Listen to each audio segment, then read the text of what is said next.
Good morning.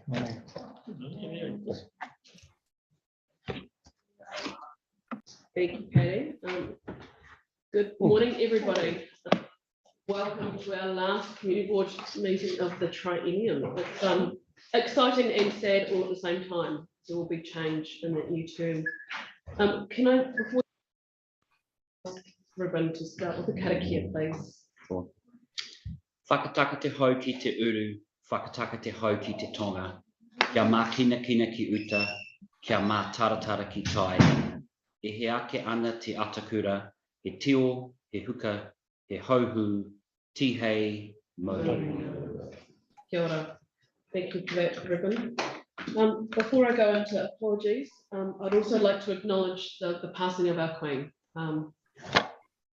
Beyond service she gave to her country and the Commonwealth, and up until 2 days prior she was still working, so that is above and beyond what anyone can ask. So just take a moment of silence just to acknowledge the passing of the Queen at this time.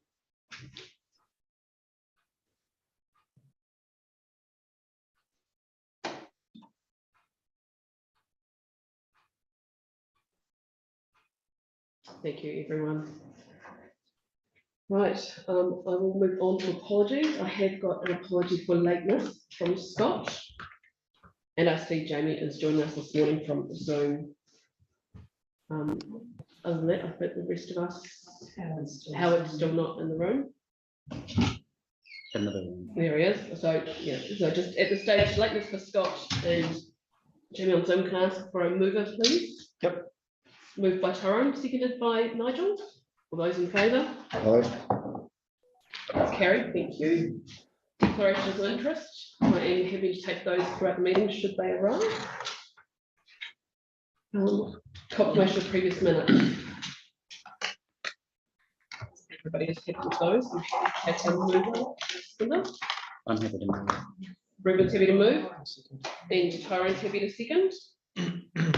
All those in favour? It's carried, thank you. Now we have got a big morning full of deputations and a couple of public forums. So I just ask everybody that is on deputations this morning that just try and keep it as short as you can. I do understand there's a lot of information we are trying to get through. So I will start off with public forum this morning. I have Duncan Brown regarding Kukapa Hostel. Good morning. Morning.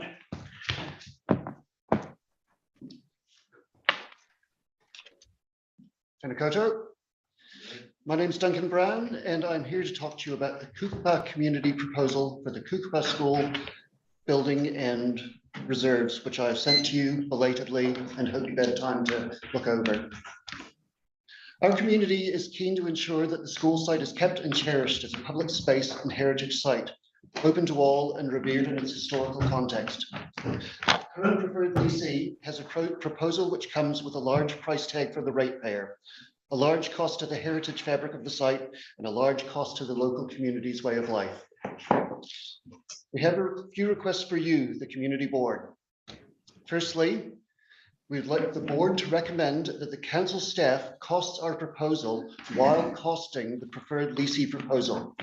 This should be very straightforward and not a huge amount of time beside the costings already being undertaken. Our proposal will conservatively save $600,000 of financial investment. That's a lot of years of potential rent.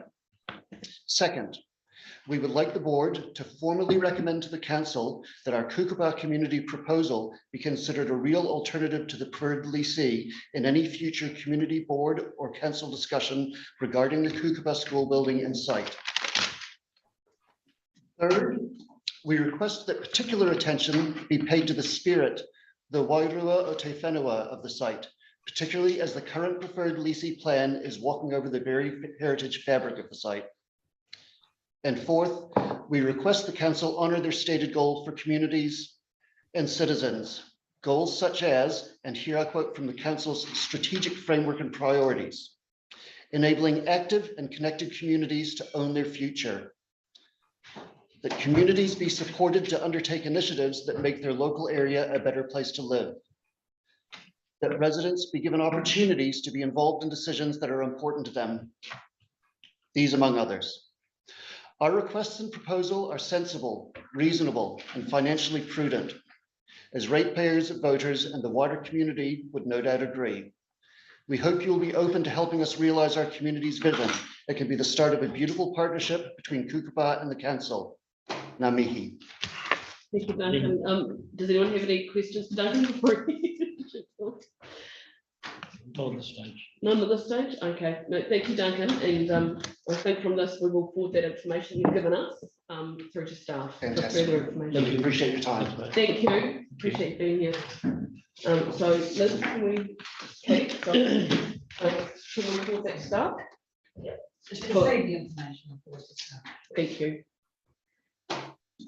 Right, and last public forum this morning, Victoria. This will be very, very brief. It's basically to thank you for your public service over the past 3 years, especially those who will not be returning to the table or to the council or community board. So on my behalf, I would like to extend my gratitude, and also to Liz Carter, who will soon be leaving us. Our anchor is lifting after many years of service to the community. So it's just, I think, important to acknowledge her service along with yours. So thank you. Thank you, Victoria. Thank you, Victoria. From the background, no, also thanks, Dr. to the community, not only Victoria, the wider community. We do appreciate it. Thank you. Thank you. We don't always agree with you, but we do. We know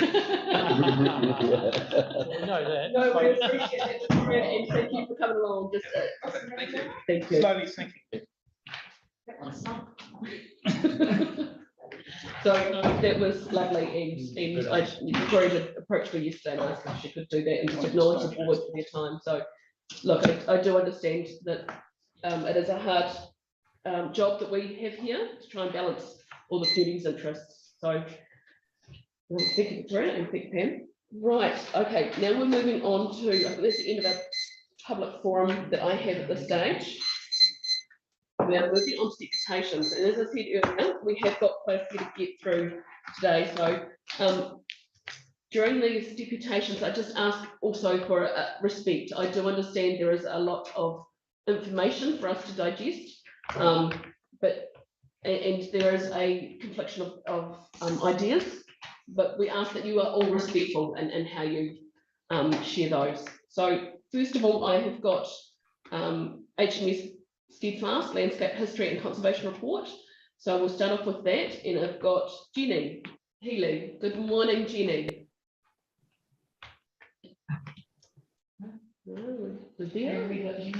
She's there, but the screen is just frozen.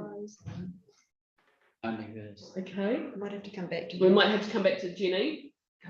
Nolan, I can see that you're available. So Nolan, if I jump to you first, we can come back to Jenny very shortly when everything sorts itself out. Yeah.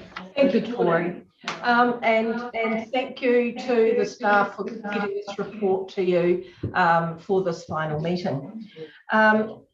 Needless to say, I guess the disappointment that I experienced when I read this is that across the process of doing this work, we have been saying to staff, look, you should be talking to Te Hapu and Ngāti Whiki, and it's disappointing to see that that hasn't happened, and it will happen now as the next step, which is another delay to getting this process completed. Cass Bay residents for the last 22 years have been trying to get a community facility. And so again, we were disappointed and there's a history of, since amalgamation, of the needs of the Cass Bay community being completely ignored. And that's happened after the earthquakes, when Steadfast got access and the community was set aside. 2 years ago, the council staff wanted to give a contract to Steadfast, having access to all those buildings, and again the community's needs were ignored, even though the land was initially purchased with one of the key reasons being that the community could have a space. Then we were told we had to do this reserves management report. And then we're told when that happened, oh, now you have to do a heritage report. So we keep getting this delay after delay. We get the heritage report and we look at the buildings that are being discussed in relation to the Cass Bay community. First of all, I would like to suggest that in the report, the building, which is the old open-faced garage that came after the war, was not, by your own report, established well or professionally, which is now very degraded. And the lack of professionalism in the movement and the swiftness of that building to that site, long after the actual naval use of it it had ended, has linked to the degradation of that building today. And therefore, in the report, it states on page 91 that the Cass Bay community want this building adapted so that we can use it for community space. Actually, the report should say adapted or removed, because we have been strongly asking that we actually can remove that building rather than restore it, because it is so degraded, full of black mold, sitting, there's just so many reasons why it wouldn't be prudent to. So we would like, I'm submitting that the report needs to be modified to reflect on page 91 the desire of the community to consider the removal of that building. I would also like the report to reflect that the building is in very poor condition as per the categories on page 91 of the report. I believe it's very poor, not poor. I would like commitment from the council going forward that it works constructively with the community to actually achieve the community facility, and that there's no more, because even just 2 months ago, there was a drive to give Steadfast a lease and not negotiate with the community. So we want those games to stop. We want to be able to work in helpful partnership and good partnership, reflecting.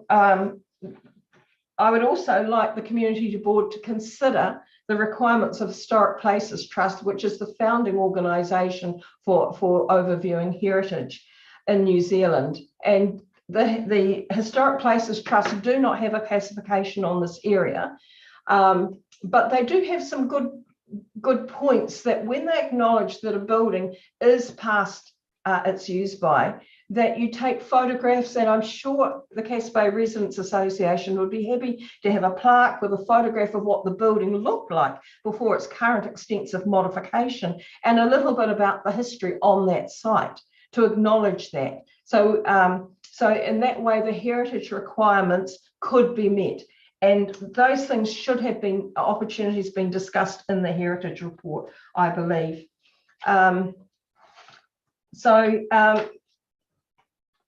I'm also really concerned that if somebody has made, who's developing these reports, has made a strong statement, personal statement, as to what they personally believe. For instance, I do not believe that I believe this is such a heritage site that the residents should not be allowed to have a community facility, that if you make such a strong statement such as this, then that should preclude that person from being involved in any future report writing, because their ability to be neutral no longer exists once a strong opinion like that has been registered. So my goal is that if it's all possible, the community board agrees that we can have a new build on that site, that we would accept that the heritage values are recognised in line with historic places principles, ergo photographs, a plaque, etc., with some of the history, and that we can work constructively to a plan going to achieve this as quickly as possible.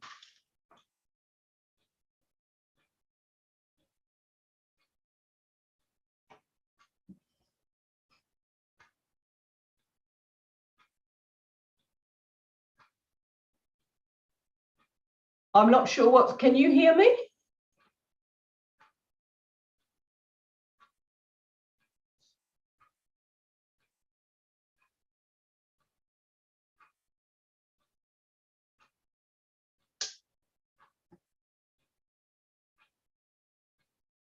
Have we lost the link?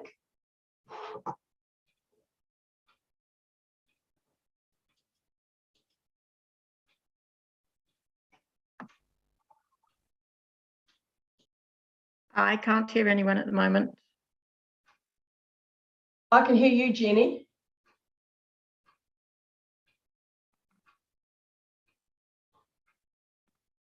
Can the community board hear us? Yes. Great. Would you like me to continue? I think Tori's saying yes. Yes, okay, thanks. Hi, I'm representing the Cass Bay Residents Association to clarify points which were have raised our concerns about Maria's report. Firstly, the report does not reflect the long and ongoing involvement the community has had with Steadfast, and it should be changed to show this.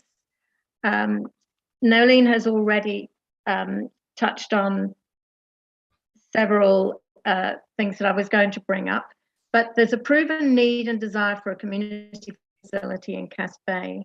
The Christchurch City Council's own policy on social wellbeing and their Strengthening Communities Together strategy to promote strong, resilient and connected communities, to give people a sense of belonging and encourage them. Sorry, you can hear us now, Jenny? Yes, I can. Can you Okay, hear me? sorry, yes, no, something was going on wrong with the button. So anyway, carry on. Sorry, we can hear you, and we have been able to hear both of you throughout this time. So Jenny, sorry, carry on. Okay, thank you. That's great. I wasn't sure. The community facility will enable the Cass Bay community to achieve this successfully. We've been cut off by landslides in the past, and in the face of climate change, as well as living in a seismic zone, Civil Defence supports us creating an emergency hub in a community facility. As Nolene has said, the garage was never an integral part of the armament depot, and it was hurriedly moved to site, which was verified by her brother Robert, and was already in very poor condition due to lack of maintenance. This is all documented in the report. It was not, they couldn't afford proper contractors, so it was not rebuilt by builders, just army personnel. And this will have contributed to its poor or very poor classification as stated in the report.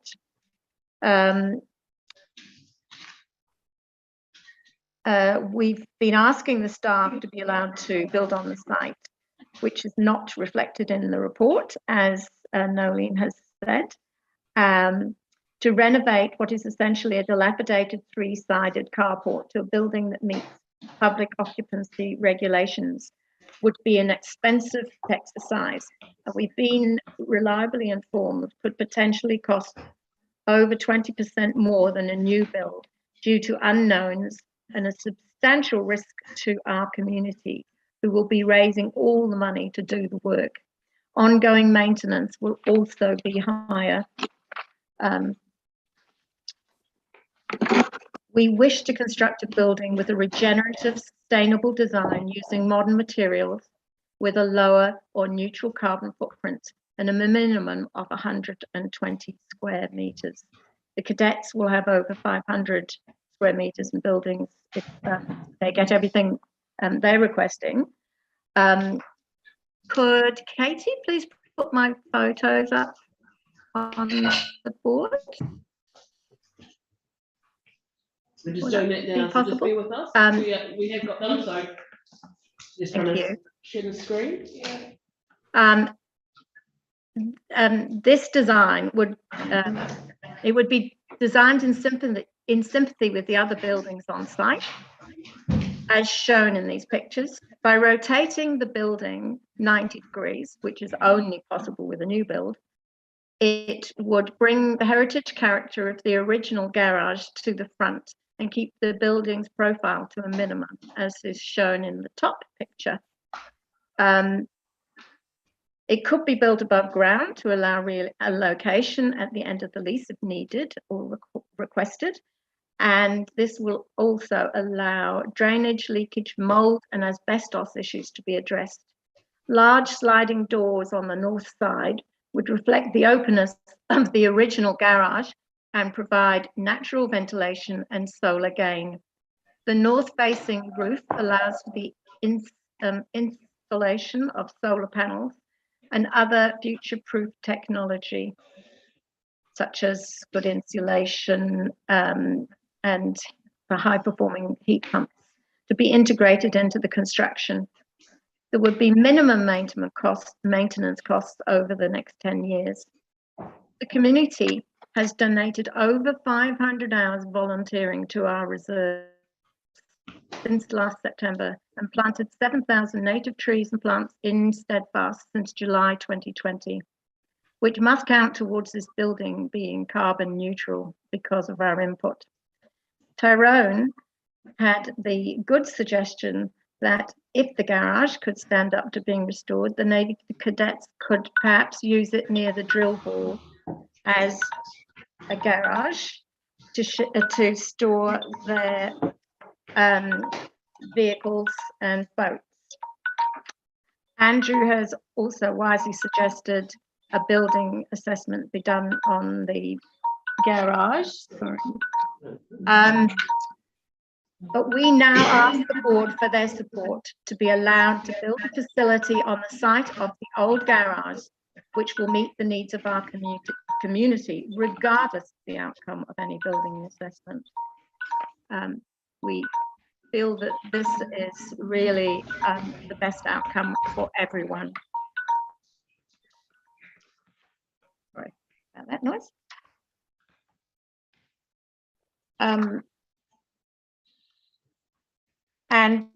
With regard to consulting with Ngāti Hapu Ngāti Wheki up until now, I raised my concerns about this at the first meeting of staff on 17th of January 2022, this year, after the draft conservation report was released.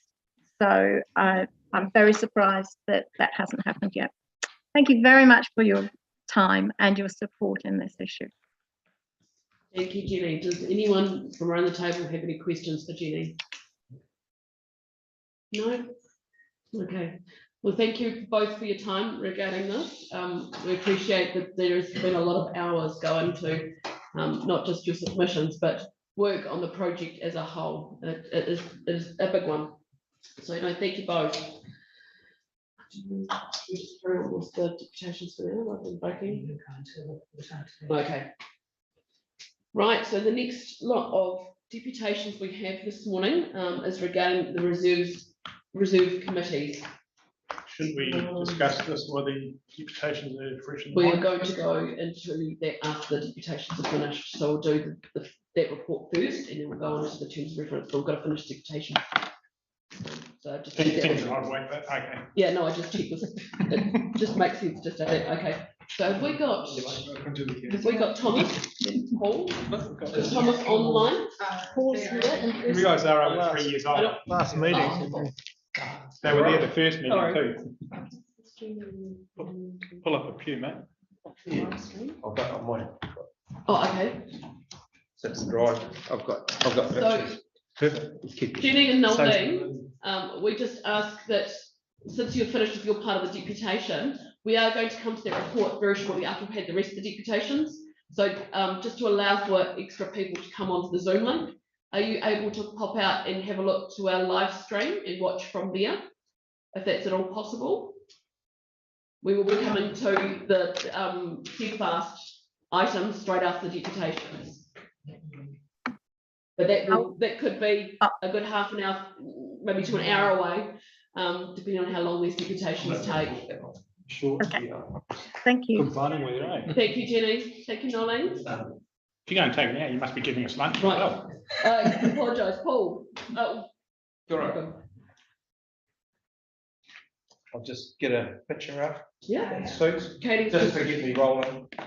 So thanks for the opportunity to meet you all, as you, some of you, most of you, moving on to other wonderful opportunities in public service. So it's great. I do appear. I was showing the notes as well. Maybe are we on the presentation? Otherwise, you'll see what I'm going to say, and then I might want to ad lib. Or you might. Slideshow. That's right. Actually, hang on. Deal with us. I mean, yeah, so I'll carry on and just see if it catches up. So I'm appearing for Graham and the rest of the Diamond Harbour Reserve Management Committee, still in existence. I acknowledge the work of the submitters in the past and the staff that have gone through this process to get these terms of reference battled out over a few years. And I understand that with the 15 different groups that have a range of different styles and scenarios and objectives within and efforts. Oh, there we go. So that, yeah. So our role. Oh, sorry, I'm driving. That's right. Point it back to Katie. Point it over this way. Over this way. Oh, sorry. Yes. This technology is wonderful. If it works. Is this not the one for the air conditioning, is it? Katie might be able to change the slide, so just Katie. Yeah. Yeah. So Here we go. Yep, we got a movement. Oh, hang on. Is that you? Anyway, our roles, and we're accepting that the roles are changing and have changed, and we have to change, even though we see that we've got a variety of emerging expectations in our community, particularly on Banks Peninsula, as things are evolving in our history. I'll just change this to see if that works. Did I do that? Yeah, I did. Right. So the change in culture and community involvement is something new. It's not entirely unanimous, and many of our group have made submissions and would rather stay with the status quo. However, progress is a reality. The diverging views of the community and the emerging of other awarenesses in the community, such as regeneration, historic aspects. There's a willingness for us to continue with the initiatives as volunteers. Thousands of hours have been done by this community. They do still feel vulnerable to overly pedantic and practical process and rules, whereas the passion of the community is a strong and valuable point that we would like to perpetuate. There are actual risks at times which must be taken into account, and that's fully appreciated. So we do want some simplicity, some practicalities, and clear, straightforward agreements with volunteers as we continue to coordinate and market for those efforts and input. A key for the future committees in this role is direct contact with our community's interests and other supporters, which is a growing list. New Zealand Conservation Volunteers, Whakaora Healthy Harbour, the Rod Donald Trust, Banks Peninsula Conservation Trust, the Predator Free Port, both the Port Hills and the Banks Peninsula groups, and the Community Association. So we've got a much wider area of support and we're not operating in isolation to these groups. And that's a new and important aspect for co-management and integration with the council's responsibilities and indeed the community board's role in the future. So there are many reserves. This is just a small segment of the ones that are existing, particularly the Stoddard Point area, the areas around the cliff top roads. There's an immense amount of passion and input gone into the green areas of the Morgan's, Sam's Gully and the School Gully. And the expectation of the community is that role of governance and operations in those areas will continue. And then there's some wider spaces and more interest in the historic, the ecological aspects, the health of the harbour, the people that are recreating in it. And so the community's now broader in its focus than just the reserves that are in the back doors. We're looking at the head-to-head walkway. We're looking at many of the historic and cultural attributes of this community that we live in.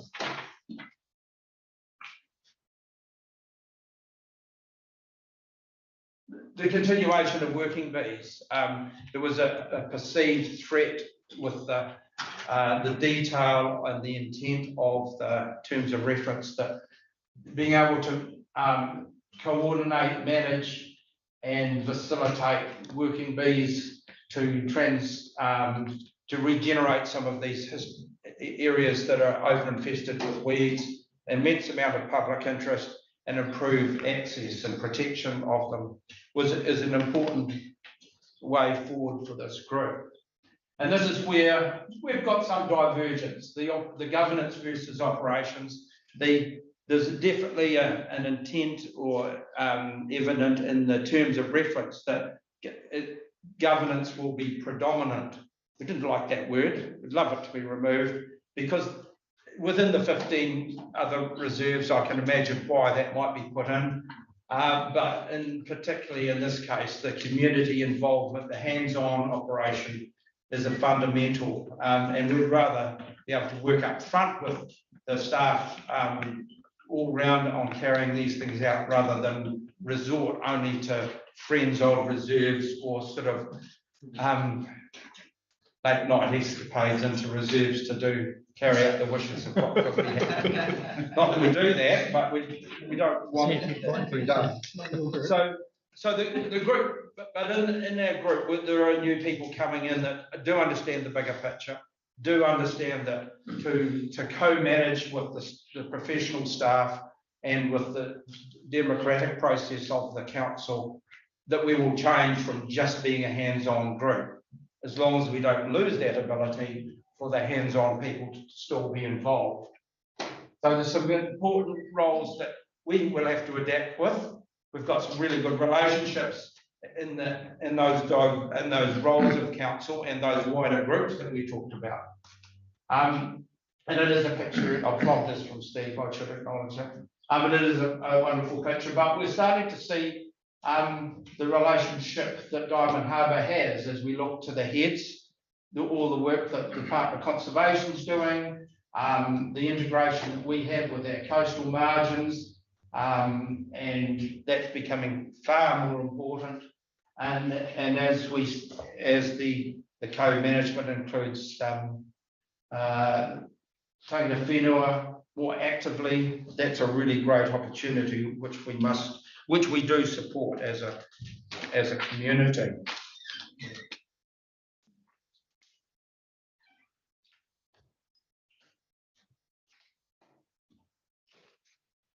So that was one of them.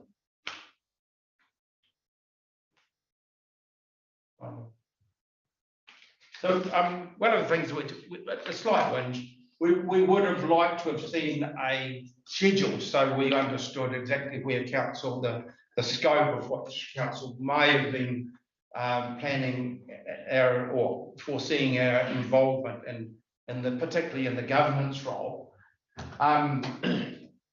But our initiative has identified that we've got coastal and stream areas, we've got a variety of council-owned land and Crown land that's vested in council that make up a variety of statutory titles such as esplanades, foreshores, section 58 strips, local purpose, historic purpose, scenic reserves, wider than just the immediate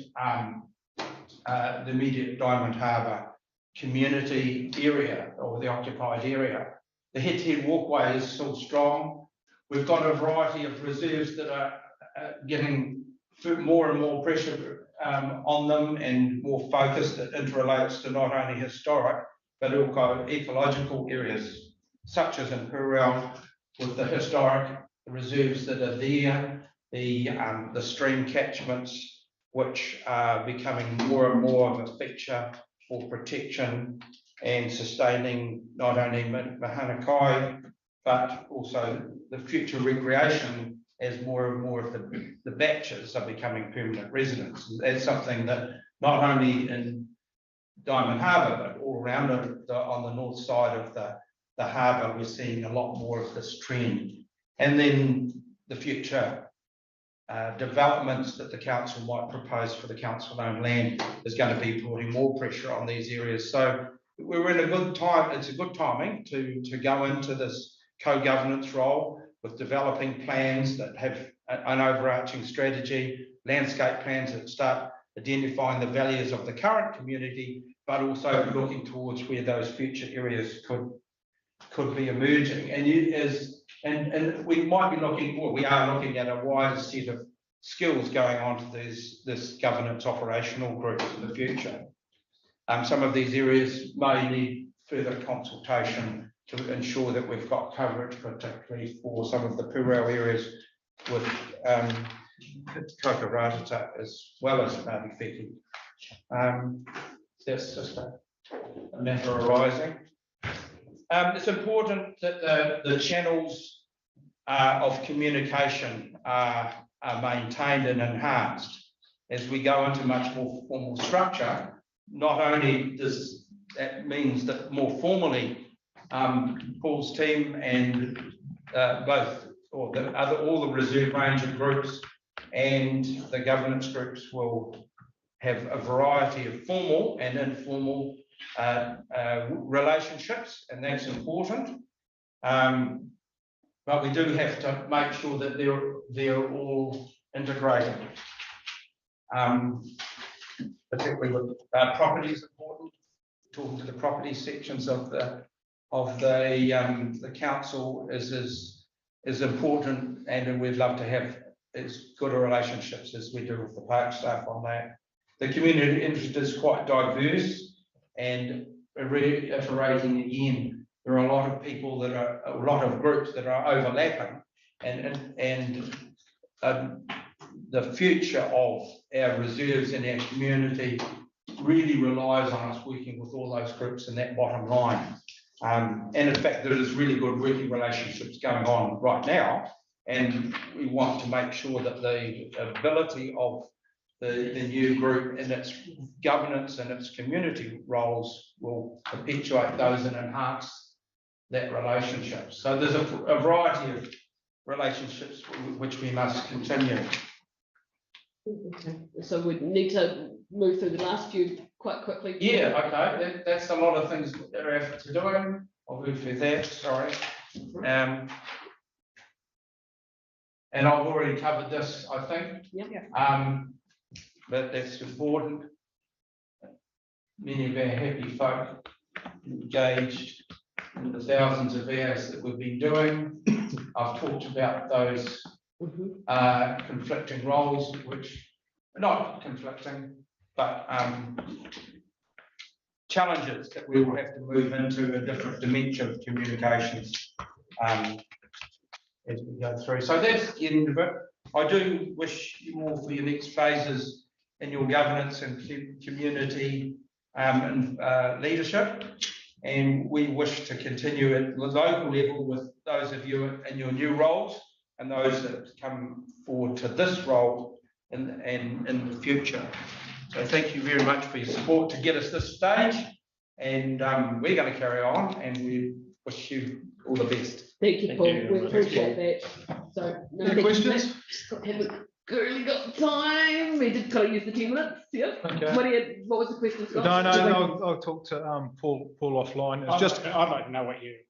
okay. Yeah. Well, I mean, thank you, Paul, for the work you've done, not in Purell, but also for the wider community, and your experience has really shown through in this transition.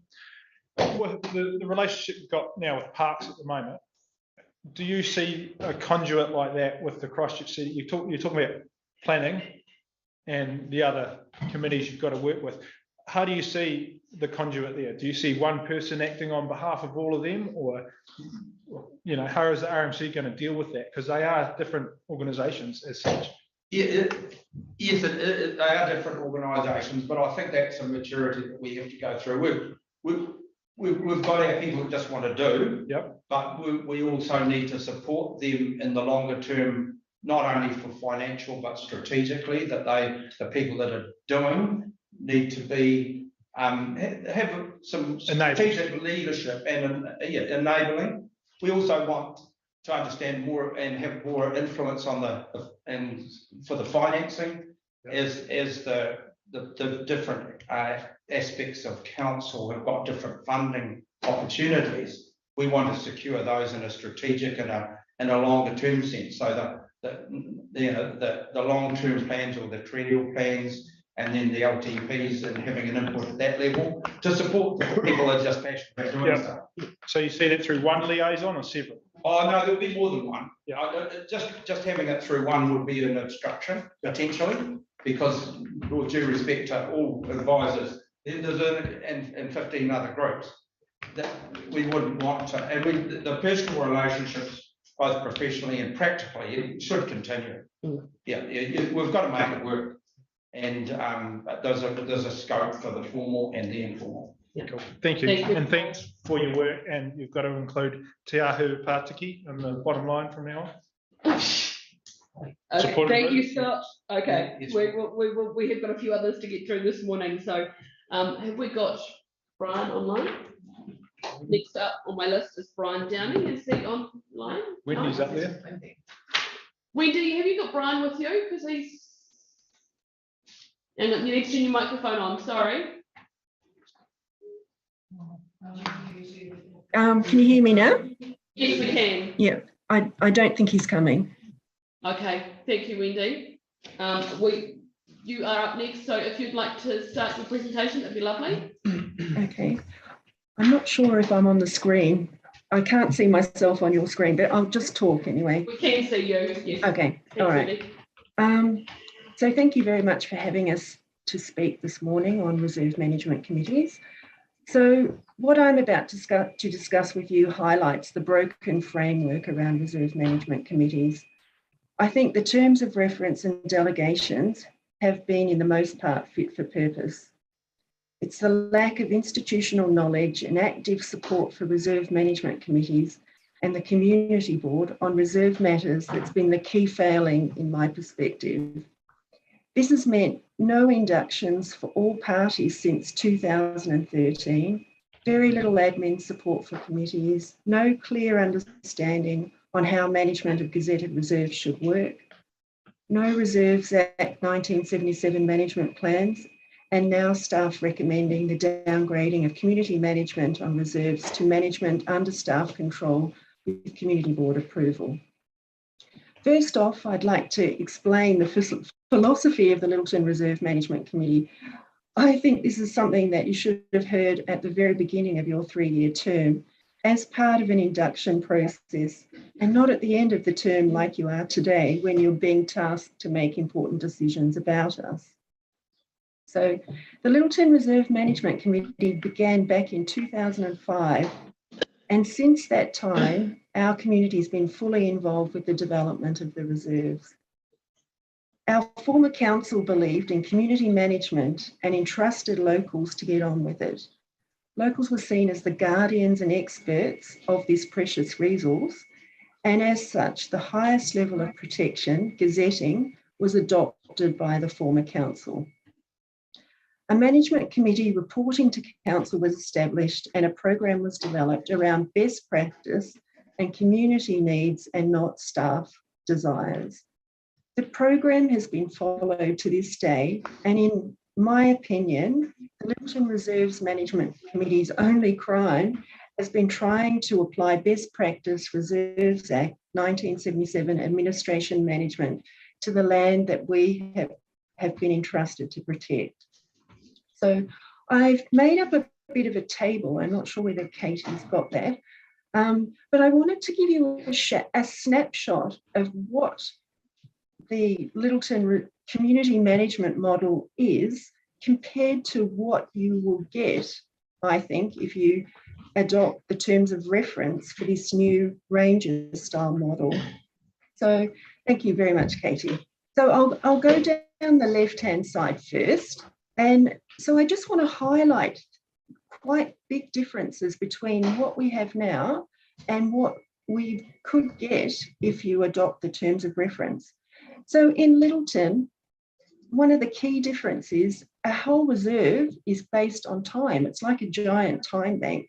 Pretty much every single activity on the reserve, whether it's governance or daily operations, planting programs, supervision, whatever, has been done by local people who are working for their community. We have been the experts of our land, so we have done just about everything. I mean, I will acknowledge over the years we have required some support from staff, but it's only been when we've asked for it. The second thing, I think our reserves have demonstrated really strong sustainability. I think we've been aiming for the highest environmental and social outcomes, and it's all been community-based and treaty-based. We have worked in partnership with Rapaki right from the very beginning of this process. We've had our highest priority has been regenerating our landscape so that there is more native forest in our area, protecting our sensitive environment. And we've done that with appropriate weed and pest control. And we've also done it with low impact recreational opportunities for walking and cycling. And we've tried to aim for DOC standard quality tracks. I think what we've been doing supports the climate emergency from the council and every strong policy you've got on biodiversity strengthening community. Another quite difference of our model is the whole thing is designed by the community and it's been site specific. So we don't follow a set model like many other groups do. As I said, our aim has been for best practice. You know, the Reserves Act guide, we've tried to follow your standing orders to precise, you know, conditions. We've produced hundreds of reports. We've had public talks. I believe we've been very accountable to the public. We've even had to design our own health and safety because the council didn't have stuff for us. Our whole model is based on long-term planning, and that for that reason is why we've been calling for a 1977 management plan for so long. Under our model, our locals work for this community, and that's the key feature of it. What I think a ranger model could look like, well, when the rangers are in charge of our model, it's going to change to a more money-focused model. There'll be who's going to do the work. A lot of the locals who have worked under our time model probably won't want to do it anymore. So you'll have to get contractors. You'll have to get the conservation volunteers to run the volunteer programs. You'll have to have more staff involved. From what I've seen of the council models, I would view the ranger model as a more weak sustainability model. Rangers spray. Under our model, the community doesn't want us to spray weeds in reserves, so we hand dig most of them. We do paste, I will say that. We source only native plants for our reserves. We grow them ourselves. I've seen in other reserves, like you'd say in Cass Bay, some plants have come from Mount Lyford. You know, that's not a locally equal source plant, but it's okay. We've seen lower track construction methodology. We see grazing being okay. Well, I don't think grazing's okay at all. And then we get high impact recreational opportunities, for example, like the mountain bike park are approved. Under the ranger model, we think it's a generic model pretty much applied to wherever they are. I find it's all about getting stuff done, often not much public accountability.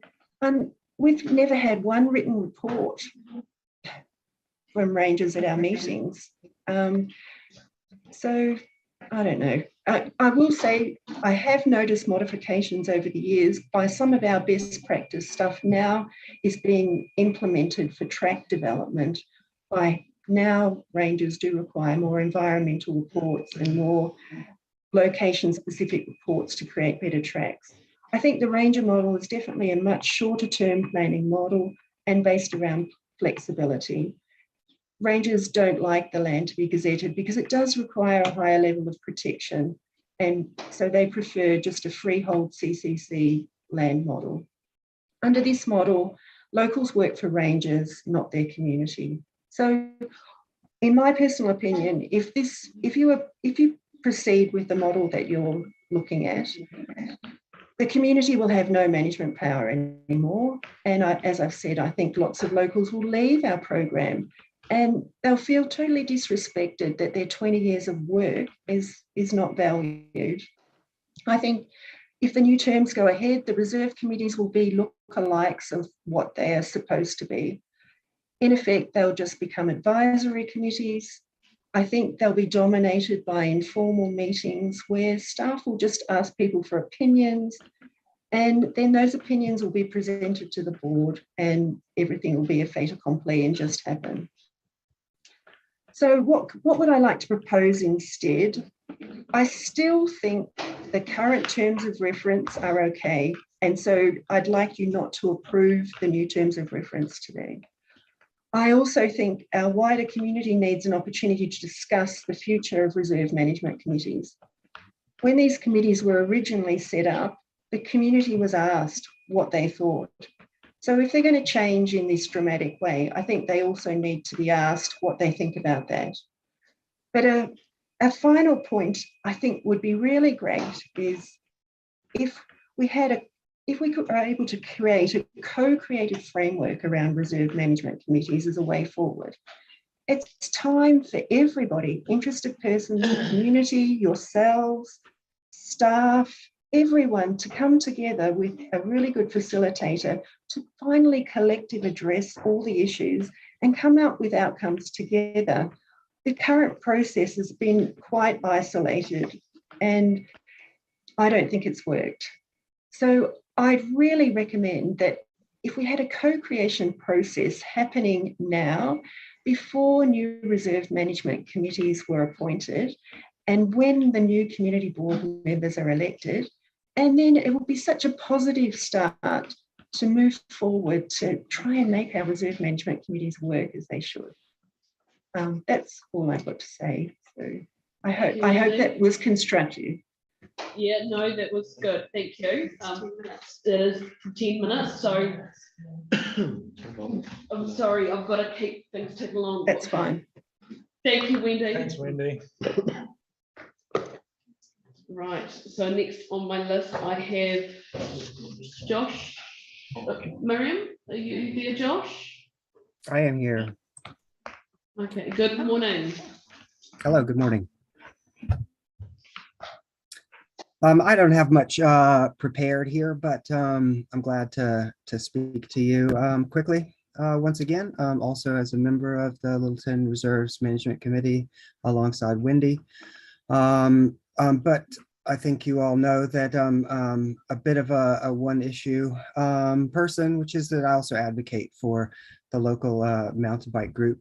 I like what Paul said earlier. I think he said it well when he talked about direct contact with the communities of interest. I think that is important, and my community has expressed to me and wishes for me to express to you today that we're quite frustrated with this community of interest and how we feel like we've been shut out. Wendy says that the Reserves Committee has good accountability to the public, but we don't feel like that's been honored very well over the last 3 years. The Reserve Committee have been instructed to show progress on a development plan that was approved by your committee, and were asked several times to move that forward, and that has not happened. And that's the main frustrating thing for us. I really don't, I would hope that if these terms of references change, that maybe that would allow this to move forward. And so that's all I'm here to speak for today is support for that happening. I think Wendy said that they didn't have enough support from you or from staff, but they've done fine. Actually, a very excellent job in planting over the years, which they're to be commended for. But the work on tracks and development in the other parts of the reserve has been lacking, and I'd like to see some progress forward on that. That's all I've got to say. Thank you, Josh. We have got time for questions this time, and Scott has his hand up. Scott, you've got a question for Josh. Yeah, thanks. And first, I'd just like to say thank you, Wendy, for your committee and all the work it's done. And I do appreciate the Indigenous sustainability that you guys promote. Just a question to Josh. It was mentioned that, I mean, Paul called it the new terms of reference as co-governance with staff, which I think is a great way to look at it. There was mention, though, that if the new terms of reference are adopted rather than the Littleton Reserves management model, that volunteers wouldn't want to work anymore. Do you see that from where you sit in the Reserve Management Committee, or do you think the support from volunteers will be just as strong as long as they have a good relationship with staff? Yeah, I would hope that it would be just as strong, and I could see a model where Wendy and Brian would be able to take their funding, which they're not allowed to continue to use as a reserves committee, I understand, under this new model, and could maybe spin that off into a planting specific group. And that group could organize all of the same kind of planting activities and work under this new model. And at the same time, our club, which also has its own funds, could potentially organize our volunteers and our funds to contribute under that same model through this new terms of reference. Co-governance. Thanks, mate. I think it could work. Any other questions for Josh? It's quite clear. Okay. Thank you, Josh, for your time this morning. We appreciate you coming to the board. You bet. Okay. Next up, I have Murray and Heather Wall. Perhaps I should have gone first because I've just got a little bit of background history first on the camp. Okay. Pam? Yeah, that's yeah. Okay. Perhaps we both come to the table and we're both together. It's fine. Big day out. Okay. So Murray and Heather, and we've got Pam Richardson. So, good morning, Pam. Morning. See you again.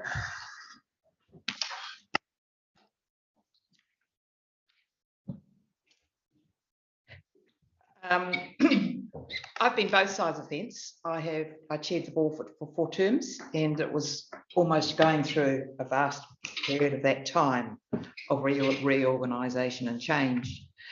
But when I think about it, I think for Pigeon Bay, we have to look back to the past to look forward to the future.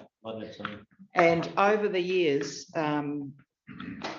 the community has been involved in a huge amount of management of the reserve area, whether it's been by the tennis club or the boating club or whoever it was, the lands board. It's got a history. Now, I've sent you some information on that background history, and you should have some real history of the over the time frame, a few notes that I've prepared, and 3 or 4 of the area.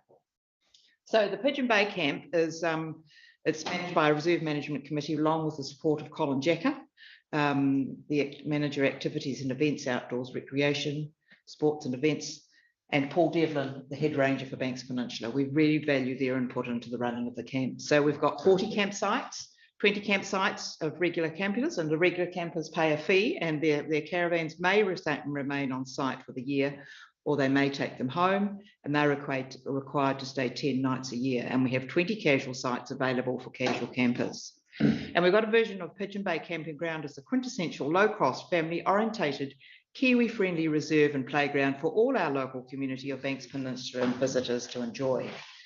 So I did take a bit of information from in my notes that I have prepared from the Pigeon Bay Recreation Reserve Draft Management Plan 2005, So this Reserve Management Committee has also been around for some time and has been involved in that way. And some of them have been involved since 2005 or before that time.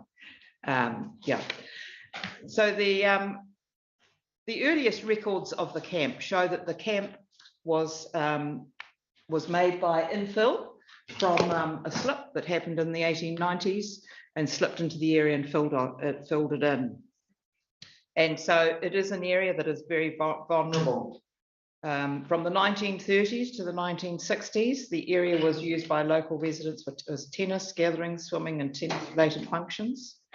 And then with the formation of the Pigeon Bay Boating Club in 1960-70, the club attracted members from outside the bay, and many of these members began camping in the reserve for long periods of time during the summer.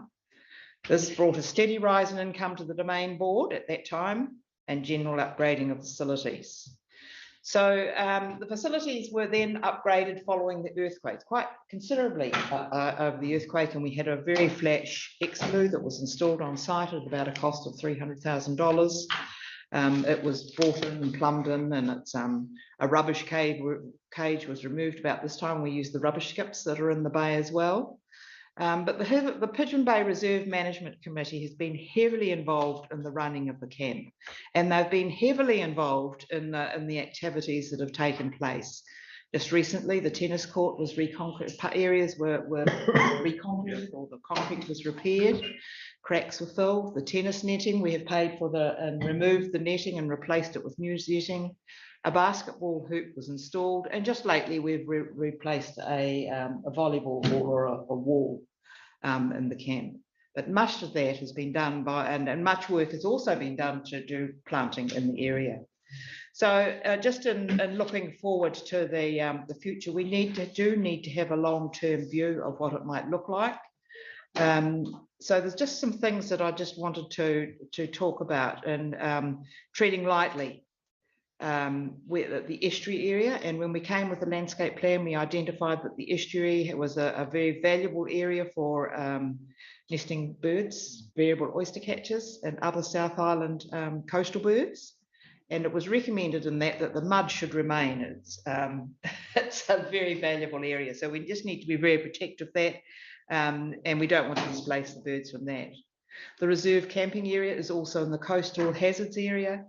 So it's prone to coastal flooding and it's prone to storm erosion. So it is impacted by a number of things.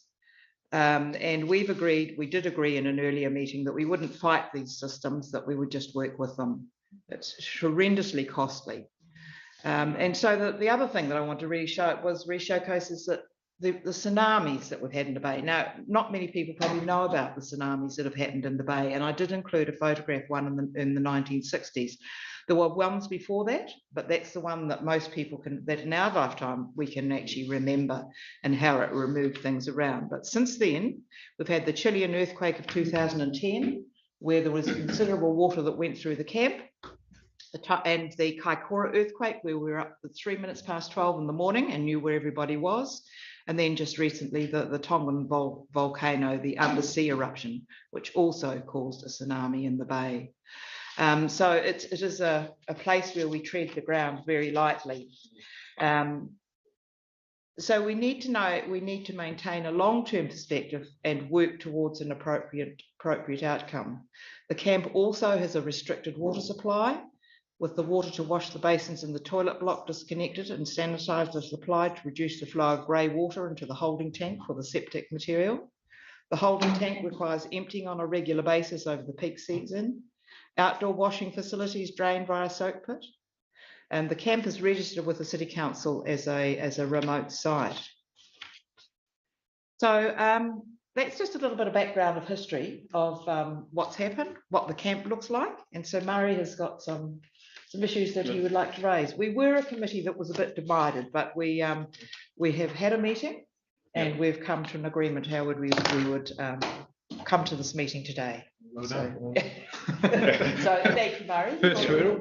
Well, we thought we were divided, but we weren't really, because we hadn't had a chance to have a meeting before we met with Jane. So yeah, thank you for this opportunity to speak. I've already started, but Yeah, I appreciate it. And I just, as you're all well aware, volunteers are a huge asset to this community, to the Bay, to the Peninsula as a whole, in fact, for the whole country.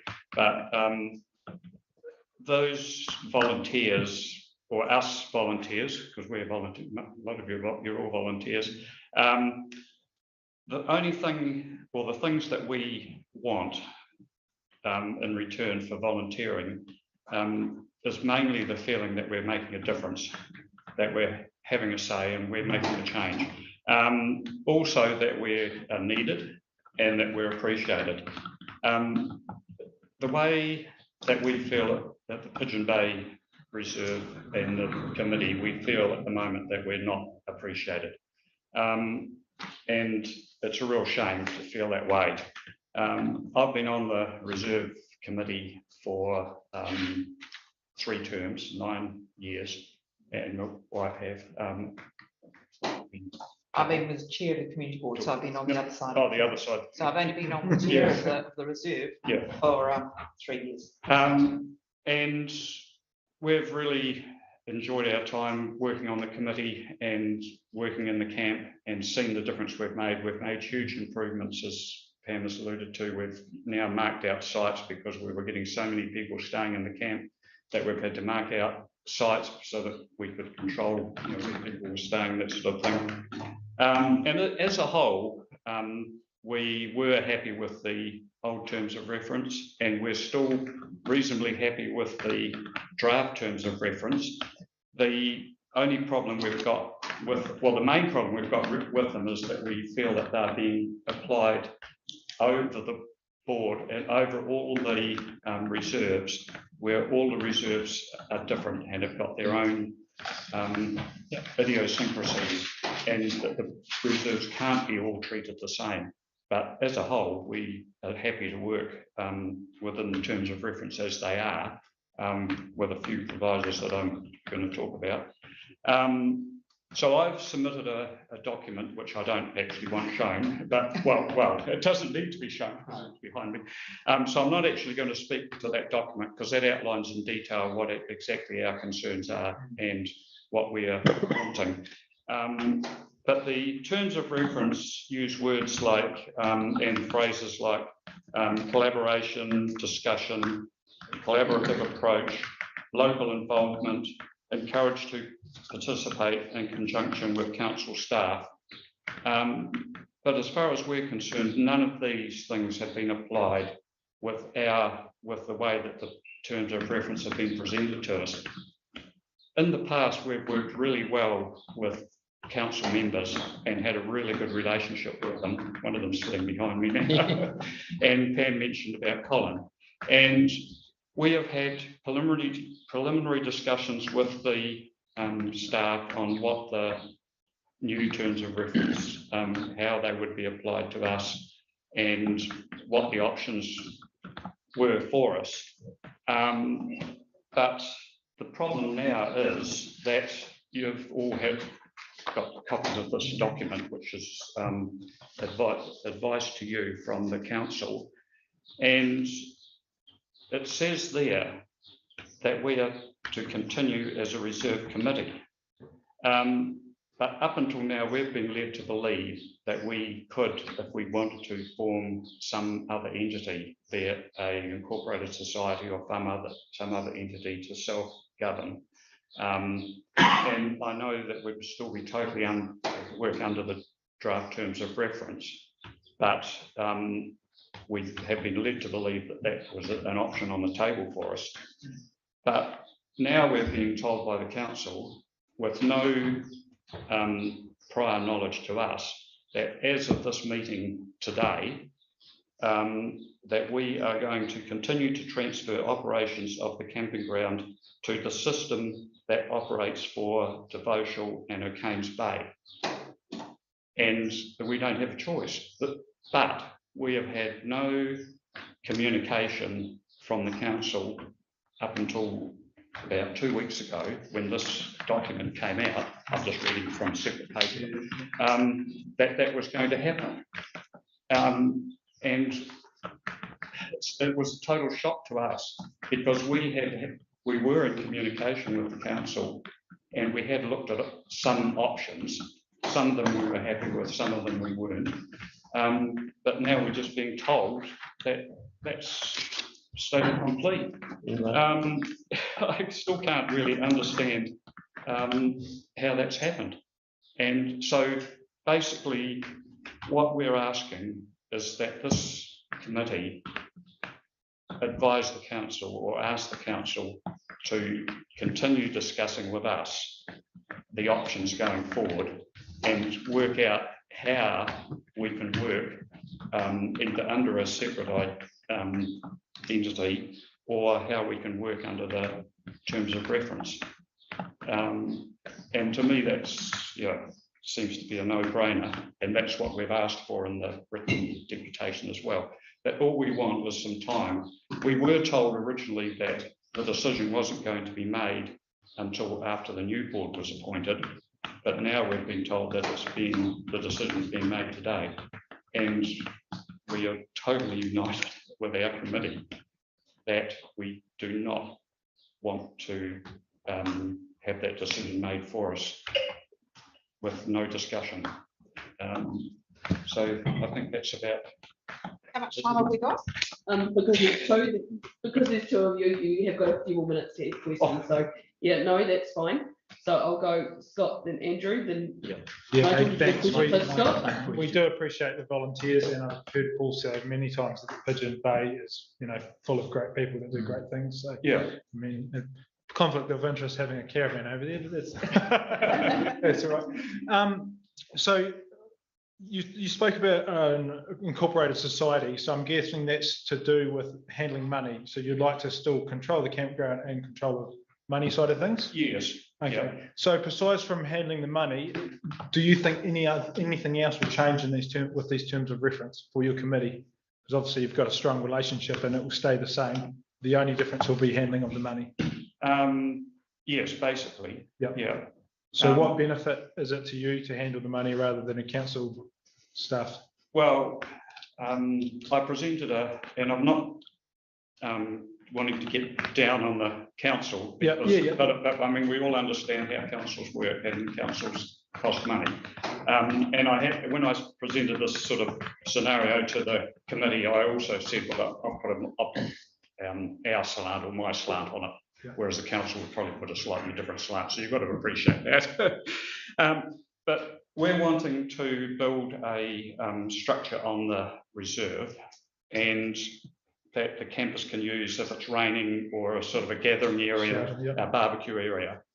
And we've talked about it with within the committee. And we figure that if I'm a draftsman, so I could draw the plans in accordance with the New Zealand Building Code, because it's not a closed-in structure and because of the size of it, we wouldn't need a building consent. And we could buy the materials and have them on site for around $5,000, and we could build it ourselves with volunteers. If it went the council way, we'd be looking. I get it. Yeah. Geotech report for the site, which we already know that it's not a stable site. But engineers report on the structure. We'd be looking at getting 3 quotes. But then we would have to put in a submission to the council, a report on what we were doing, why we were doing it, and apply for the funds through the annual plan, and wait maybe a year or 2 to actually get the funds, and so on and so on. Very valid reasoning. So and then the cost we've estimated about going down that path about $50,000.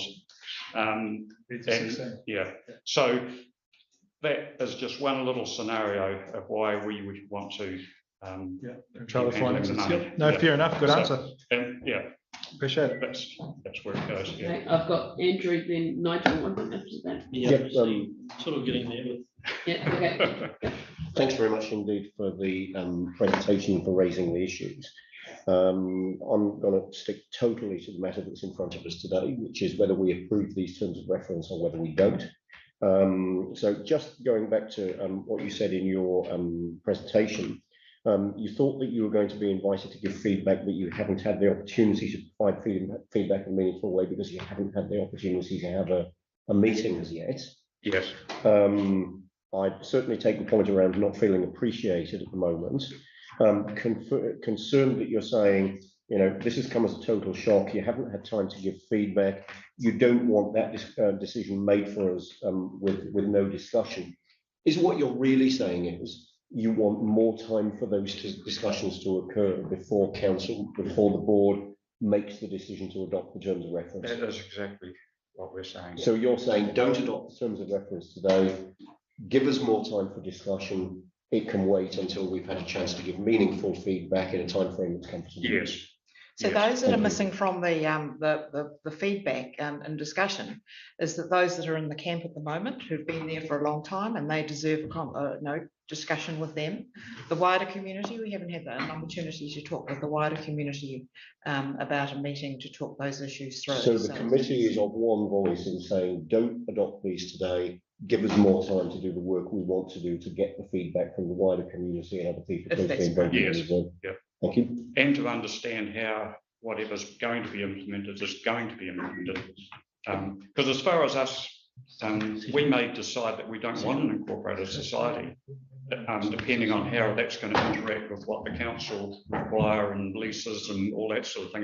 The whole thing might just be too involved and too complicated, and we might say, right, we'll just go with what the council is proposing. But because we haven't had any discussion on it, and we don't know what the picture looks like, we can't possibly make a decision. And in the meantime, we have to run a camp, so we need to be working together to make sure that we have a good summer season together with the council and the Reserve Management Committee, making it work.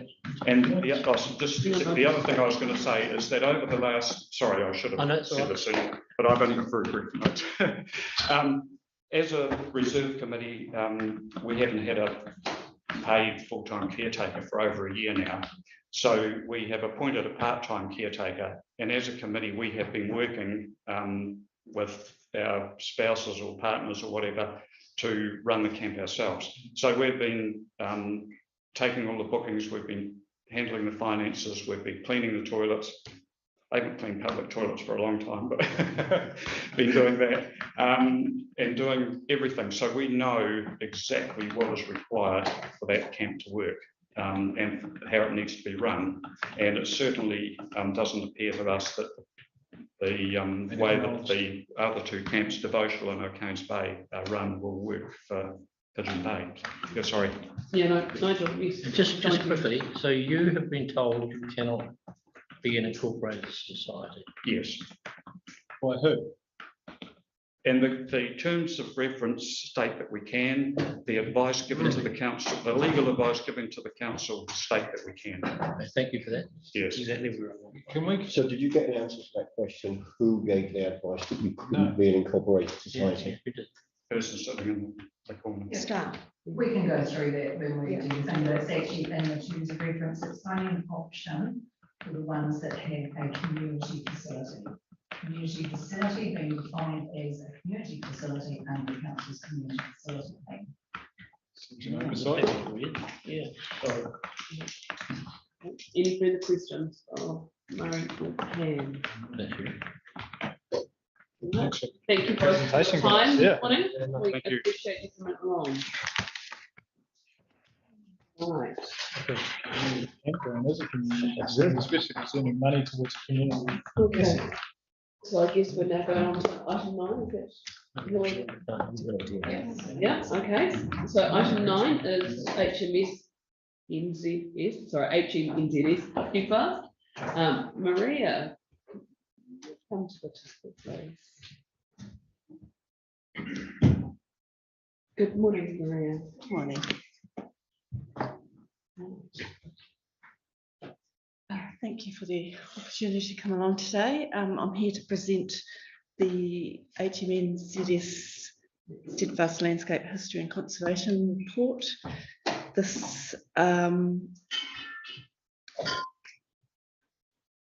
we were requested to present this to the community board from a recent staff meeting with with community groups back in September. The report is attached to the information report here. The report was an action that came out of the landscape plan that was done for HMNS Steadfast. So the landscape plan, one of the actions was to commission a heritage assessment of the wider site to inform the ongoing management and work with heritage planners to implement the scope of works for TS Godley leased buildings. So the report has been done by specialist heritage consultants, and the report gives a background of researchers and succinctly provides the history of the site. Based on that history, it provides the significance of that site and then some policy and implementation actions. So the history, the importance of the site is that it's the site of the former Royal New Zealand Navy Armament Depot, and that has been actively used since World War II through the 1960s. Before that it was farmed, and after 65, around 65, T.S. Godley secured use of the site. So it has quite a strong naval history on the site. The land was subsequently purchased by Banks Peninsula, and they started to prepare for subdivision, at which time the community said they didn't want it. They opposed subdivision. From there, we have moved through to where we are presently, with the community being involved in the site with plantings, with wanting a development plan done, which was consulted on, and into this report, which has also been consulted with key groups. So I'm here today to request that the board receive this information, and just to note in receiving it that we still need to go and see Ngāti or ask them to read it and have input into it. And saying that, I do note also that they have had input into the landscape plan as well, which informed or which also informed the conservation report. Does anyone have questions for Andrew? Yeah, I've got a couple actually. So paragraph 3.21.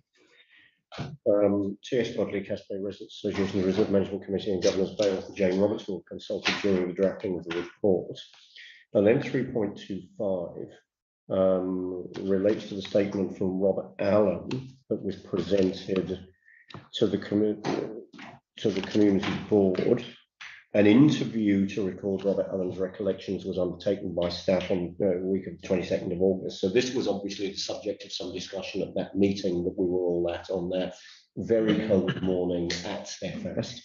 What has happened as a result of the statement that was presented to the community board in April and the interview that was undertaken by staff in August? Has that resulted in any changes or any additions to the report, or will it be referenced in some way, or will it be able to be incorporated or added as an appendix or something? So the original presentation to the community board of the statement was provided to the authors, and the authors have taken that on board, and there are sections that reference it in here, although they may not mention the author, the name, Paul's name. It it is referenced in here. In particular,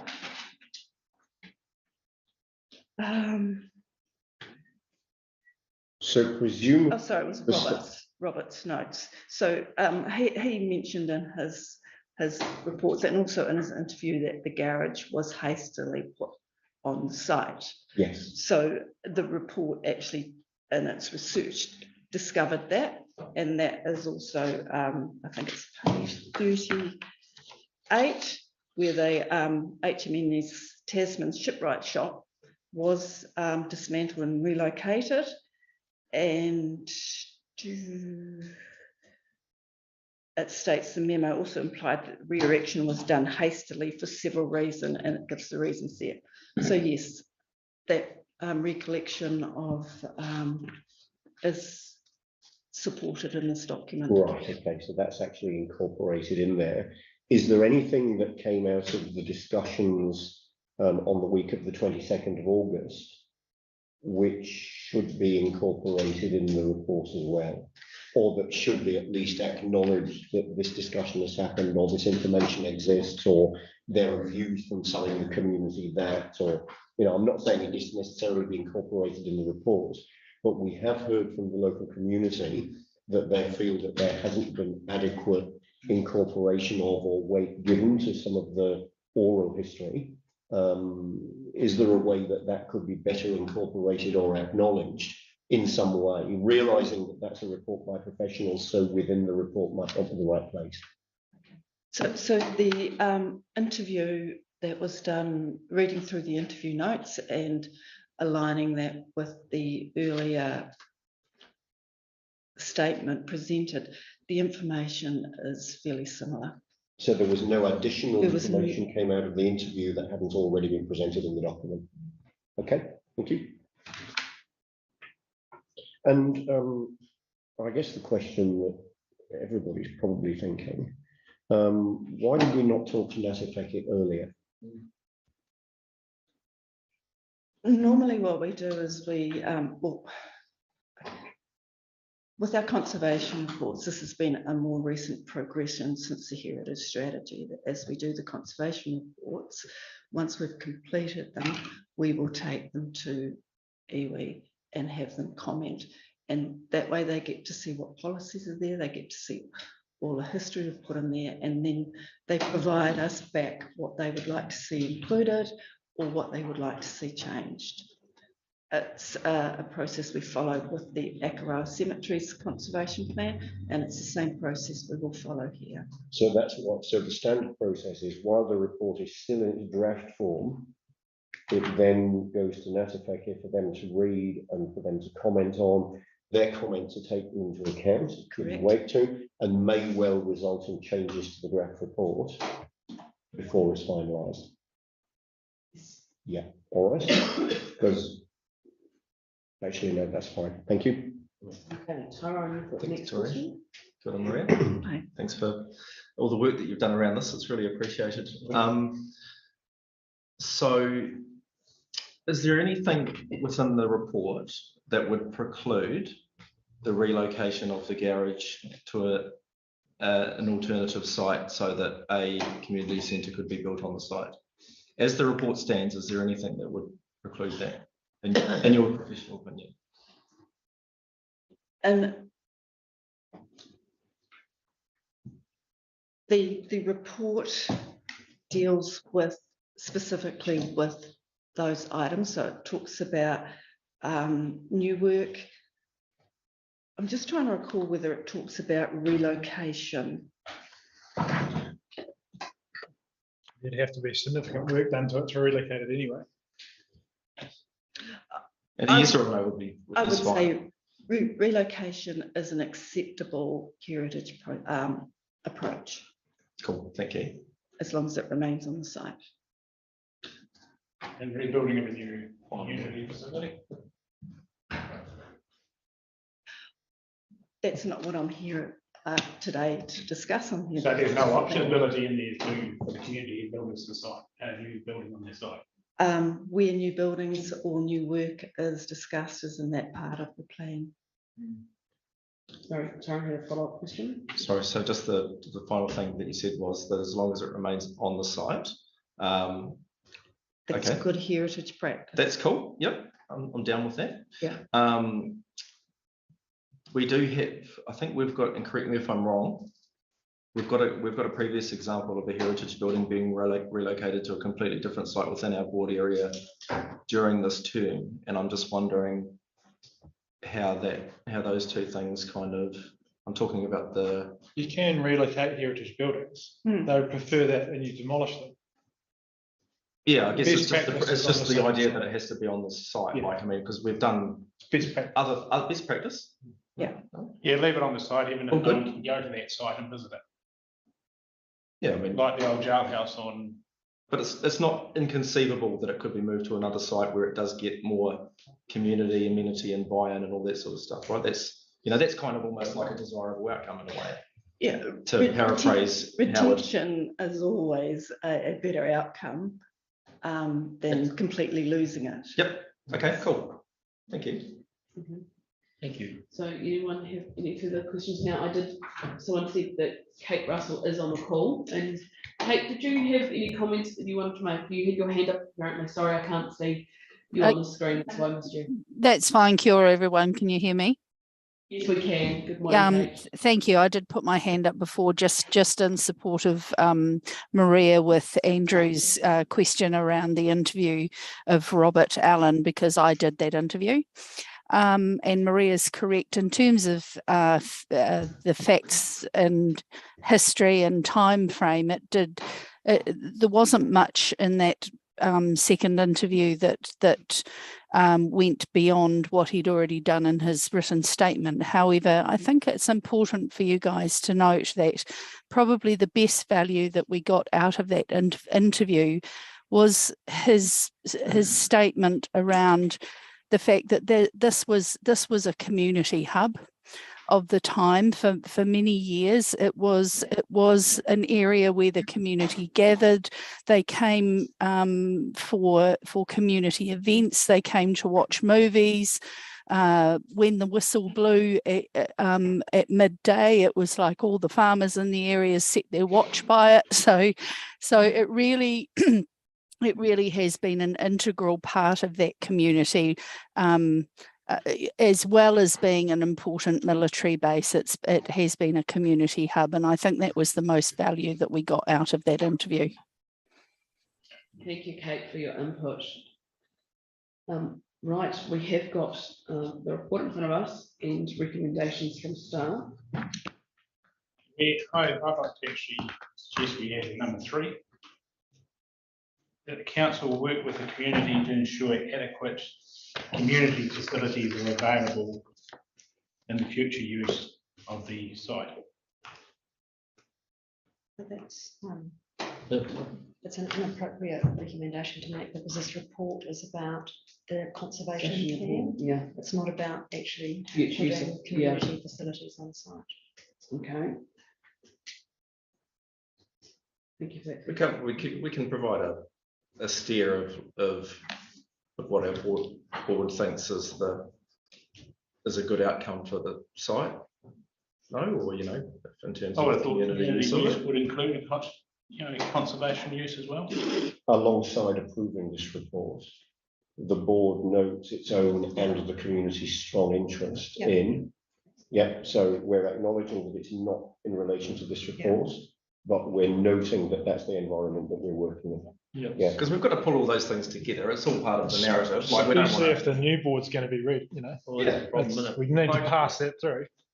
I mean, Pen, so like however we could say this, like it would be good, I mean, from my perspective, to say that the board note, something that the community very strongly would like to relocate the garage and build a community centre on it. Basically, however that can be framed in an appropriate way.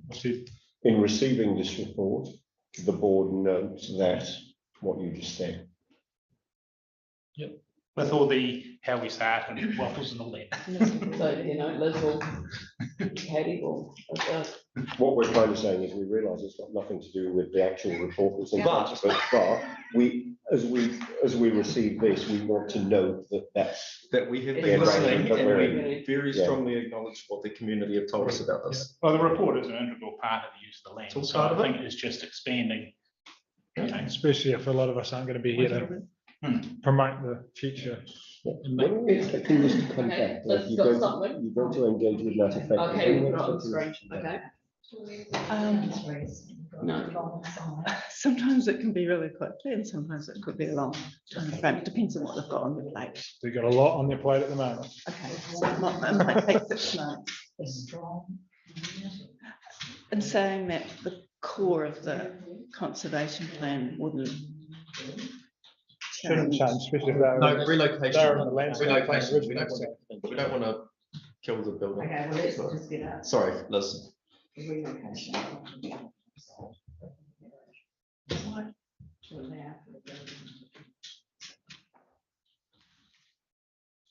Relocation. Yeah.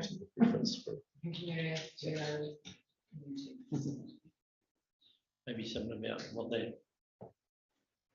their facilities should have. Okay, the so same the, character. how is- suitable community facility. Keeping in character with the heritage values. Can we change on site to inappropriate site? No, No, I'm saying no. the garage is on site now. Yeah, no, that's what Maria was saying, was that. Oh, I see. Okay, as part of a Take site. it- Take it on site. It does have an I wouldn't established want any- history of movement, though, doesn't it? It That does. garage. Former garage. It's basically what it's known for. Yeah. Yeah. Or not. And hastily And thrown back recently up. not moving. Okay. It's only moved once though, from the naval base, so it's had a military history behind Right. that building. From one military site to another military Okay. site. Cool. Yeah. Be So noted. Howard, I know you were the one that suggested we put in a third part. How are you feeling about alongside receiving this report, the board notes the strong community support for the relocation of the former garage to allow for building of a community facility. Oh, I'd like to see the word suitable. Put in there, suitable community facility. What, Sorry? suitable? Yeah, suitable. And you've worked with them? Or a community facility that meets the needs of the. Yeah, I just say community facility is a pretty broad, you know. Okay, of an appropriate? Was that? Appropriate, yeah, appropriate community, yeah, Okay. just, I don't know. Maybe I'm Andrew, I being. know you had to put into that part. Are you happy with, comfortable with what's been trying to be said there? Should we add something about that community building being in character with the. It would need- Well, it'd have to be anyway. It's a heritage site, so. We don't need So we can't send it across to Pigeon Bay. Appropriate. They go for a adjustable resource. lot Is of- that what you were talking about? Tyrone? And you happy with, okay. So Hey, we have got 3 resolutions, so it's a 3, third time we've agreed. okay. It's getting concerning, Howie. Just, can we get through this bit, please, everybody? So we have got that extra amendment to our resolution. If everybody was happy with that, I'll ask for a mover and seconder. Between Tyrone and the. Well, I'll move it. So I'm just finishing reading it. Yeah. Okay, Yep. so I'm moved by happy. Tyrone, I'm happy to. Reuben, sorry. Yeah, no, that's Reuben, fine. okay, moved by Tyrone, Reuben has seconded it. If we're all happy with that, All right. no, that is carried. All right. Thank you. Welcome. Thank you. Thanks for Appreciate your coming on time this way. today. I know this is an ongoing process and it is taking time. Thanks, Well, Maria. please, it's moving in the right direction. I was just Okay. worried because building strong requires you, doesn't it? Whatever that looks like, I'm sure we can find a work around it.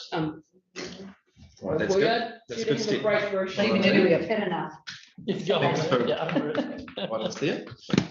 Okay, so, we'll get through this reserve committee terms of reference, and then we've got a planned break for lunch. Because we do know it's a big agenda today. So, Because this is welcome to quite the other end of the table. Katie's coming too. Oh, Katie's coming too, okay.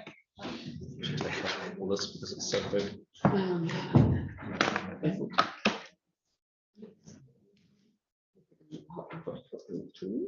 Oh no, it's just generally just. Yeah, I know. Right.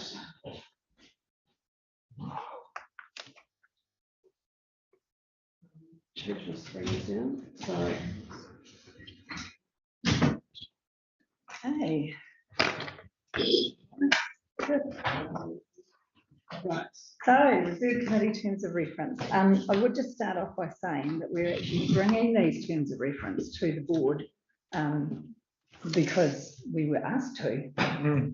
We did suggest that they be held over just for the new board, but you guys are the ones that have been working with them so much and everything that we went along with that. We brought them here. Part of that reason is too that there's a difference around the discharging of the committees. So under the new terms of reference, they wouldn't be discharged until a month after the board has had its first meeting, which gives more time. So there's a less down period in that interregnum period, I think it's called, where they wouldn't exist at all, sort of thing, until the new board appoints. So that's sort of around that. Anything you want to say to start off, Katie?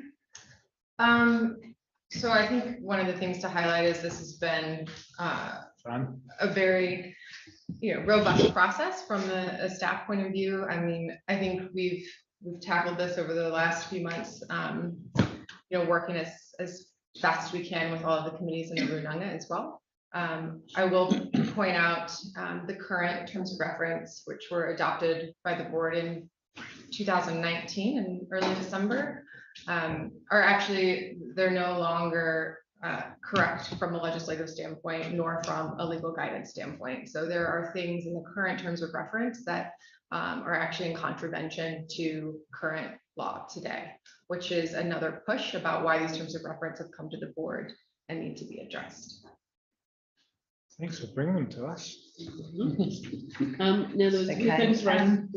I did actually sort of try and note down the main points that people were making and to try and sort of address.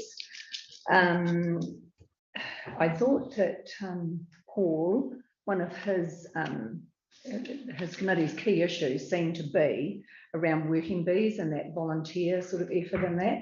And I actually thought that this board might like to ask staff to get something probably a bit stronger in the terms of reference around that before they're put to the new board. I agree that it's always been a concern for staff as well as for the committees that, there don't seem to be that good a clear guidelines. And I know that Paul and his guys do lots of work with volunteers. So there's something probably that could be put into those terms of reference to make that clearer and stronger, because it's certainly not intended that volunteer effort is stopped or squashed in any way. In fact, it's still encouraged. I agree, but like you say, it's personal relationships, and Paul's respected all over the peninsula, and when he moves on because he can't keep doing what he's doing forever, someone else is going to take that role, and they need a bit of Yep. So look, let's get something in place. No, I mean, we can't write that on the spot now. Yep. But I think that between now and when the terms of reference go to the new board, which will incorporated early December probably, have something in there that makes it clearer about that. Definitely. Would you be happy with that? Yep, definitely. I mean, and look, there's legislation there that has to be followed, basically, but without being, Hitler.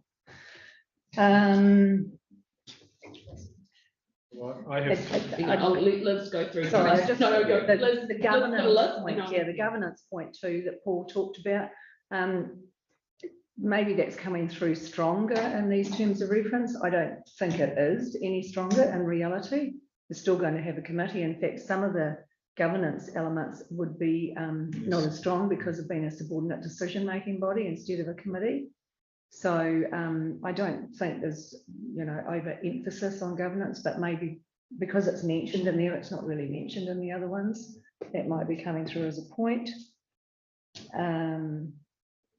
I took his point too about strategic. You need that strategic stuff around the people who do just want to get in and do the work, and that's the triennial thing. That's where you can put all that meaty sort of stuff so that people actually know they are going to go and plant the trees and stuff like that. Need good communication. I agree. We always need good communication, but there's been some real buy-in from staff around these terms of reference, and I think that people are just there really willing and ready to get in and help out.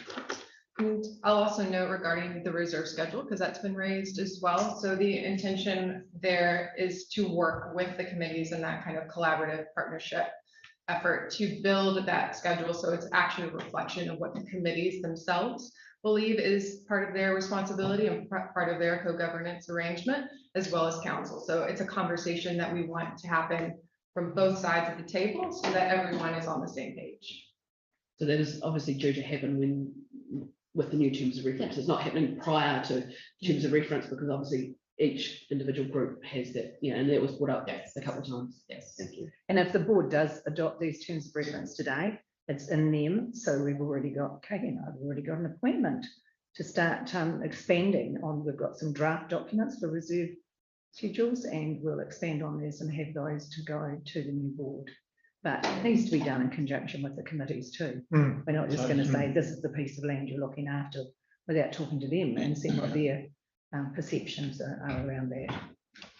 I think that was another big point that came through, was the fact that the individualization, obviously having one document, you're losing that individual aspect from each of the committees. But no, obviously having that schedule would then bring in that individual. Break it up. Yes, against people. Totally. Yeah, because we recognise that they're all different.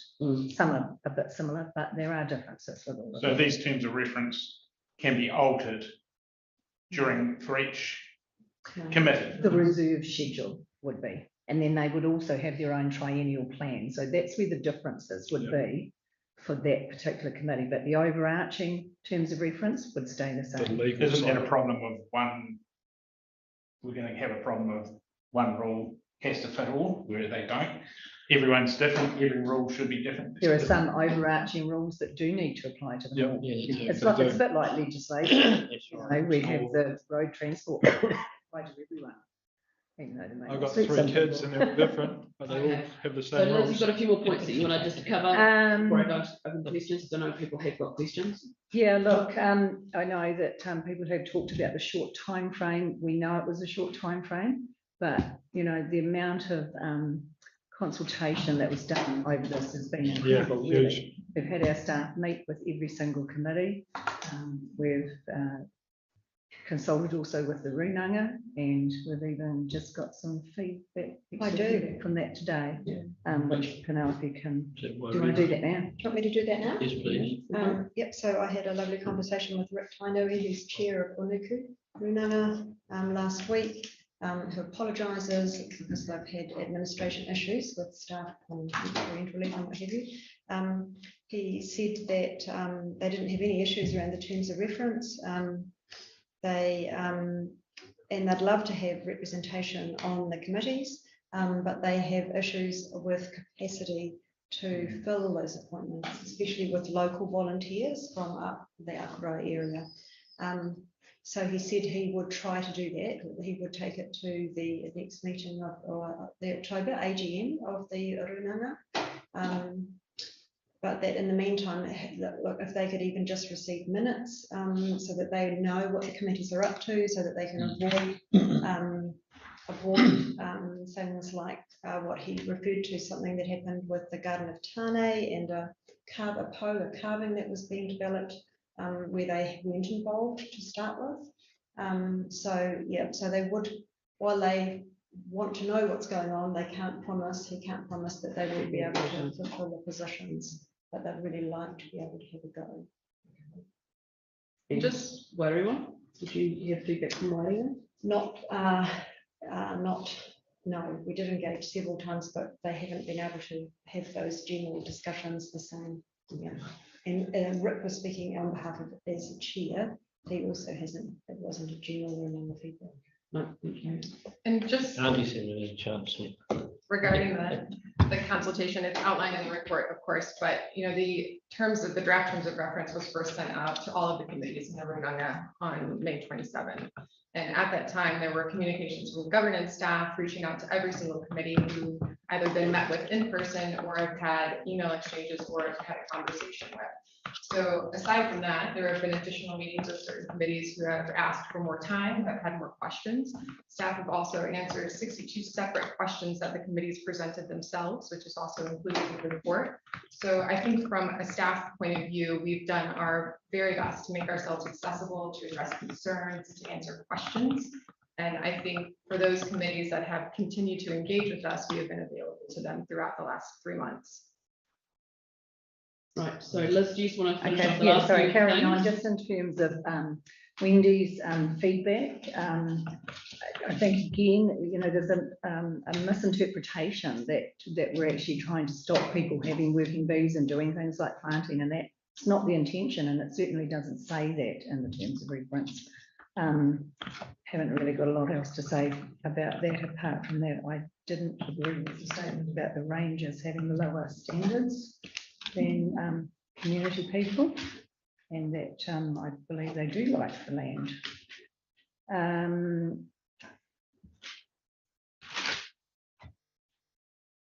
Joshua, not a lot to say about what he was saying. In terms of Pigeon Bay, there is a wish from that committee, or particularly members of that committee, who do want to look at an incorporated society thing. So that would need a little tweak in the terms of reference to if you wanted to do that. So that actually could be investigated in this in between period again. I would still stand by saying that they've become, you know, you reiterate them as a reserve committee today. Yep. Because you can't instantly become an incorporated society. But if you do just change one thing, yeah, you talk while I find it. 11.3. 11.3, thank you. Yeah. One thing I'll also address that was raised during deputation is that whether or not a committee chooses to consider becoming an incorporated society, that arrangement still would require a lease agreement with council. And should that happen, certain aspects of the terms of reference would still be incorporated into that lease agreement. So, for example, you know, even if a committee or a group becoming an incorporated society wants to build a structure on a reserve, that would still need approval from council, as it is a council reserve. In addition, you know, there are aspects of the terms of reference, for example, the invitation to 2 members of the Runanga to sit on the incorporated society in this instance that would carry over. So there's some things that the terms of reference would continue to be applicable, whether or not a committee chooses to look at becoming a legal entity.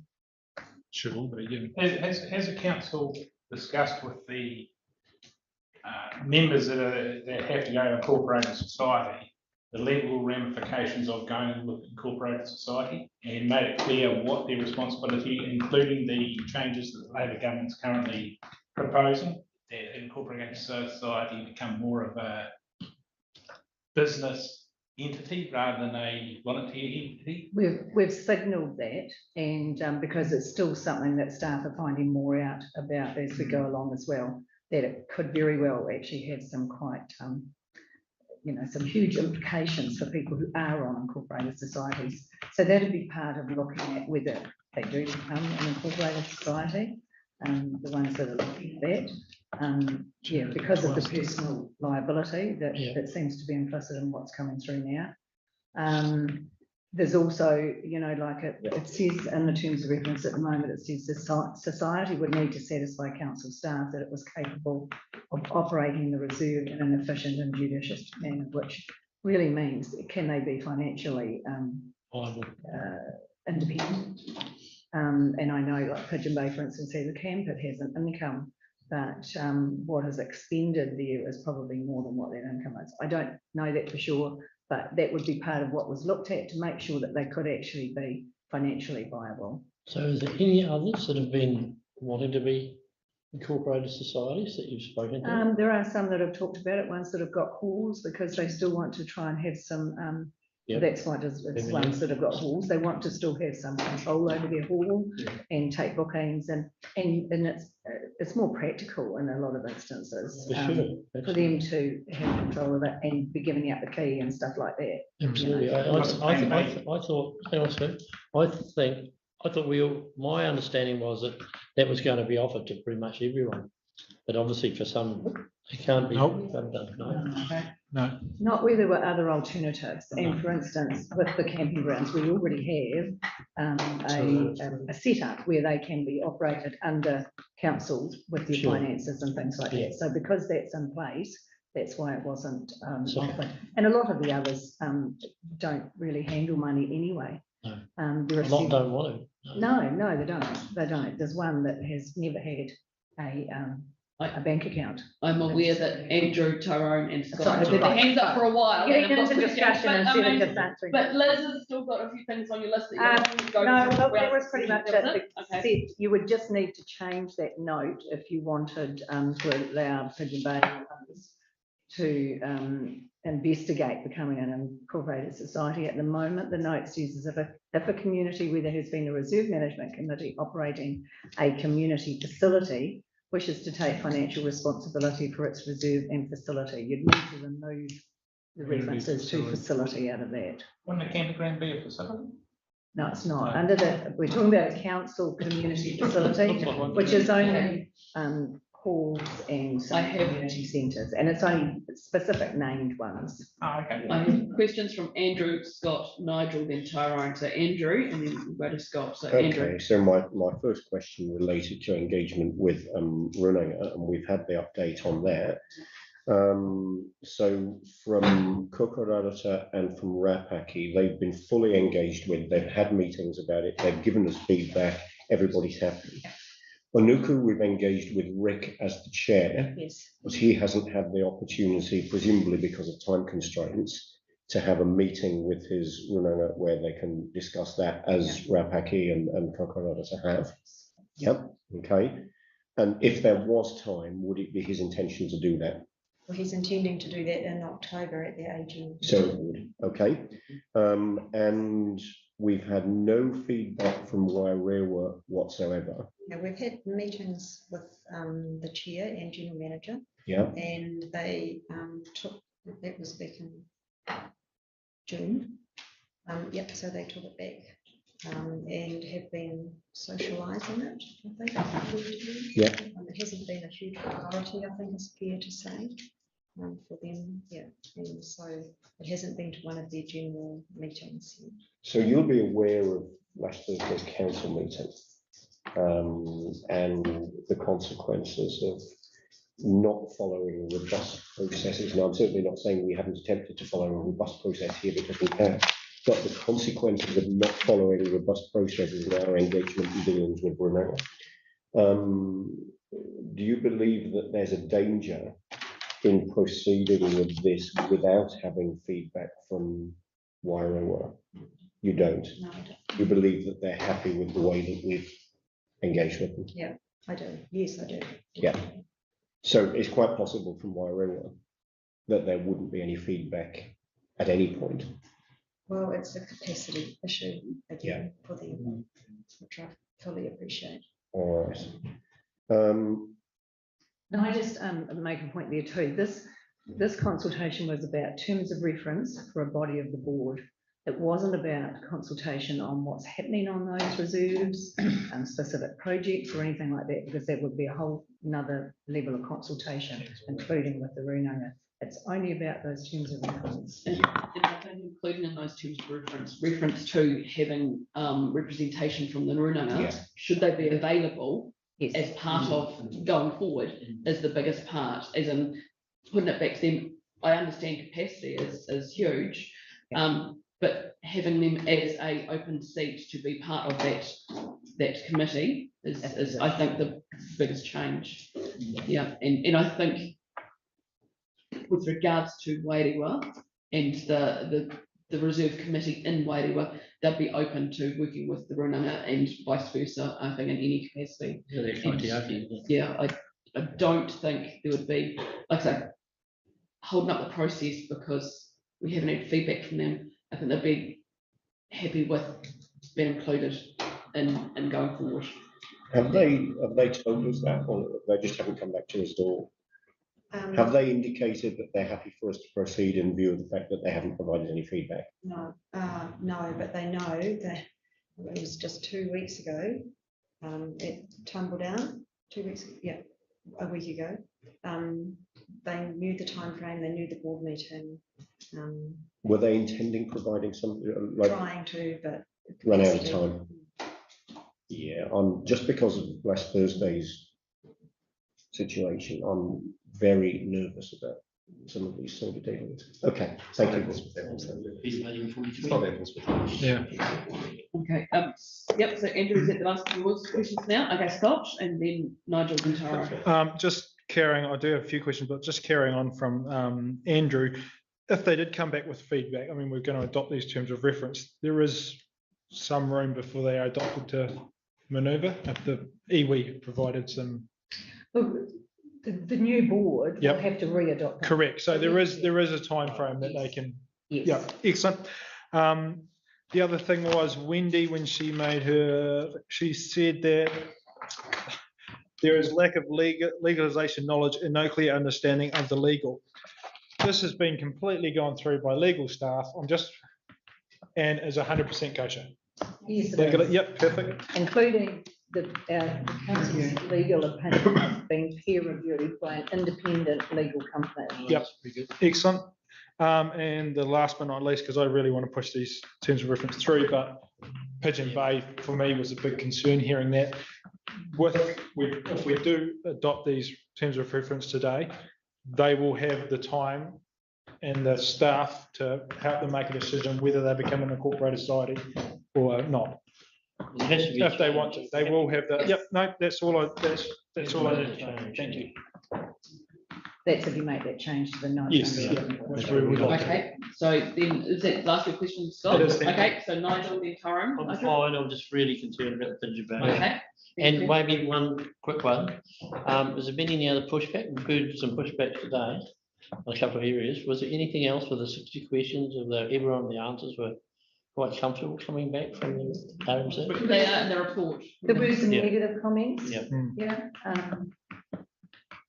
People are worried. Quarters, but overall, actually, it was quite pleasant meeting with some of the committees and that the feedback that we were. Well, it was good engagement. Yeah, very good engagement. And we have seen the responses to that feedback. Thank you, Nigel. Tyrone.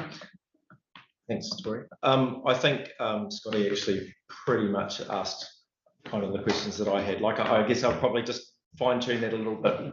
Like, so, because nobody's ever going to be happy with everything across the whole thing, right? Like, I mean, so, but we're actually going from a position of like quite a sort of a miasma of different things going on to something nice and clear and clean that, you know, but that people will have some concerns with, grant that and we acknowledge that. So you've said that there's room, like, you know, to get some of these things right over coming months and when the new board readopts and all that sort of stuff. What's the, in the future, like, if there are things in this terms of reference that just don't fly and just aren't working, what's the process for amendment and adjustment? Just a report to the board to change the terms of reference. Right. The board, which is quite involved, but not. It's not the board, it's the board's terms of reference for how it's going to operate. If those bodies operating, that's why we call them committees, not, you know, because the bodies gives us more structure. Yeah, so you can just change them at each time. They're your terms of reference. Okay, because nobody around this table, and correct me if I'm wrong, Tim, wants to compromise the fact that locals and volunteers go and do a whole bunch of stuff and do great work and it's all beautiful and like no one wants to get into that. I don't think staff do either. At all, and neither do staff, right? Oh, actually, which brings me to another final question. Just the whole idea of collaboration, right? Collaboration to me means it's not a question. 2 or more entities. It is a question. So 2 or more entities working towards the same goal, right? So it doesn't feel to me, in your professional opinion, that the involvement of staff is going to compromise. The fact that staff are one of those parties is that's going to compromise the ability of volunteers in the community to achieve those goals. right? Like it's not. I think it's actually going to. It's not a constraint. It's just a support mechanism. I was going to say, I don't see it like that. I But don't I see it know like that that some either. people will, because look, we're bureaucrats, but we have to be. There are laws that are made that we as council staff have to know we're operating under. But the idea is to try and keep those as simple as possible, and also have some good processes. I know that, for instance, with the working groups, they can have like a check sheet, so the committees can go through, yes, done that, done that, done that. There's ways to make things simpler. And it can actually enable the committees with check sheets and little procedures and but we don't want someone going out to chop a tree down with a chainsaw who's never started one before, Yeah. I know that's the extreme. That's how I learned. When do you do it? So I've got, next I've got Howard, then Ruben. So if you're finished, Tara. Thank you. Howard, then Ruben. Howard? To go back to the chainsaw thing, they're electric now, so it doesn't take much skill to drop down. They're quite scary. Anyway, it's not that difficult now. I know this is about the terms of reference, but I'd like to go more into this incorporated societies. I know it's but it is a major issue in that what I understand is by these terms of reference, any facilities that a council owned would have to be have to go incorporated society. They cannot go under the terms of reference of this. If they're handling money, they have to. No, of course they can. No, that's not the case. Okay, so what are the alternatives? What's clean? So we've just got to work out a system where the money can be handled another way, which could be done by, like, the people could perhaps still make the bookings with the local committee, and then the local committee would send details to council for that to be built. I mean, that's how you book a community facility in other parts of the city now. You do it and you just pay online. Okay, so basically under the terms of reference, a hall can still just be a committee under these terms of reference, and the council can handle all the money.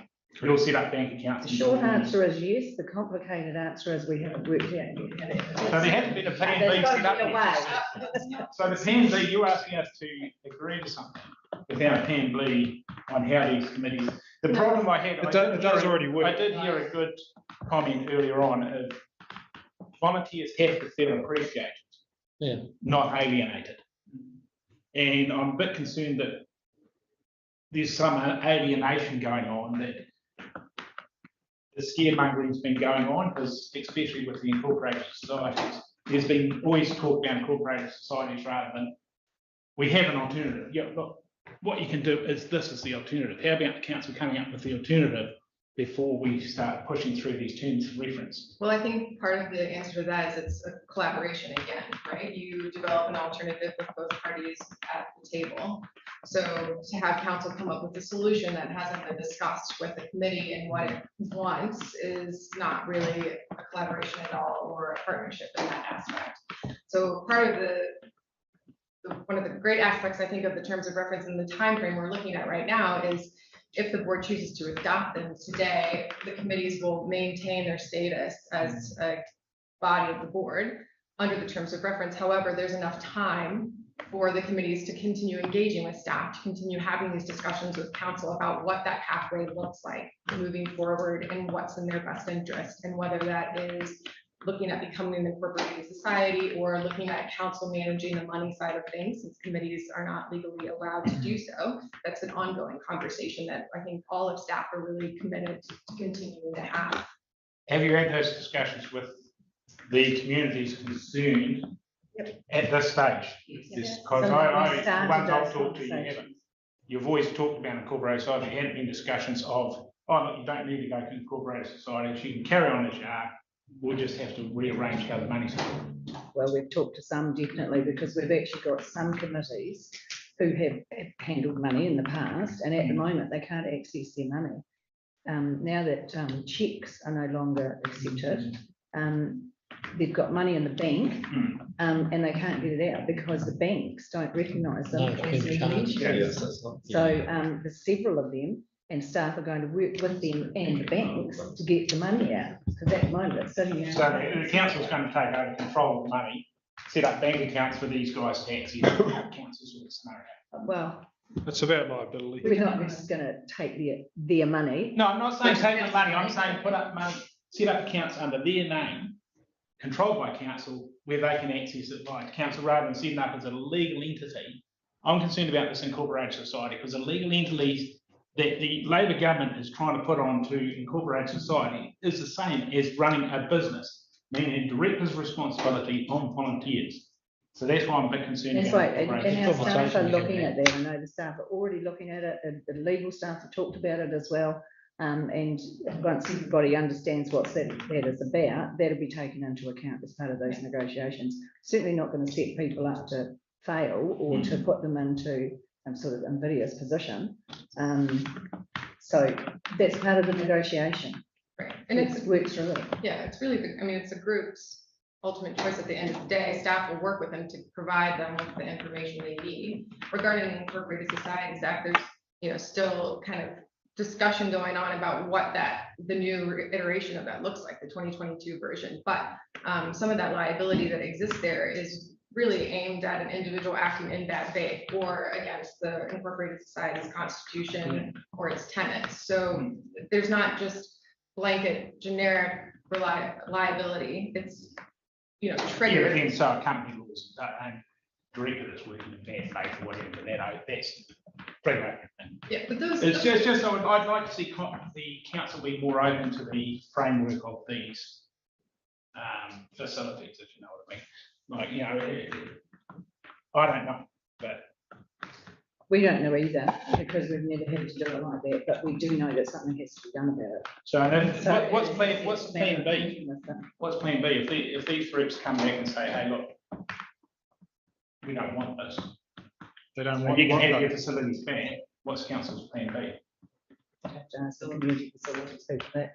Look, no, the council don't have to accept that. The council facilities now, and these groups have been helping to run them. Yeah. And that, look, there will be a way that can continue, but we haven't really looked at. Well, we have looked into it, but we haven't got anything set up at the moment. The camping grounds that operate separately at the moment have their own. They don't have their own accounts. They have a WBS code, which is a ledger code sort of thing. So they operate through that code. So their monies go in and out of that thing. So something similar, I'm sure, can happen with those. So there is a bearing in mind that their income is very, very small. So there's still, a huge council component. Howard, could I just say, if we reach a place where a group is saying, we don't want to manage this facility, we want council to, then that would be a fail. Yeah, that's what I think. That's what I'm concerned about. We don't want these to set these up to fail. Well, neither do we. And them having them back to council to manage would be an absolute fail because local communities want to be in charge of their local assets as much as possible. So we'll be doing everything we can to make that happen. But shouldn't all these questions been asked? So I know I'm dragging out this thing and being shitty, so I apologise for that. But for Pigeon Bay to come to this meeting where we're signing off on these documents and suddenly bring this red flag up means, well, are there other communities out there, facilities out there that are going to come up with red flags that haven't been? Well, that's what I would have thought Pigeon Bay wouldn't have had to come to this meeting to bring this red flag up. It should have been beaten out before. Pigeon Bay don't have a community facility. The Pigeon Bay Hall is operated under a different group. No, but that's just one red flag. I'm saying, are the red flags going to come up if we sign these terms of reference? Well, the terms of reference have been on since 1989. So they're not legally. The ones we've got at the moment don't legally fit. Yeah, I know. Yeah. So, and if it does, if things do come up, I don't think there will be. Look, you saw that list of questions and everything. We have gone in and out of stuff so much. But if something does come up, then we have to deal with it. Yeah.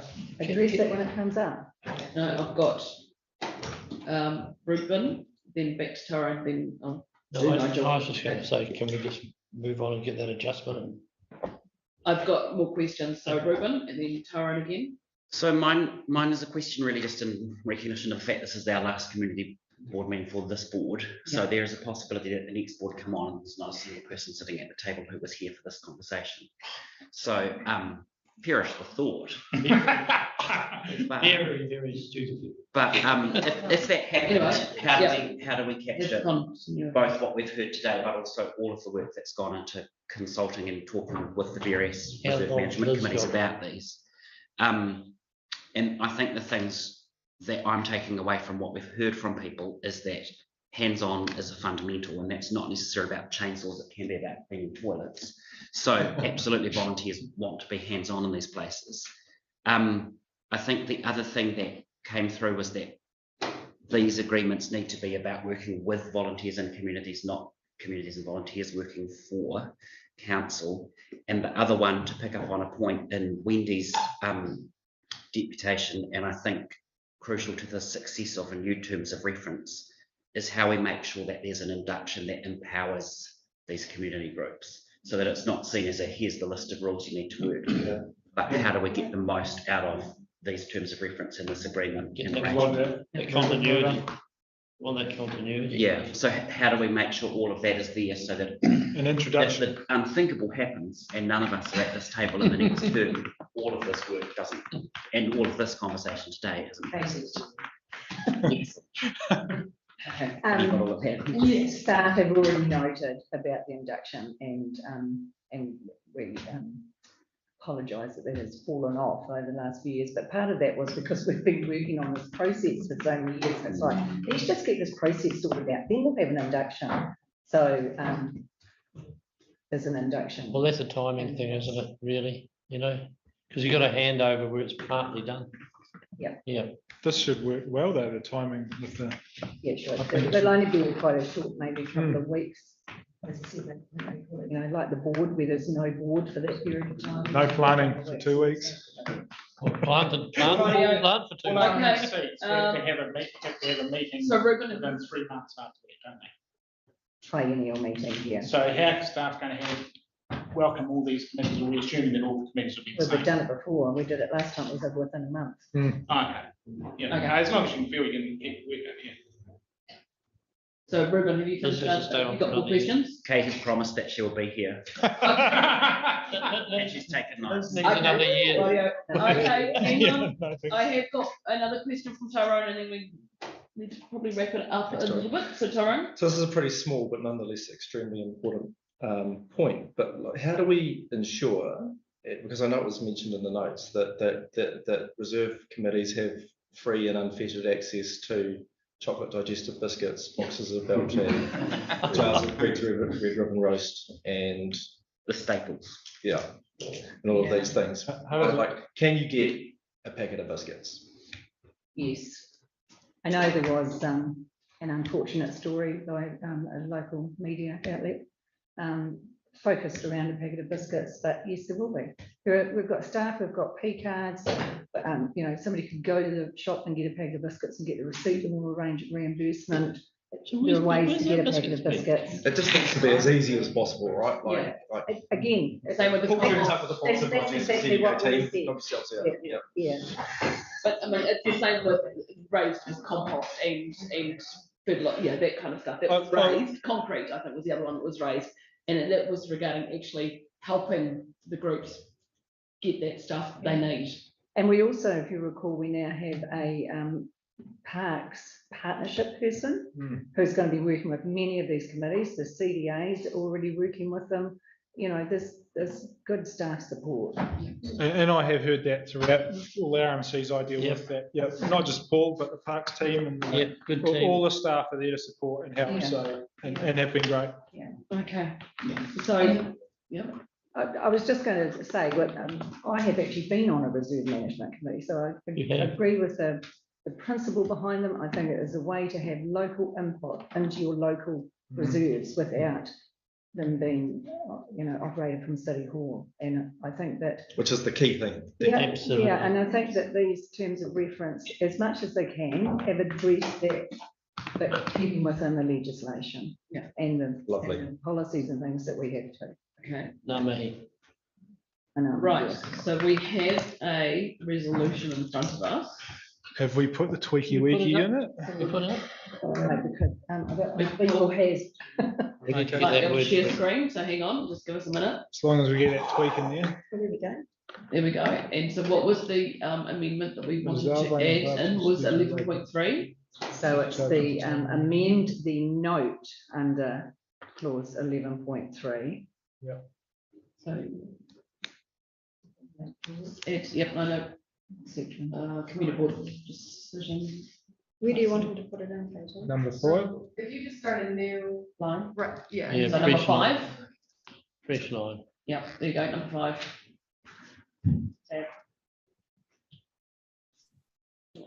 Sorry, it's Vivian here from the legal team. I think you need to, hi, I think you need to put that note at number 1 because you want to make that change and then adopt it. Okay. Thank you. Okay, thanks. Thanks for the advice. That you've been online and listening to our conversation. Yeah.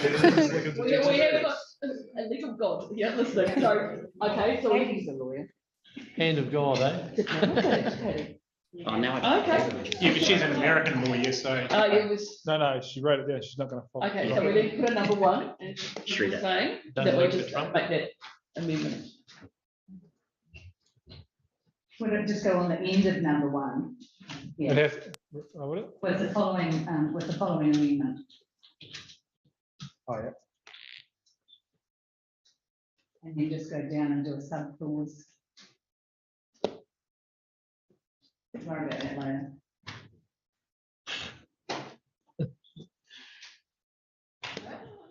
We'll deal with it, yeah, okay. Okay. Was it section 11.3? 11.3. Are you happy if we just put under the note, remove reference to community facility? As long as it's going to carry out the action of the board's request. What does that mean legally? Well, it means Well, we're going it to means we're take gonna those remove that. facility Yeah. bits out of that note. You don't just want to add in a campground. No. Because there could be something else that comes up that's Could be a freedom There camping aren't park. any money, there aren't any other money. Because Not at the that moment. option is in the advocate about campground. Yeah, you could just add in campground. Because that's. I'm just worried that we've got 2 years Otherwise and it would have come up. okay. So you want it to say operating a community facility or campground? Which is to take financial responsibility for its reserve and facility or campground. Well, we want it to be functional and to hit the nail on the head, don't we? We don't want this Just take it out. issue sorted for. Just, yeah, I prefer to just take it out and just put in campground because there could be other things in the future that an RMC will earn money off or I have a bake sale. or they might start getting carbon credits for all the native regenerated forest they're putting in.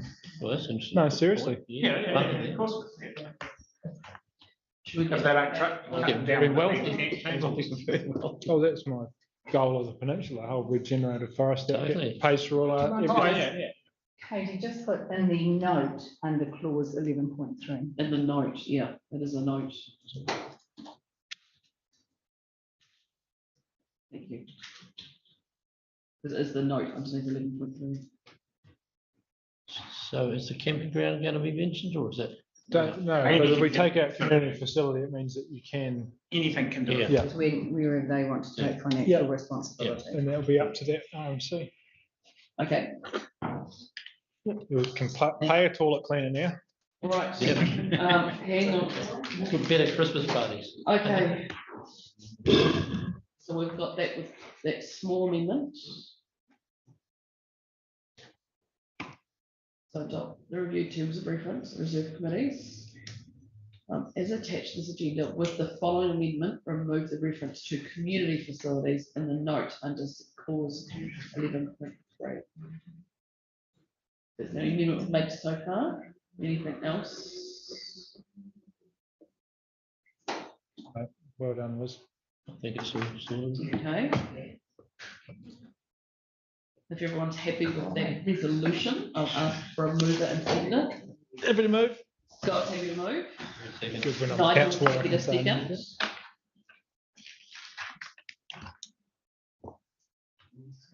Okay, so we can go into this Yep, okay. Yeah, I need to speak to this. And the first thing I want to do is to thank staff for the work done. I want to acknowledge that I was one of the people that asked for this to be brought to this meeting, because I thought that wasn't lost on me. I thought that there was real value in this board that had been on the journey, could be the board to adopt these terms of reference. So the first thing I want to say is thanks to staff for the work done to bring this report to us today. What I heard from Wendy in particular was a suggestion, and I really do hope that it's wrong, that because of these changes to the terms of reference, volunteers would walk. Now, obviously, there's only one way to find out whether that would be the case or not. I do note the risk in the section of the report at the end. That risk is called out, but it's assessed as low. Whilst it's a low risk, the consequences of it happening would be significant. The report notes that staff would take over the management of the reserve. And on the face of it in the report, that's a perfectly workable solution. But I'm mindful that one of the things that really makes these reserves work on the peninsula is community involvement, community interest, that real sense of community ownership. You know, that this is a part of the community, that the reserve, you know, really in the eyes of the community, I think belongs to the community, not to the council. And that's absolutely the way that we would want it to be. It's the way that it's been done for years, and any new terms of reference really needs to enshrine that. And I don't want to put that at risk in any way. When I hear some of the things I've heard in the deputations this morning, from good people who've been volunteers on the reserve for years, experienced people. I mean, in Pam's case, somebody who sat on both sides of the table and knows this kind of stuff inside out. When I hear uncertainty, when I hear lack of confidence, when I hear, you know, people feeling that they're not as respected as they want to be and so on, that gives me cause for concern. So it's also clear from some of the deputations that there's still quite a bit of misunderstanding about this. It is quite complicated, but clearly there still is some misunderstanding. It's also very clear that a number of parties still need more time to give feedback, and that there's a need for further work to be done, particularly on that incorporated society part of the model, to provide the certainty, the comfort, the confidence around ways that might work. And there really I pick up on the spirit of Howard's question. And it would be really good to have that work through to provide the certainty and confidence that I'm talking about, quite possibly before we adopt these terms of reference. I'm particularly concerned that two of our runanga haven't had the time to give feedback in the way that we ideally would want. We know that Unuku are going to meet in October. They will have proper feedback at that time. Wairewa, we know that they're constrained by time and resource constraints. They may or may not have the ability to do that. But in an ideal world, we would have that, situation resolved. Pigeon Bay, I asked the question I asked very deliberately, raising red flags, specifically asking us for more time. The conversation with Pigeon Bay really was the trigger for the incorporated society part of the conversation. And I do think there's a need for more confidence there before there can be confidence in this whole area. Littleton, obviously, some members have got concerns, and noting the concerns in the table from Little Akaloa. So I appreciate the work that's been done. I also note the staff advice that there's room to get some of these things right before the new board readopts or possibly adopts these in the new term. That would give us room to get feedback from Unuku, hopefully from Wairewa, room to tidy up some of the conversations and provide confidence around the incorporated societies. Given the board will need to readopt these in the new term, I'm suggesting that we let the board adopt these for the first time in the new term to allow for that further work to be done, bring them to the new board for adoption for the first time in the new term.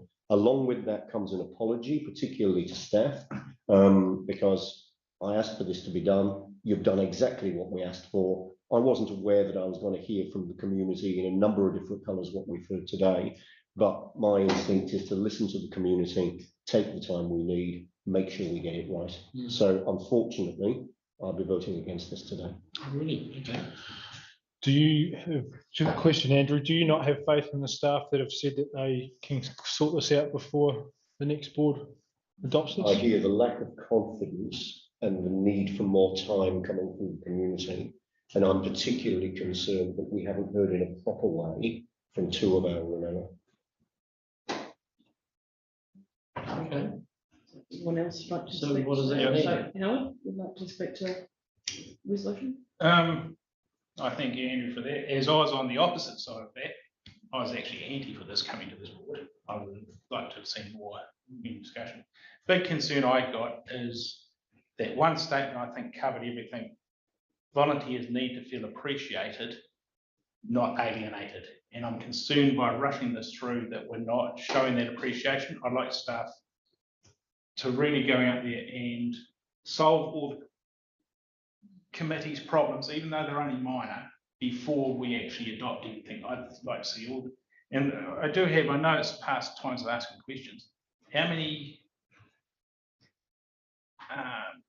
committees do you feel have issues out of all the ones you've discussed it with? How many are you just going to say, yeah, that's cool, we'll move into that?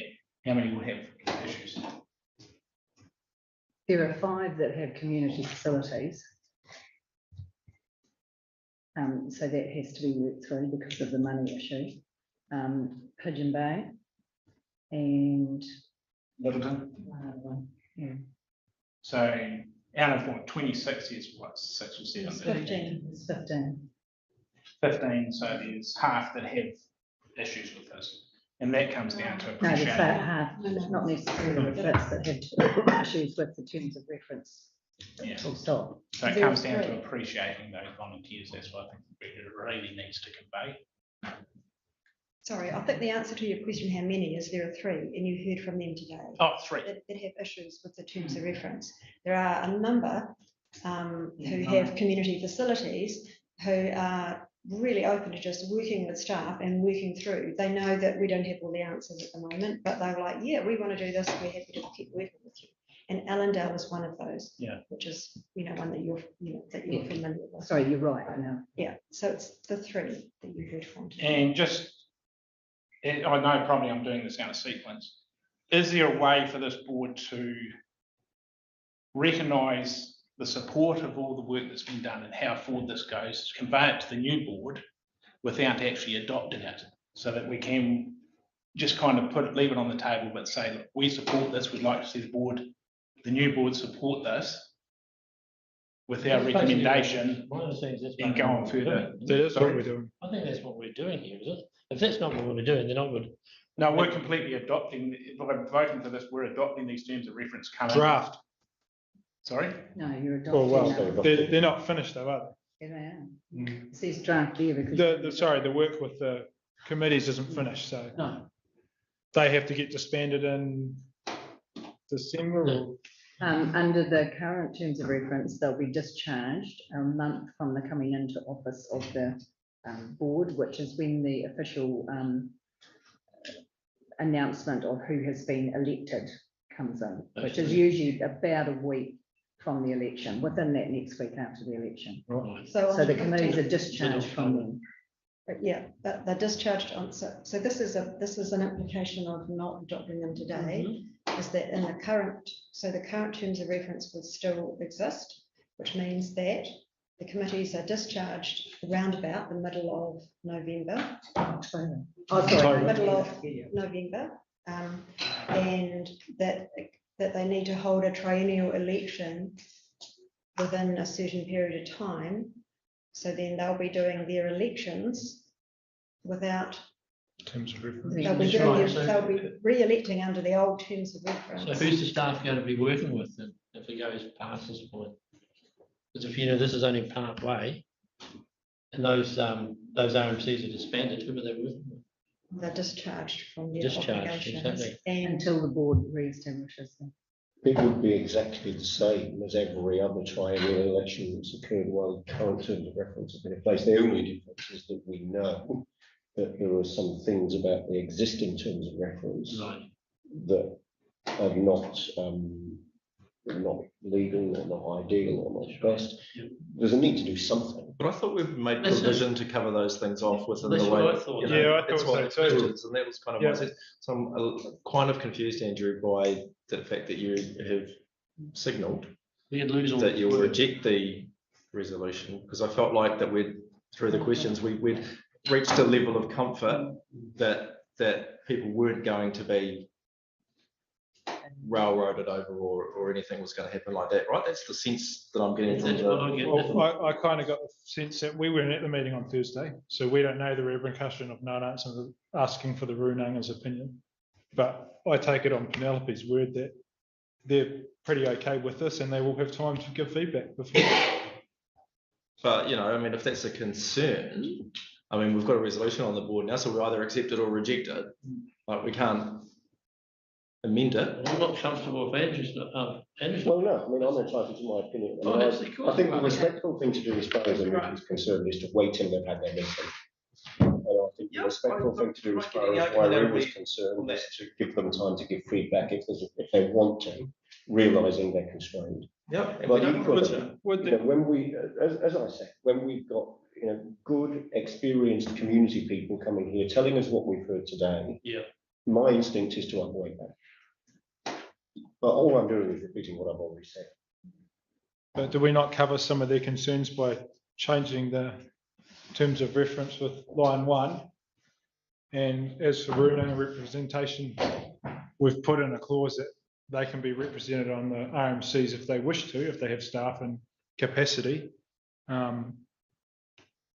So would they alter the terms of reference, or would they, because we're not actually doing anything with the land, that's up to the RMCs? Because if we don't get the outcome that we want and we end up offending mana whenua or anything like that, like there's an opportunity for the terms of reference to be completely rejected outright by the incoming board. All this work will be lost. Yeah. Well, what, no, which was my point in asking for it, originally asking for it to come to today. Yeah, right. Giving staff more time is not going to lose all this work just because we don't adopt this. It could. Well, not necessarily. You're assuming that the new board are going to reject it completely. Well, why would they? Because they don't. There's no reason to do it. They won't have the knowledge we've accumulated. They might have not sat through 7 of the. But that's where staff comes through presenting the plan. Look, this has been adopted. This is, you know, staff have presented a good plan. One of 2 things will happen. Either it'll be adopted today and we proceed as planned, or it won't be adopted today and then the new board will adopt it with some of these changes made and with some of the conversations that need to happen in the meantime. Can I just clarification that from what I understand is that we're adopting this today, but it also has to be adopted by the new board. So when the new board comes in. Well, every board sets up its own governance arrangements. Yes. Okay, so that includes not just these committees, but like the museum committee, you've got the 2 design panels, things like that. Some of the other boards have a submissions committee. So each board has that. Every time you come into office, you consider what governance arrangements you want to have and you do it. And obviously you have to have terms of reference around all of them. Those other ones that I just talked about have terms of reference. So from what I understand, the terms of reference, if agreed today, means that it covers that this next 3 or 4 months where we're in that limbo period.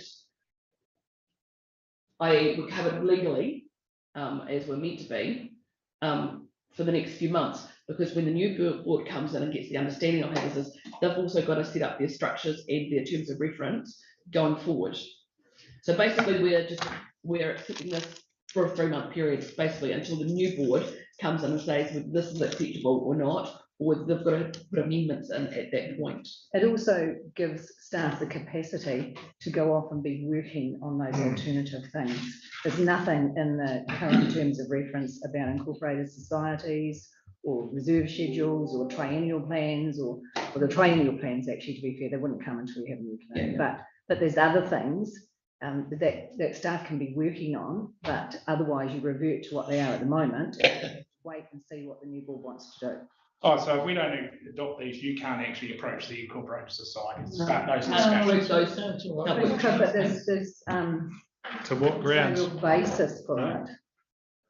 Well, then can I foreshadow a resolution that in the event that this fails, we request staff to do the work on the incorporated societies model.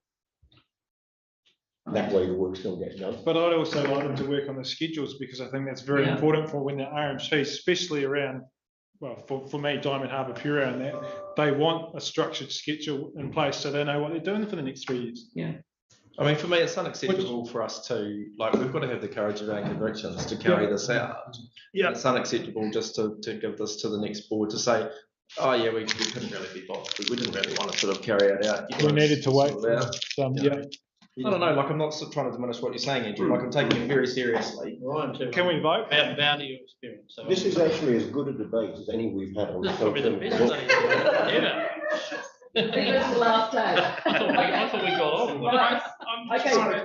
Yep. Can I ask a question, because I don't know we're in debate, we're in debate. Blow on it out the window We're in anyway. You carry on. Like, is it possible that we can sort of like back out of this and make some amendments to acknowledge what's been said and draft another resolution? I don't know, because this is real unusual, like, It is. in the 5 years that I've been on here, like, I don't have any problems with us voting on it now. No, I think Basically, I come this what I'm far asking and you the just. staff is, Yeah, it's a vote, I if we suppose. vote no, can they carry on communicating with the groups about how the new process is going to look like? Can they still carry on doing that? Yes. Yes, we can, but. Yes, we can. But And is you- because it's still illegal to handle money, so we still have to work out how they are not going to handle money, those that are. What about the scheduling and all the other things that would happen if we adopted this? Well, that, That would probably not get done, would it? Well, the purpose of the reserve schedule was to do that collaboratively with the group, so. Yeah, exactly. I don't think we would do that. I don't think we would put resource into that right now. Exactly. Unless we knew it had been. Yeah, approved. exactly, which is what for me, for the reserve committees I talk to, they want that in place. Yeah. And that gives you not only to structure to talk about incorporated societies and how to handle money, but it gives them a clear guidance of where they're going for the next 3 years. And if we've talked about this for so long, if we come to the punchline, if we don't have the convictions to go through with it, then that's fine. But it'd blow me away if we didn't vote on this and we get a positive outcome. I was against this until you said that there are alternatives to the facilities running as incorporated societies. They can run like camping grounds where the facilities can be still just run as RMCs and they run as the camping ground sort of scenario. They don't have to become incorporated society. There's one concern I have is that they have to become incorporated society. Can we ask Paul, since he's respected by all? He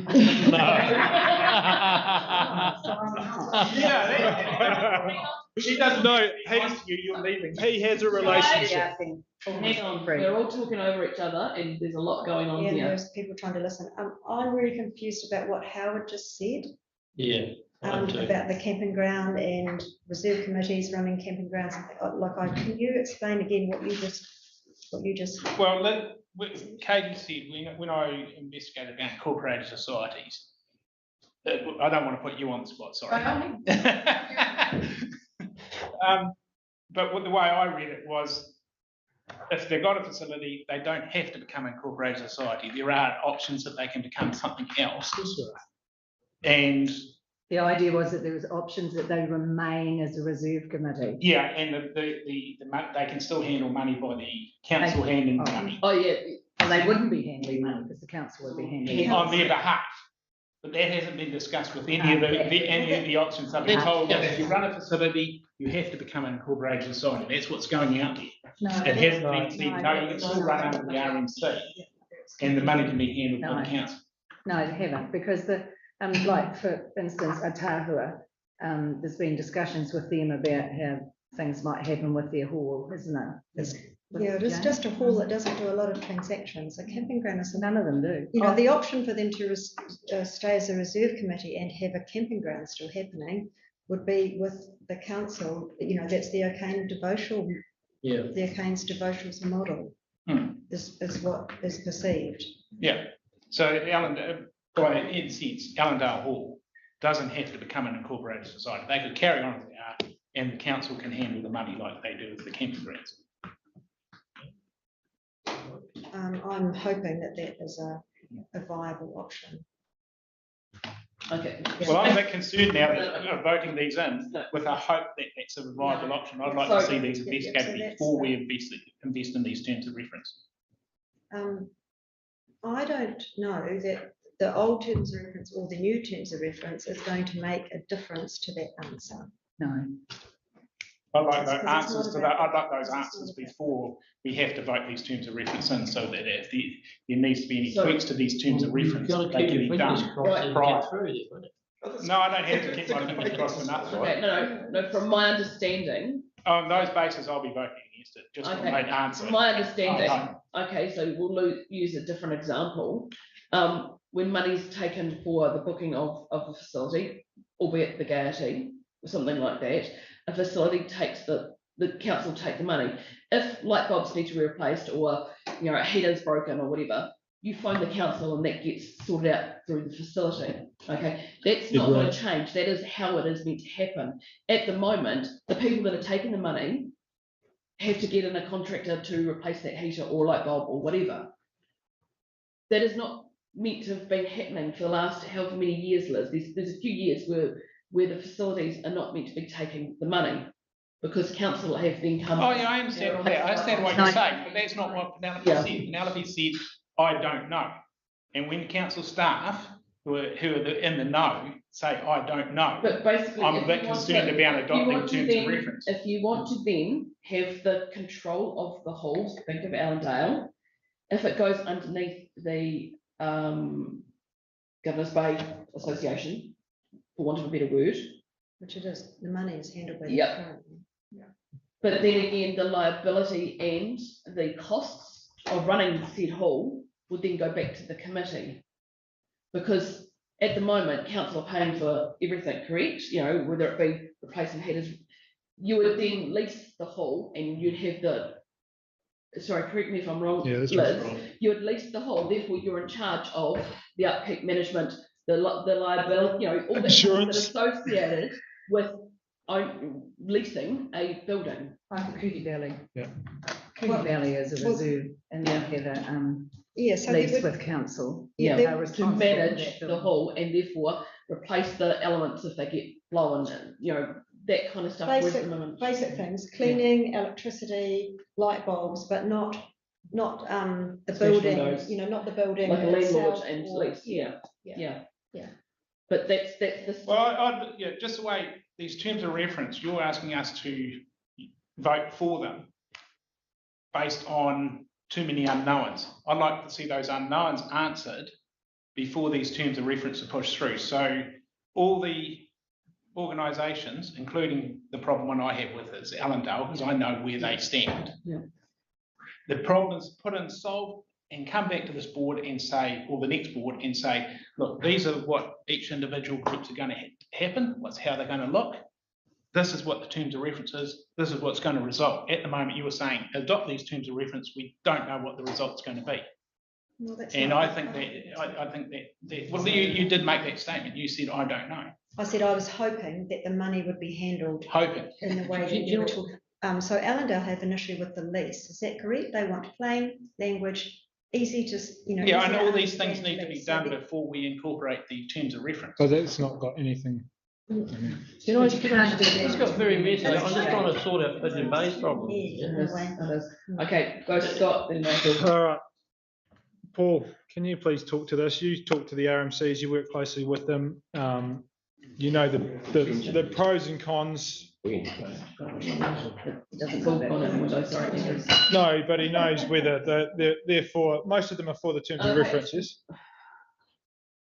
Can I not ask Paul with his experience to speak to this? He doesn't have to deal with community facilities. Yeah. No. So don't put it on. My understanding with this all began was trying to sort out Pigeon Bay's issue of being able to have the choice of becoming an incorporated society. I think believe that's where we're. Why don't we just have a vote and put it through and have the vote, and that's the end of it. We've had the discussion, we've had the beat. Let's vote. Who votes? Whichever way you. Before we do that, I'm just keen to explore a little bit about, like, I'm keen to have the conversation and understand what recourse we have to address the concern that that mana whenua may feel improperly consulted. Me, I feel comfortable. They're not on the reserve committees. Well, they will be. They will be, yeah, which in the spirit of treaty partnership though, like we want to make sure that they feel like that the conversation's been had. I had quite and a like conversation with Rich. Yeah. So Nigel catching up with his good mate Rick is not the same as like consultation. I know each Runanga has their own voice. I understand that. So voice. we started trying to consult with the Runanga following that November briefing last year. Yeah. And of course, we were in that period where you couldn't meet face to face, which they prefer. We had a whole lot of, wearing masks and social distancing and stuff like that. They have also been written to. There have been meetings held with them, like Andrea spoke directly, I believe, with Ngāti Wheki. You guys went to and spoke to Kokororata. We spoke to Wairewa. Wanuku we had no response from, and that has just come recently by asking Nigel to ask the chair to. It's good, mate. And part of it because of their administration difficulties that they've had. So it has been a challenge to try and consult with the Runanga. Yeah. But I mean, the new terms of reference at least acknowledge the Runanga and have that clause there that they have to be invited to have representation on these committees. And I think that's a big change from what we've had in the past, is that having that representation and being part of the wasn't groups even mentioned in the past. Because there's no doubt that we have best endeavours. We want to have that partnership and engagement. Right? Yes. I want to enable, and this will enable. So the antithesis of what I said before is we have attempted to engage with Anuku. There's been an informal conversation with the chair. We have attempted to engage with Wairewa, and there hasn't been any response because they're constrained for time and resources. So do we today say, okay, so Anuku, you're having a meeting in October. We could wait till you've had that meeting and get the formal feedback, or we could just press on and make our decision today. Wairewa, we appreciate you haven't had the time or the resources to give us any feedback. We would like your feedback, but since you haven't met our deadline, we're just going to make our decision today anyway.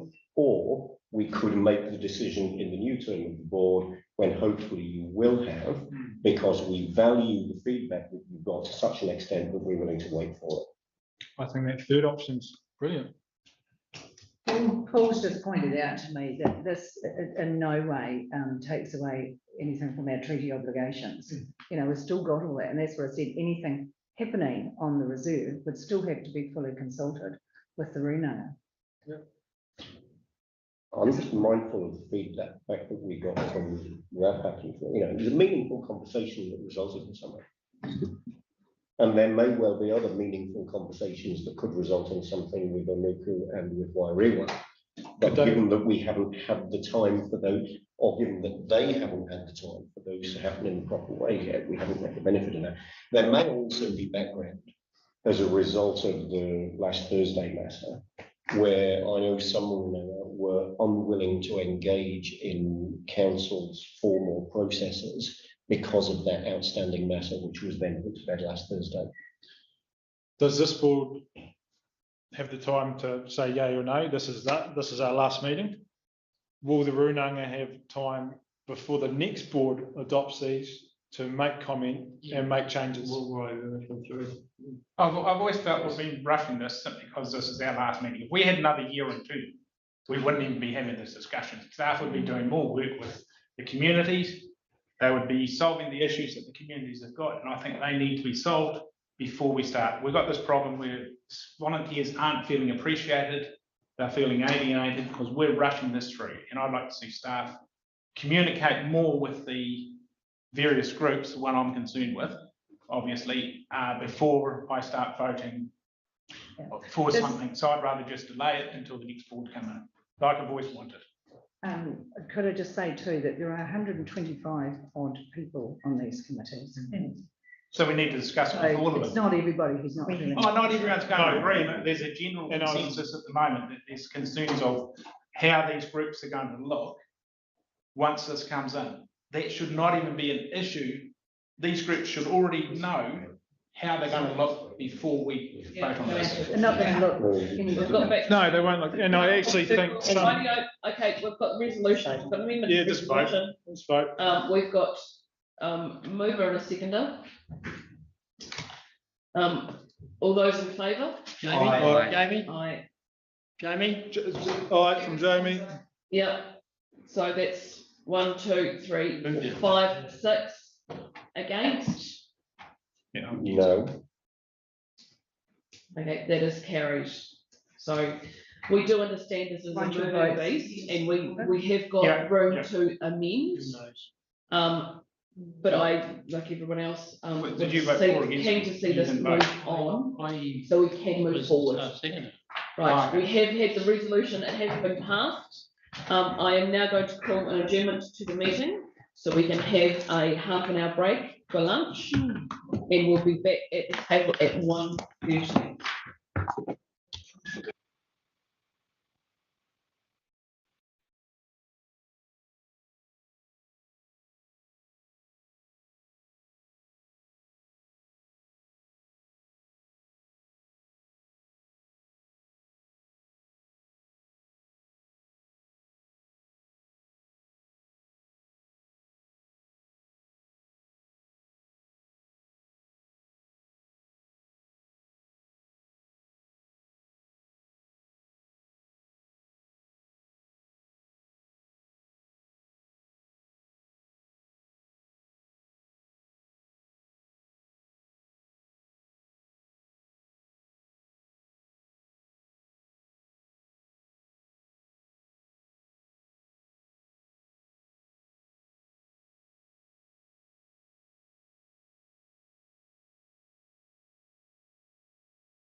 stuff they can go through in 5 minutes and realise that that's it.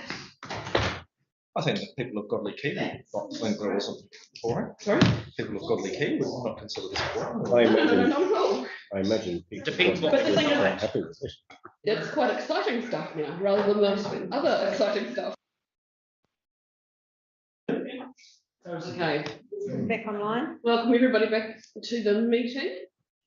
Right, moving on to item 6. I have no presentation permission. Straight into item 7, RMCC meeting minutes. It was UBL. Some noticeable absences. Yes, we've noticed that. We are chasing up. Okay. Quite a few coming through there. Any questions or queries regarding those meeting minutes? If not, I'll ask for a mover and seconder, please. Move. Andrew's moved. Nigel has seconded. No further discussion. All those in favour? Right. It's carried. Great work by all of those reserve management committees. Yeah, no, they have been doing pretty good stuff. Ekara Museum Committee meeting. Item 8.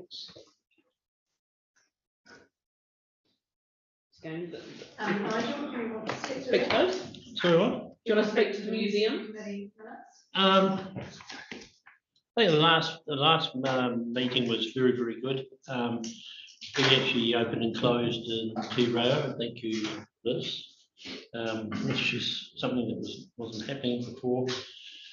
We did talk about going forward in relationship with the Peninsula, and I guess I think the overall the couple of years that we've been going, we've sort of increased the engagement level and some of the scope of what's turning up in those meetings. And I think it was very, very comfortable, the last one. That's about all to say about that, really. Okay. Thank you, Nigel. Need a resolution to receive. That's the one. So, resolution here. Can I ask for a mover? Yes. Receive, please. Tyrone. Seconded by Ruben. We receive these minutes. All those in favour? Aye. Opposed? It's carried. Thank you. Thank you, Nigel. Right, item 11. Godly Heath traffic roading improvements. So can we get Andrew Hensley and Christine to join us at the table? Thank you.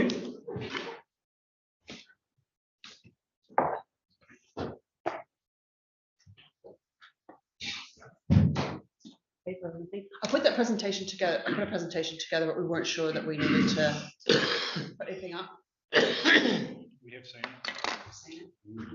So I guess the main thing, I guess strictly speaking from the board, is we're looking to put a resolution up around the no stopping, based on the delegations. And I think it was arranged then to what was the part A to council on Thursday as well, and that is in relation to the new shared path. Yeah, the delegation for the shared path sits with council.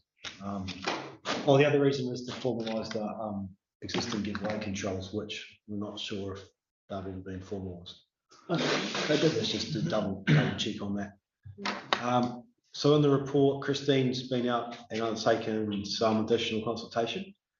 And I guess the other thing to note is that by proceeding to design, tender construction, it does give us some opportunity to re-look at some of those turning movements, in particular and out of that marina access road. If there, as it's shown at the moment, it looks like it may need to be revised with the markings to allow those vehicles through. They can get through now, but we think we could probably make it a lot easier. And the other thing to update you on is I checked some LINS documents, and marina access is actually called marina access legally. Is it? Which was quite a surprise. So we actually have a formal name for that piece of road, even though it's not legal road at the moment. Saves an argument, ladies and So what's the marina of that? Well, and so because I raised it as a possible opportunity to rename it, and I had a brief conversation about that, but that may not be needed, yeah? Good, yeah. Well, the family of Marina Access would have something to say about that if it was. Keep it simple. Yeah. That's quite a nice surprise. I think for the most part, there's been a lot of support for getting the work done. I suppose it's the biggest issue we've been looking at is just making sure that the nature of the vehicles using with all the large oil tankers, et cetera, that go down there. Not a lot of road volume, but was it 1,500 trucks a day on average? But I think you do get the bigger vehicles down there. So we've been working with them just to make sure that those turning ready. So that was the main feedback. So I went and did a bit of door knocking to all different businesses, and we've been working really closely with LPC as well. So kind of directly with them to try and manage some of the stormwater and collecting it. There's areas where there's no current stormwater on that site. Those just go to swales. So also I think one of the big wins as well is getting things collected and cleaned before they go back out into the harbor. So we're quite excited about that. And obviously all the great stuff like the new shared path. So yeah, so it's all pretty good. Can I just double check that you said 1,500 large vehicle movements a day? Vehicle movements. Oh, vehicle movements. Yeah. Okay. So if 1,500 large vehicle movements a day is quite intimidating. It's got a really high percentage of trucks though. Yeah. So when we have the tube counters out, it's really noticeable what. So But this that's to be is expected anyway. improve the safety for children and having access to walkways and everything. Everyone too, and even though currently it's really informal where people park, there's sufficient parking down those side roads. LPC indicated they're interested in maximising parking on the side roads, is there too? Yeah, they mentioned they might. Parking. But realistically, it's a convenience thing at the moment, and I'm probably looking forward to it not having a whole lot of stuff just stored there, dropped there, because that's how the surface ends up looking so bad too. We're looking to, we're going to meet with the Littleton Recreation Ground Reserve Management Committee next week and just go through with them what this means, because part of the design will be to retain that pavilion building. And then we will ultimately look to rebuild it as part of, in the future on the site. So we're going to just do a bit of different changes around that site. Some inconvenience for them from a parking perspective, but we're also creating a whole new parking lot, 20 to 50 meters away for them to use as well. So there's definitely some convenience for them, and we're very aware of that. So we just need to work with them a bit closer, just exactly what that looks like in other areas with no redevelopment being looked at as for next year. So with with your turning circle, you're talking about just changing the lines rather than widening the road? Yes, that's simple as that. There might be some areas where I've actually asked the guys to have another look at it and just make sure, because they use the tracking curves on different types of tractors and tractor-trailer situations. But I think what you do see down there is not everybody is driving, not everybody's in the perfect track. So maybe it's kind of giving it just a little bit more flexibility to make sure that there's track movements. If there is curve realignments, they'll be very minor to what's proposed, because I think it's the line marking is what. Yeah, it would just be, if anything, it's almost just rounding some of those curves out a bit more. Because when I've sat down with some of the operators, that was the big concern, to make sure that they could it's just how they use it and where they access. Those access points are pretty set based on where those tanks are. So it's not just about the main roads, it's about some of those and the main intersections and some of those gate accesses as well. The one of Marina Access is the challenge, because we don't want to make it too wide that it makes it quite a distance for people walking across it or biking across it, but it has to be wide enough that the trucks can get around. But at the moment, a lot of those trucks track over the centre line anyway, so it's I think one of the key bits there is that the visibility is good, so it's not like they're turning and not being able to see. But yeah, I think that's the only thing I'd flag is some potential minor amendments, certain markings and potentially to curb line, I guess.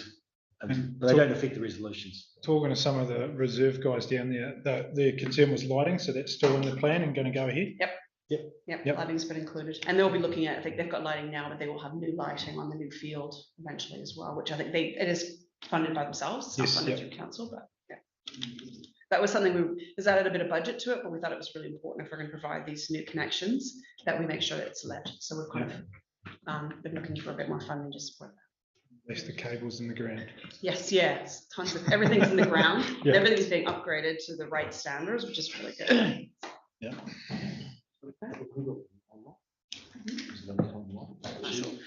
Lynette Ellis was going to, I think, join us online. She's not there. She's not there. Okay.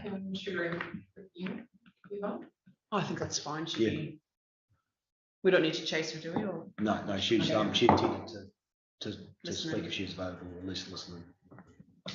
Okay. Right, does anyone have any further questions of staff? I just have one question just around, and you alluded to it, where the walkway passes across where the club rooms are. Yeah. And you said you were going to catch up with them. I imagine you've already had conversations with them about. We've actually changed that design from there now. So at the moment it kind of goes, it crosses Marina Access, legally named Marina Access, and goes straight to the west of the pavilion. What we've actually done is brought that along to where the parking is, and then have it kind of go around the building. So as opposed to going kind of straight there, it goes across and up and down and around, because we didn't want to take any field space away. It is actually concrete in that area right now. So we just basically go around the pavilion building. It's a bit of a tricky space because the edge of the pavilion building is actually in the legal road. So we couldn't, there's only so much we can do without affecting that building. So we decided to just put the pathway, kind of comes up, and then the building is here. So it kind of goes up and just notches around it, which will be a bit. Which will change later on anyway. So. Well, they're looking at a field upgrade, the end of next season. So it's not for very long, but that's, we want to sit down with the group and just make sure that they're comfortable with that. So does that mean those parks disappear?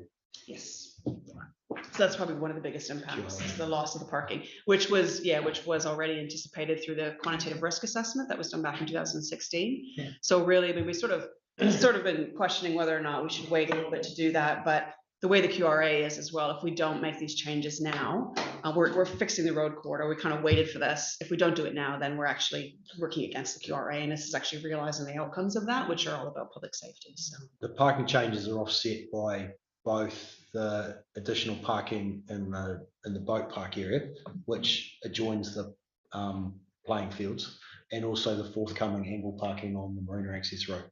So board members might recall the design the Marina Access Road was for angle all the way down, which is great because there's no driveways to break it up. So we you get a lot of parks down there. Well, it formalizes the way the site's already being used on a busy day down there, and you get people already parking in there. So it just kind of creates a good safe environment for that to happen. So we're going to push to sort of do that work as part of the field upgrade. So it's done at the same time. Well done. Any further questions? Thank you, everyone. There's no further questions. We have got a resolution. And it is a rather long-winded resolution. I'm not going to read them all out. Andrew likes to have because it's so good. I have to write it. Oh, well, like you say, you've got to stop this to prove that. Yeah. No, we understand, but it doesn't mean I'm going to. I have checked. I do have one more question real quick. Sure. As a roading engineer, how did you find driving over from town to Akarawa? Yeah, that's relevant to the. We can discuss that later. I was actually impressed. I saw a couple of guys pulling a pothole and they're jumping down on car seal. Okay, so we have got. I've just got a quick question. Yeah, no. So Tony's got a quick question Sorry. before we move. You know how like when we had that convo the other week, we talked to guys about the like the cut through, like where that like the angled cut through where there's that railway line, there's a rail line, and there's, like it's not specifically mentioned on here. Like, what's the? Sorry, I've lost my bloody page. Railway siding.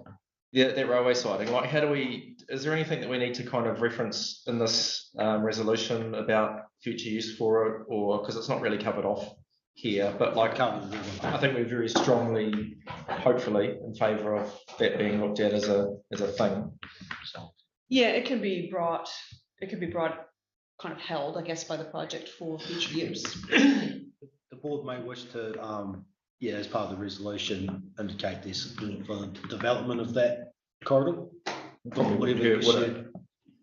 Oh, that I thought you were talking about on the road. Yeah. No, for that's part of that land transfer. For either pedestrian and or cycle usage. Yeah. So would that be 29 boxes onto here? It's certainly not part of this report, but it does need further funding. I think it's covered in the Naval Point Development Plan. I think we've got some contaminated land stuff to deal with there too. And the land's not officially ours. No. Which is probably there. So there's no real benefit to us doing anything right now. Yes. Well, it might be good to do a bit of a tidy up before the event. I'm just looking at Paul because it's. In terms of this resolution, certainly part of the Naval Point and the earmark for pedestrian access supplies.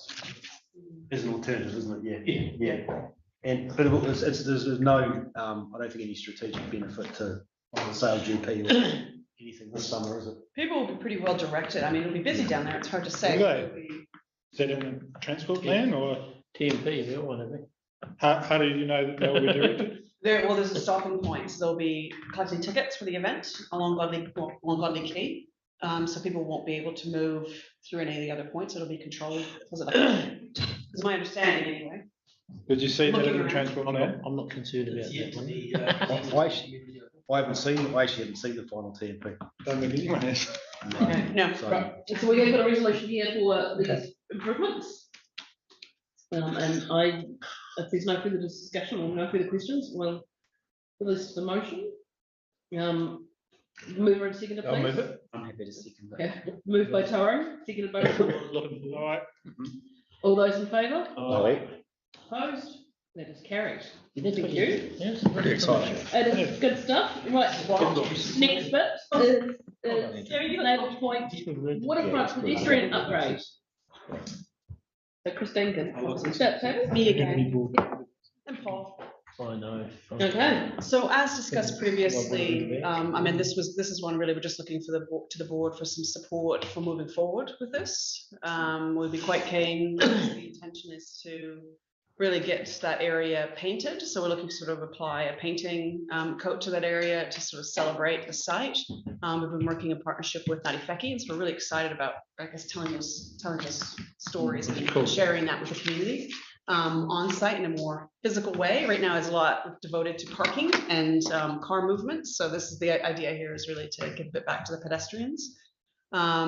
We'd put some seating out there as well and some fishing pole holders. And it's a little bit of a trial this summer. The idea is we put out the seating, we get it painted, put out the seating, the fishing pole holders, everything can be moved for the event. They've indicated they may want to use some of the seats for the event for some of the areas. So it's all movable, have the event, bring it back. And then we'd look to move on with some more planters, et cetera, out in the area, really to get some green out there. So yeah, I mean, I think there's a fair bit in the report that sort of talks about the story and where it's come from, but we'll just get cut to the chase. Is there anything else in this? I think so, yeah. We've got a bit of a deadline to try and get the artworks in time. How's that looking though? Good. I guess just wanting to make sure we came to the committee board before we signed everything up, but we'd look to have someone on site late November, because they have to sort of book, you need the right kind of application. And so they need to be a certain temperature as well to do it. So late November has been sort of tentatively identified. Probably take about 10 days. And then the idea is we have that available for summer, that kind of celebrate that that's been done. And then it's obviously in place for sale GP. Any questions of staff regarding this? Yes, you've mentioned the fishing pole holders on the seats. Have we talked about fish washdown bay? Because there's still guts getting left down there. Yeah, we'll have to. No, I mean those seats make a great cutting board. They do. Yeah. So we're going to have to up our game, I think, in terms of water blasting and maintaining the site. Yeah. We have talked about getting another big belly bin down there. Yeah. Big smelly bin if it's fish. Yeah. So no, we just have to improve our schedule. Yeah. Yeah, because I have been noticing. We couldn't put a facility in there that will stop them using the benches and carpet. No, I just don't know what. Oh, I know what you mean. What do you put there? Yeah, because no matter where you are, you'll have to walk or use whatever's closest to you. Yeah. I think there's some behavioural things down there that we might need to address with some signage as well. I know that I got some photos on the weekend and a fair bit of barking from people because a huge launch came in and basically used the car park as a washdown. There's crap everywhere. Yeah, right. Off that boat, they basically anti-fouled it in the car park. Oh, really? Yeah. So that's a problem for us. So there are some behaviours down there, and the fishing will be one of them. That we're going to just have to step up a little bit. Just moves me on my second question: security and cameras and lighting. How are we looking for that? Good. So it's all ready to roll out. We've got we've been working with the police directly. The police. We've got Anna from the police local, who's been fabulous, and so we've met her a few times on site. And we've got 2 C-top cameras going in, so they'll be able to read license plates, and that'll go directly to the police, so they can monitor it. We'll still have areas of it closed down, and then we've actually had a meeting last week to look at having barrier arm as well, because we wanted to always maintain access for the ramp for people who want to go and launch in the evenings or I guess after hours. And so we're looking to sort of monitor that a little bit with a barrier arm that also has a camera. So if you're entering the site, you're going to get a photo taken of your license plate, and once you're in the site, you're being monitored so that when we have activity, that we've got careful, I guess, screening of it, and then that can go right to the police. So there'll be a little bit of making sure as well that if people are doing things they shouldn't be doing, that they're actually being, something happens, there's, that they know they're being watched, and so that's what we're following up with the police, that there's kind of a response to that. So, but yeah, that should be helpful. Third and final question, I promise. Transport plan. Sal GP. I know there's a community meeting next 3rd of October. And so we aren't any wiser than you at the moment. Right. Other than transport is being discussed at that community meeting. So yeah, whereas they haven't included Naval Point Development Programmers in the discussion. Oh no, definitely. They're very aware of what we're doing and what we are hoping to have done as part of the Naval Point Development time in time for the Sale GP. No, we're very much in sync with that. And we are meeting as a council every 2 weeks with all council to talk about impacts of Sale GP.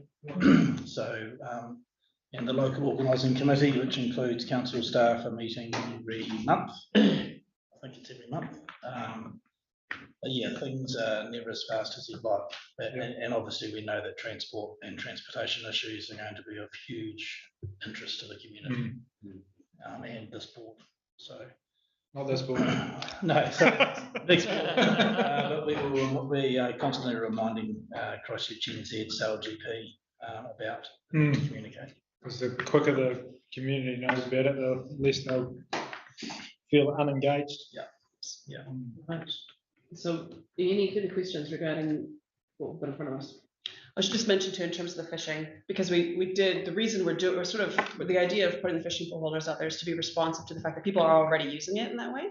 So it's kind of like, once we finish the site, before they were using the windsurf launch ramp, and now we're actually noticing them throughout. And we just kind of thought, well, that's kind of cool actually, because the windsurfers were concerned that they were always leaving hooks and that on their ramp. So that was a little bit of a, a bit of a test, I guess, to sort of see if we put some facilities in, will they kind of move that behavior? It doesn't necessarily create less work for Paul, but I guess we know they're there anyway, so how can we accommodate for it? And then I guess see how that kind of rolls out. I guess my concern is that ironbark, they won't be able to cut through it, but they'll definitely mark it. If you water blast it, it's going to create a scour, and then someone's going to sit on it. And no, we might. Yeah, I agree.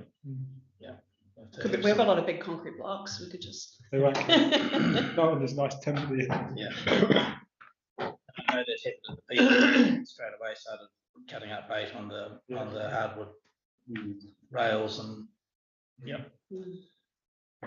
Right, we have got a resolution here. Sorry, can I just? Yeah, sorry, Tyrone. So I'm just on the artwork and stuff. Like, how are we going to make sure that a local artist doesn't come along and use a tyre-based embellishment on top of the artwork and sort of concrete blocks? Make it their own. We're putting wheel stops. We're putting looking at a timber so treatment along the edge. So kind of like we put those concrete blocks, 1-ton blocks there for now, just to protect that area, so that people got used to having that as space. And that's the same boundary, but we were going to put something a bit less intense. But they can still do it in the car park, though. They will do it in the car park, yeah. So we're looking at putting planters in to help break that up. But I think in a sense, it's also just the behavior. But I mean, we had a call from the police about 2 months ago saying they arrested somebody down there, took their car, they were doing burnouts, and now we'll be able to have the cameras to support that and say, here's the video evidence, and they'll be able to prosecute people. So that's kind of you get it all through all of your parks, I imagine. So there's only so much of that behavior we can manage, but at the same time, as soon as they know they're being monitored, it's going to be different. Oh, signage will help with that, yeah. Okay. Any further questions? Sorry. Sorry, Tyrone. No, you get to ask. Okay, there's no further questions. We have got a resolution here. Happy to move. Happy to second. Okay, so moved by Ruben, seconded by Scott. All those in favour? Aye. Thank you. Thank you. It's exciting stuff to be moving forward on. Very much. Thank you. Yeah, over and seamless, and like I say, we look forward to seeing this on the ground. Really good to see staff carpooling. I really appreciate that. Thank you. Yeah, good. I was waiting for half an hour for you to kick me out this morning. Is that why he was like? Yeah. Anyway, okay, the next one we have. I'll see you guys. Thank you. See you, mate. Thanks, guys. Oh, we will be kind and talk. We will try to be kind. Right. So Thanks, Paul. Thanks, Christine. So this year we have received 21 applications between 15 July and 12 August. This is a bit low from the last year. Last year we had 26 applications, and there are 1,681 people who will be benefited by this program. And the total fund that they have requested is 6,709, but the fund that has been allocated for this program is $3,000. So we have used the formula that is for whole prices, whole area, and based on that formula, the total amount, the cap we are putting is $200 for every group, and by putting $200 cap on every group, the total amount will come down to 2,862. So the balance we still have is $138. And drinks after the meeting. Sorry. And the recommendation is transferring that unused fund or the balance back to DRF. Excellent. I'm not going to lose it at all. No. Right. So we read the report. Has anyone got any questions for people? Good turnout. Give me a second. Good geographic spread too. I don't know, not a lot going on over here. Okay, so we have got a resolution here. I know. If there's no further questions, can I ask for a mover and a seconder, please? Yeah, I'll move it. Okay, Tyrone, to move. Seconded. I can second. So the fight no need to so Andrew will second. Thank you, moved by Tyrone. Seconded by Andrew. All those in favour? Aye. It's carried. Thank you, Big Paul. Gee whiz. Why do you Oh, no, you see. Thank you, Big Paul. Yeah. I've always been sick. Yeah. We've tried to be fun. Okay, have we got Philippa? Good afternoon, Philippa. Good afternoon, everyone. I've got the camera on the wrong thing, so I'm going to be looking at my other screen.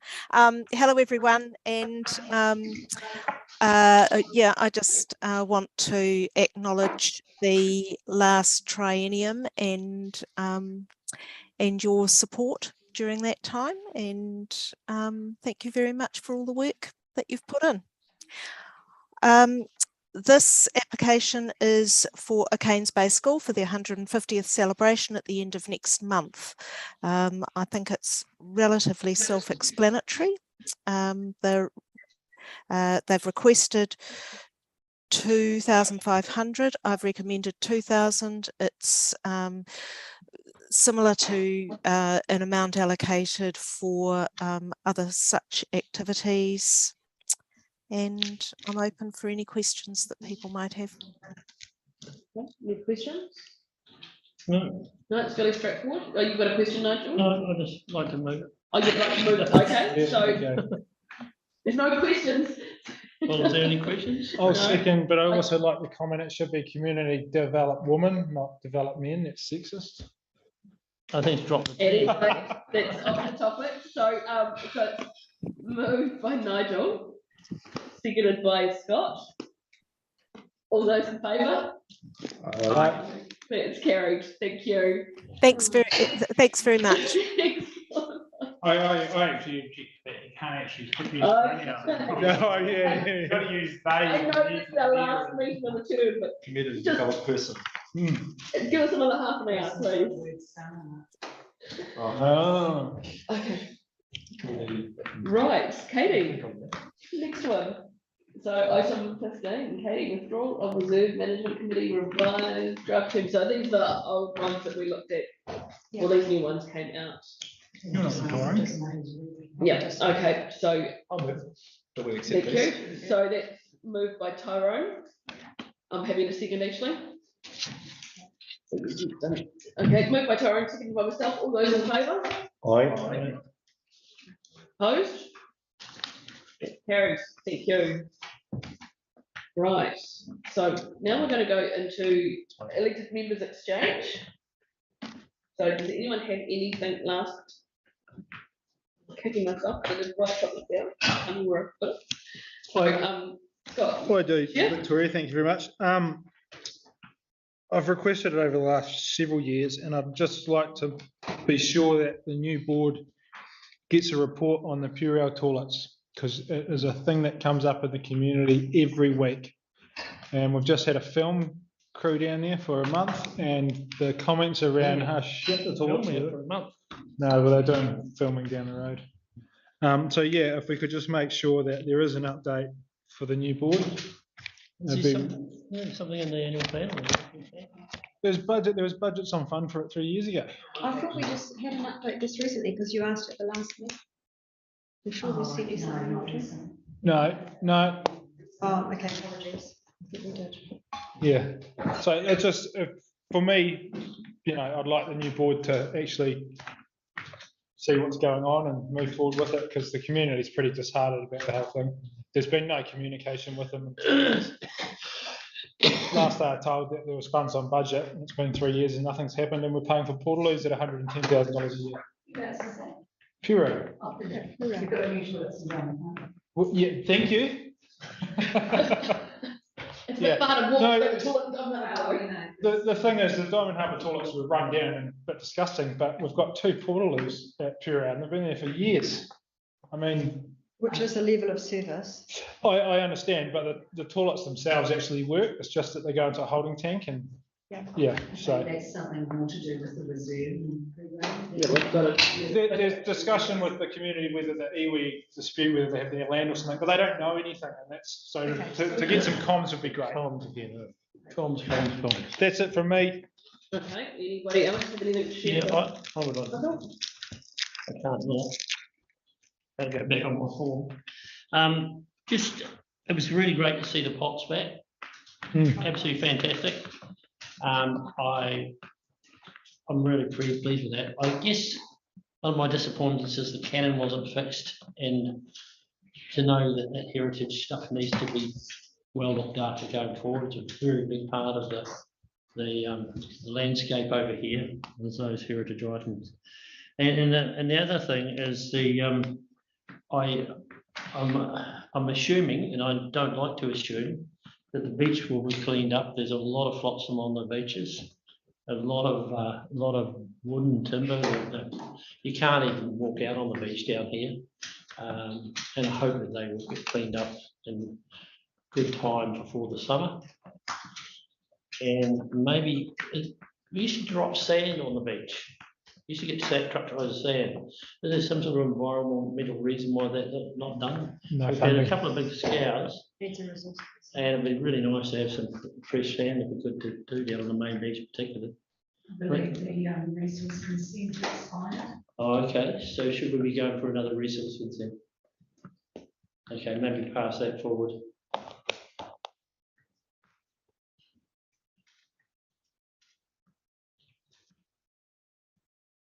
Anything further, Nigel?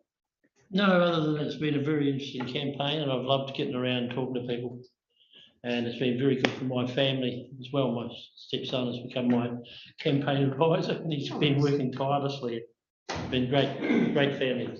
Is he the one hanging signs? Yeah. Yeah, nice guy, I met him, yeah. Yeah. Right.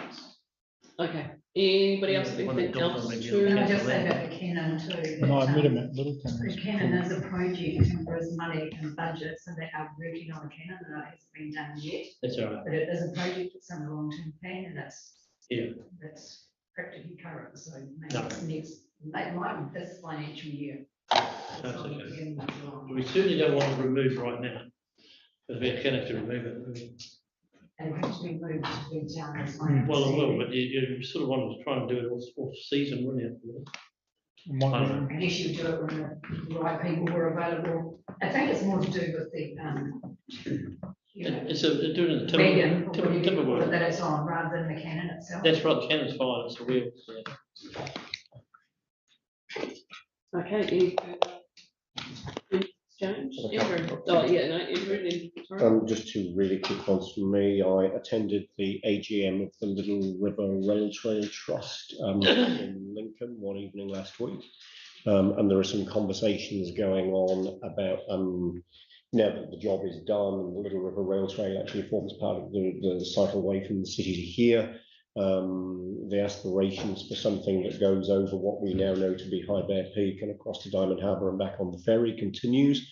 That organisation are just having to think about what their own future might be and who they might collaborate with, or even hand over their work to for that extension, and realising that maintenance of the existing trail is a responsibility for the Christchurch City Council, the Selwyn District Council and for DOC. And they're just kind of a facilitating governing body. So yeah, there was a good conversation about the way that that might evolve. It was a very positive conversation, and they're taking a very pragmatic approach to what their role has been and the work that they would like to continue to influence. So that was good. And then I came over here to Akaroa on Saturday for a lunch that the Akaroa Civic Trust invited me to, which was a really nice wrap of the work that they've done with me and I've done with them, and I guess just a real appreciation of the way that council elected members and staff and community volunteers work together to really make stuff happen. So that was 2 hours really well spent on Saturday, almost just kind of wrapping that relationship at the end of my term on council. So nice. Really good. Yeah, really good. Can I ask a question, Andrew? The rail trail, is it a non-charitable trust, is it? Charitable trust. It is, yeah. Okay. There are other organisations on the peninsula that they share objectives and relationships of course with, so there are opportunities to look at how that work can continue. Thank you, Andrew. Tyrone. Thanks, Tori. So just a few things from me. So one, in the ongoing battle against I don't want to say boy races, I want to say something like car enthusiasts. Anti-social road users, thank you, yes. Suffice to say, the people of Governor's Bay don't love them. It's been suggested that at the junction of Dyers Pass Road, Main Road and Governor's Bay Road, so, you know, basically at the bottom of the hill there, you can all see, right there. That's a favourite burnout spot for the antisocial road users. And so explore the feasibility of putting something in that intersection to deter the use. I don't know how feasible it is, but like this is the place to hoard it. There was discussion about Pass Hill there. When I first arrived, they were talking about it then. Right. Okay. So nothing's obviously happened. Like a massive concrete block. How about that? That'd probably do it. Oh, we're not hitting it. Yeah, so like if we can just put that, like it's just been like very strong suggestions from multiple people, and so it would be good to just pass that one on to the next board. Sorry, Tyrone, the intersection, did you say? It's the intersection of bottom of Dyers Pass. Yeah, Yeah, bottom of Dyers Pass Road. It's an intersection of 3 roads technically. For one, okay. Number 2. The St. Joseph's the Worker, God, I've lost my on the spot. Here we go. St. Joseph's the Worker, Friends of St. Joseph the Worker shared with me a picture of the stuff that they're doing for the memorial on Winchester Street there. So I'll just share the picture with you. Yeah, there's been so they were just saying, thanks so much for the grant. That's what kicked it all off. So that's a really nice outcome. So yep, good. Nothing more to say there, but like it's just a good. It's your valedictory speech. It's just been shared. I'm sharing members exchange. Yeah. The third one is Jeremy Dye's going to hate me for this, but this is classic community board stuff. Because the Sugarloaf is actually in our board area. And it's been suggested. So sorry, but how can you vote for climate change and environmental impact changes and then suggest lighting up the Sugarloaf every night? It's just something that's just come up in community conversations. It's like the feasibility of the Sugarloaf being a beacon. What do you say? Something that gets lit up at like there it is. I mean, I'd prefer a 300-foot Jesus up there. I mean, that would be pretty cool. Okay, yeah. Just joking. But like to something to like a light show of the Sugarloaf. Like, what would that actually look like? Well, let's just throw it out there. It's our last board meeting. Light pollution. Sorry. Light pollution. I don't know. I'm just suggesting it. What would it look like?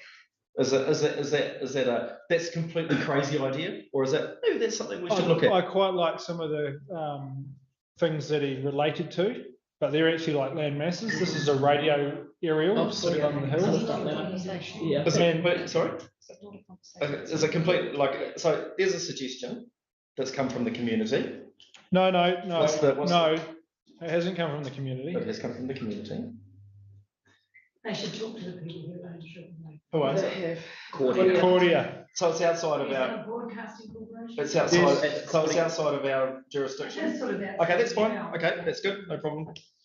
Got no issue with that. Can I ask, Tyrone, were you serious then about pushing that? What? No, I think it's a good idea. I've got no problem with it at all. I just thought we're a community board, like that's in our area. It's no rifle. Okay. So, Rupert, have you got anything to share at last minute? Yes, I've got just two things. One, I've had several people talk to me about issues that they've had recently with all of the rain, living on hills with lack of drainage from people further up the hill. And then there's all sorts of other issues that come with that. So ordinarily, I guess that's something that we would maybe get a report on or follow up on. But given that we're coming to the end of our term, I'm just generally directing those people to call through to Civic and try and have a conversation or get someone out to come and have a look at it. Because in a couple of cases, it's slightly frightening for people because it looks like the neighbour's house could land on theirs or they could lose a grandchild down a hole in the ground, so which they don't want. So yes, so it would be, that's just where that's going. And the other thing I thought it would be appropriate to do is thank the staff. This is our last community board meeting for doing an excellent job of supporting us and just doing an excellent job of supporting the community ultimately right across the peninsula. So thank you very much. And reining us in. You're a pleasure. So thank You're a you. pleasure to work with. Until today. You've been great. Howard. Sorry, I'm sitting there. You got anything to share last last week? Probably go back to my pet hate. Seeing as a final one. 3 years ago, I brought this up, and the last week, I thought, oh yeah, New Zealand's playing Australia, let's go watch the cricket. Broadband was absolutely ridiculous, and I'd like to see the council actually pressure Enable to carry on the broadband from Diamond Harbour all the way around the peninsula to Governor's Bay. Was having 2 or 3 megabytes per second is not acceptable in this day. We're not a substandard suburb, we're paying rates for the city. Enable is a council business. I'd like to see them actually do something about it. So unfortunately, I didn't get to see our disappointing effort at the cricket because it kept buffering. Sorry, can I just check, because there's fibre being installed at Church Bay, right? No, only Diamond Harbour up to Black Point. Right. It's not going past Black Point, so Charters Bay misses out completely, half of Church Bay misses out. There's Governor's Bay doesn't even get a look at, and Purau doesn't even get a look at it. So, they don't even have water in Purau, so why would they have fibre? So they can order water. Okay. So we pay the same. We're part of Christchurch City. We should have the same services. I agree. 1,000%. That's scary. That's the 5th thing you've agreed with. In 3 years. No, thank you, Howard. I can't ask Jamie because Jamie is not there at the moment. The only thing I've got to share is that last week when I went, I wasn't able to go to the Rail Trail Trust because I was at the Wairua Community, Little River Wairua Community Trust meeting. The only thing I brought up is that they are closing their, the enforcing their ties with Runanga, so that they're getting closer together. There's better relationships we have. But one thing did come out of that meeting they asked me to follow up with is that the information after the flooding hui, so forward conversations about that, both the Runanga and the Trust would like to be involved in what that looks like going forward. So we've had a flooding hui, and now we had a breakdown in the letter of economy of what happened, and the notes from that flooding hui were great. What's next? So they're sort of going, right, we need to keep this dialogue happening, we need to look at projects and that kind of thing. So both Runanga and the Trust have just asked that they be kept forward. They are. It's a threesome. It's not just a one sim, it's add-ons, it's a partnership. So because they are aware that there was a meeting the next day with the EPD council staff, but keeping those lines of communication open. So they've just asked that can they be kept in the loop with more information regarding what happened there and how they need to move things forward. So both Runanga and the Trust look at working together, which is great, and having members be part of both groups. So I have met with. Oh, sorry, Jane here. Hi, Jane. Yep, so I have met with people from the Trust and had more discussions about this. So I'm a little surprised that that information wasn't available. But yeah, the next steps are that ECAN are looking at what's the word? The ratings district has run out, so they need to come back to the community and get that back up and running if the community's keen, and then they have a couple of immediate projects that they can work on. And in the meantime, council staff want to work alongside the Trust to put together a really good presentation to take to council, because quite a few of the ideas that came out of the hui are not, they don't come under standard levels of service. So to look for some extra money to come into the community through or into council through a deputation to the council itself. So that's where it's at the moment. That was the likes of the conversation around the swales and that kind of thing. Is that correct, Jane? Yeah. No, that's okay. That's what they were. Yep. So there is next steps for that. So no, that's what they want to know is that that's been happening, and they want to be involved and help keep the momentum going. Yep, no, there's ongoing work being done, and I am keeping the Trust updated on that. Thank you, Jane. And I think that's about all from me at this stage. Sorry, how much? Waste of paper. Let's get these. That's a public copy. We print three copies each. We print three copies for every board meeting. Maybe it's time the council started looking at this as a complete waste of money and paper. We did. Yeah, but they've still got 3 of them printed. There's to allow 9 boards, but 9 times out of 10 they sit here and do nothing. That's an extreme waste of staff time and paper when we're supposed to be conserving. We have to provide it. It's a sustainable. And I actually quite like the paper copy because I do too. I write on it, and it's a sustainable resource. It's not meant to be. And it's carbon positive. Okay. No, it's not. It's photocopy paper. Okay. It grows a tree. So if that's the end of the members exchange, what are we going to do with Jamie? It looked like he was on the phone. He was going to try and come down, but looks like he hasn't been. You're supposed to bring lunch. Yeah. Lucky okay. late. I'm a bit. Okay. I so gave up my hand. Jamie can't be here to get his valedictory speech. Then I'll leave it to Andrew, and then hopefully we can catch up with Jamie shortly. So Andrew, you can. You've got something to share. It's the very last time I'll speak as an elected member of a community board table. I'm not saying it'll be the last time I'll ever speak at a community board table, but the last time I'll ever speak as an elected member of a community board table. So I was first elected to the, some of this is going to seem like real history actually. the Littleton Mount Herbert Community Board in October 2010. And of course, that was the election campaign that was well underway, September 2010. We were about at the same stage in the campaign that we would have been a month ago, when the first of the Canterbury earthquakes hit. And I mean, from that point onwards, I guess the whole of my time as an elected member has been to some degree defined by earthquakes, earthquake recovery, regeneration, you know, some kind of earthquake related thing. At that time, I was the chair of the Littleton Harbour Business Association. I was on the board of Project Littleton, and I was on the board of the Littleton Harbour Information Centre. For some reason, I'm still there.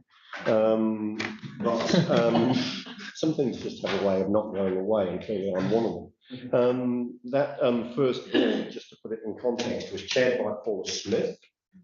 Jeremy Agar was the deputy chair.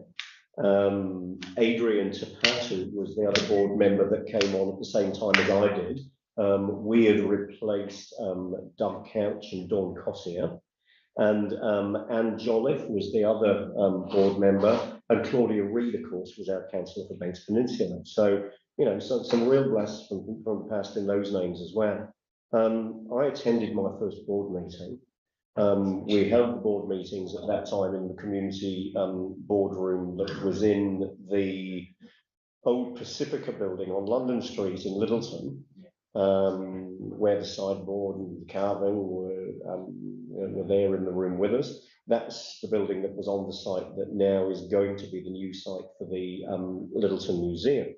So I attended my first board meeting. I was totally bewildered by what was going on, all this talk of Part A's, Part B's, Part C's, delegations, you know, all of them. I didn't have a clue what was going on.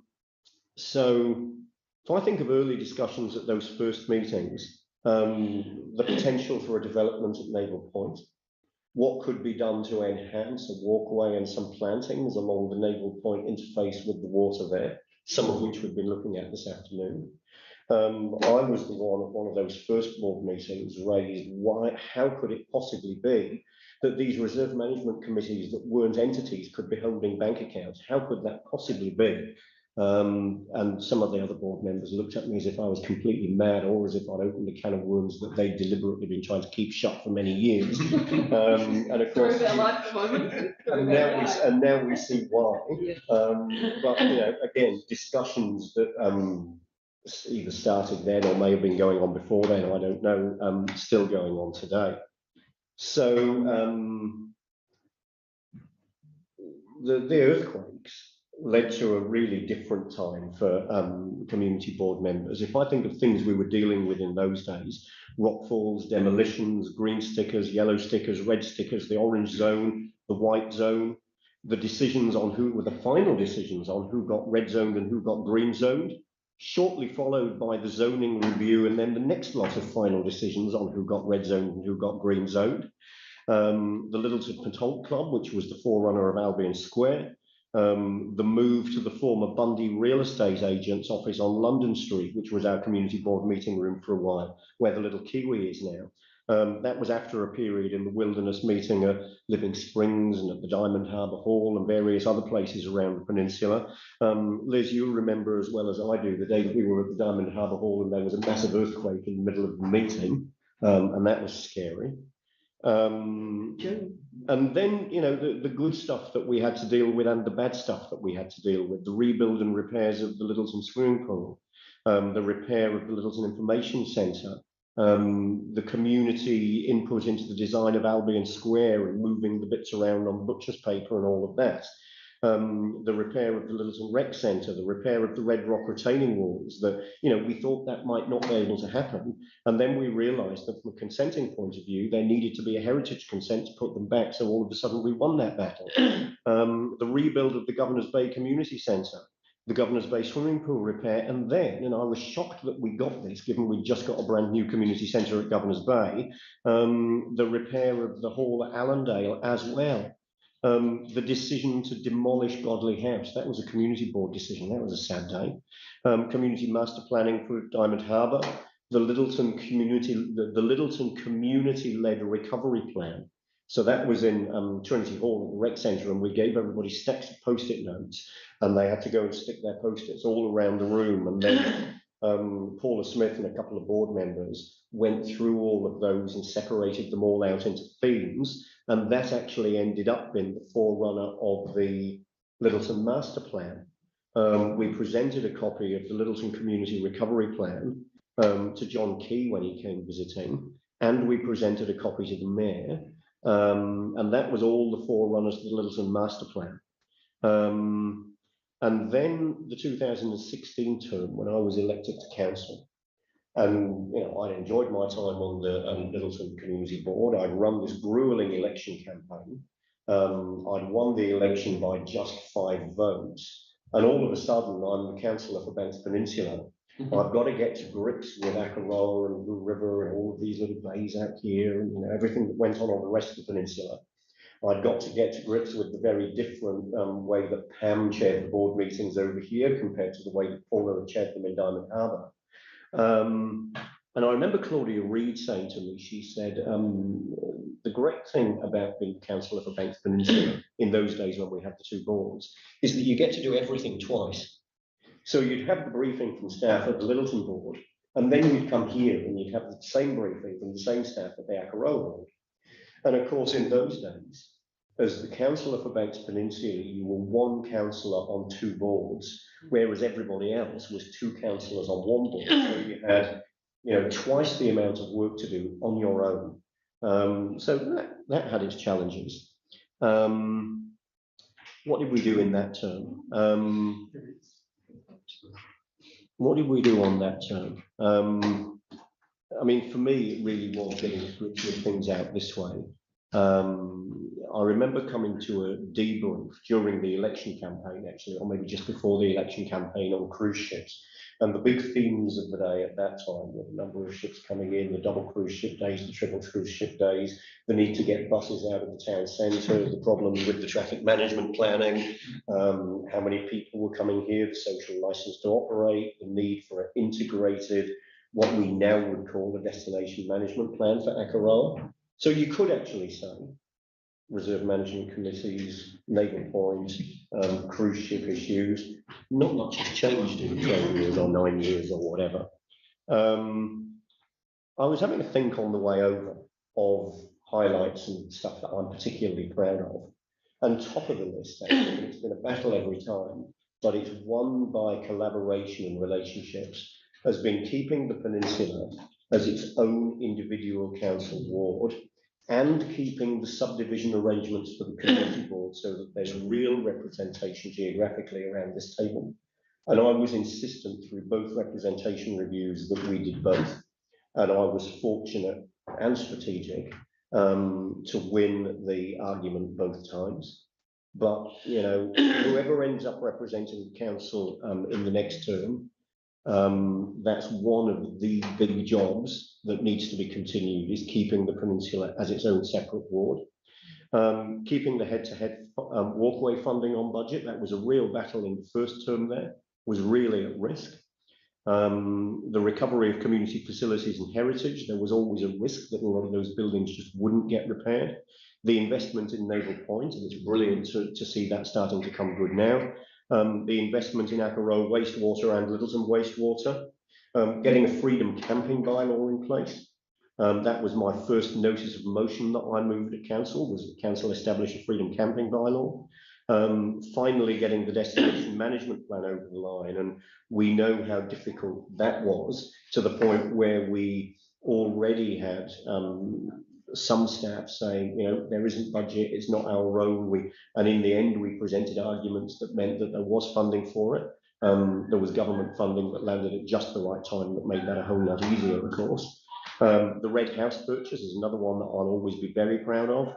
Our influence over the Littleton Port Recovery Plan. So that was a statutory plan run by government. I led our engagement with that from council's viewpoint. It was that resulted in the offsets, as you would call them under normal resource planning, the whole of harbour catchment management plan that we now know to be Whakaora Healthy Harbour, and the community social aspects of that plan that resulted in the community waterfront access that we now know as Te Ana Marina. And had it not been for us pushing some envelopes on it, it's quite possible that neither of those things would have happened. I'm also proud of the increased funding for environmental organisations, the capital injection for the Rod Donald Trust, which has had the effect of actually keeping them going. They would have closed down otherwise. The operational funding for Rod Donald Trust, Banks Peninsula Conservation Trust, Pest Free Banks Peninsula, and the increase in biodiversity funding.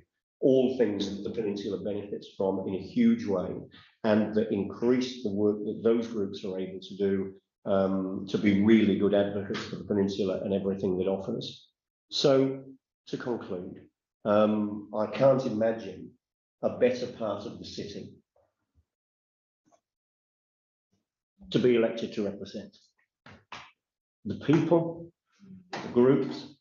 It's fair to say there are two kinds of people that love the Peninsula and are connected to it. They're either people who have lived here for generations, they're connected with the land, they've got a really strong connection here, or they're people that have made an active choice to live here. For both, that's the reason why they absolutely love the place. I've made some good friends, I've built some great relationships, and I know, and I think Saturday proved it, many of those will endure long beyond my time on council. Some things about this I miss terribly. Some things I will not miss at all, it's fair to say. But I'll continue to be involved in a number of Banks Peninsula organisations. You almost certainly will see me probably at that end of the table at some point. And I just want to finish with some acknowledgements. Tori as chair, Tyrone as deputy chair, board members sitting around the table with me. I think we've done well. We've got a lot of respect as a board across the other community boards. We, I think, have respected each other well around this table. There have been differences of opinion, there are certainly differences in approach, but we've worked together collaboratively, and I think we've done an excellent job. As those other boards that I talked about did before us, and as I hope whoever comes next will continue to keep up that tradition of working well, working professionally, being well connected with the community, and being proud of the work that we do. Also acknowledge the staff. Not easy at times. You're working in a resource-constrained environment with directives from powers that be in Hereford Street, often from people that don't understand the Peninsula that well. I can say this stuff now because I'm going. People that maybe don't understand the Peninsula that well. And I mean, I've talked about advocacy from the board and from the council. I know that there are a few battles happening on the staff side as well to make sure that the Peninsula gets what it needs. Liz, thank you. Yeah, thank you. You've done a great job, and knowing when to step up is important. Knowing when to step down is important too. And you and I both are doing that. But yeah, it's been fun. It's been a great time. I'll always remember it. And whoever's here next time, keep up the good work. Thank you.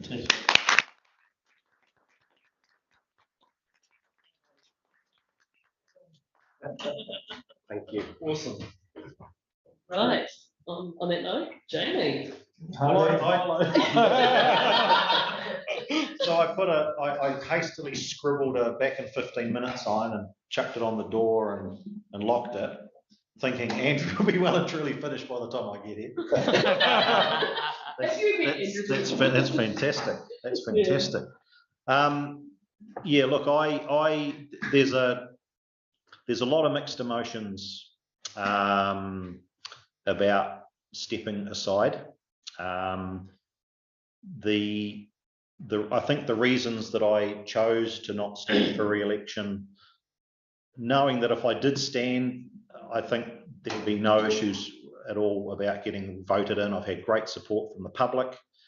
Being a local businessman and having my door open every day means I've had people walk in every single day, all day, talking about things.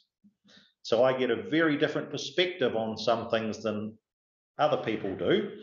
And, you know, it's always been difficult, but I guess, rewarding understanding when you get into an environment like this, you have to be a little more balanced and neutral, even though you may have an opinion on something that goes against what somebody's presenting or talking about, and you have to look at, what the I guess the majority, of the board are thinking on different issues. So that's been a really interesting thing for me.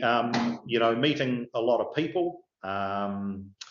And you guys, I've thought that as a board, even though I've been distanced from it and being electronic just because of COVID, my staff who supported me by, being able to go to council meetings, I've got staff that have got sickness issues, so they can't be there. So I have to make a decision. Do I close the shop for the day and attend the meeting? Which of course is, you're never going to do that and the Zoom, look, the Zoom's been great and you guys have been amazing. I've been up and down and in and out of meetings and you've just accepted it, and it means I've only been able to listen to things a little bit piecemeal, but it's allowed me to keep that business going.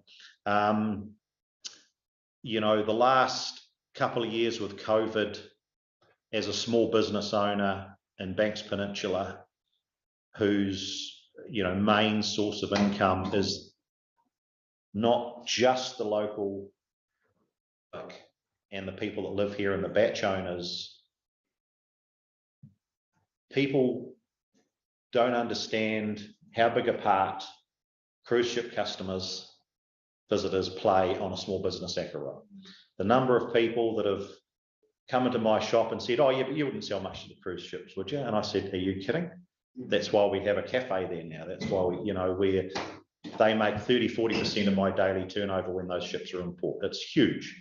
And so I look at those discussions and arguments and the media attention about, we don't want this and we don't want that and we don't want you, we want you, and I that's why I'm so passionate about Aotearoa needs a positive voice in the media. We want people here, we want visitors here, we want the ships here, we want those people to come. And when I'm reading stuff, articles, and I'm seeing this negativity about Aotearoa, it's like, it can't go on. There's so many people in my position who have been holding on by their bootstraps for the last 2 years with a small business. Some days we go backwards, some days we don't, but no one's getting wealthy in Aotearoa, I can tell you that. And so that's why,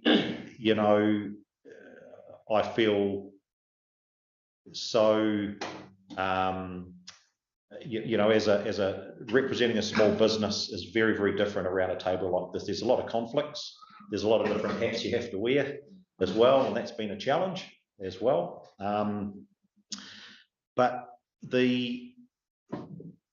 one of the main issues and one of the challenges I've faced that I haven't been happy about is lack of attendance at reserve management committees, because I'm on Le Bons Bay, Cairns Bay, Pigeon Bay, Devotional, and unfortunately a lot of those guys meet during the day and I'm in the shop.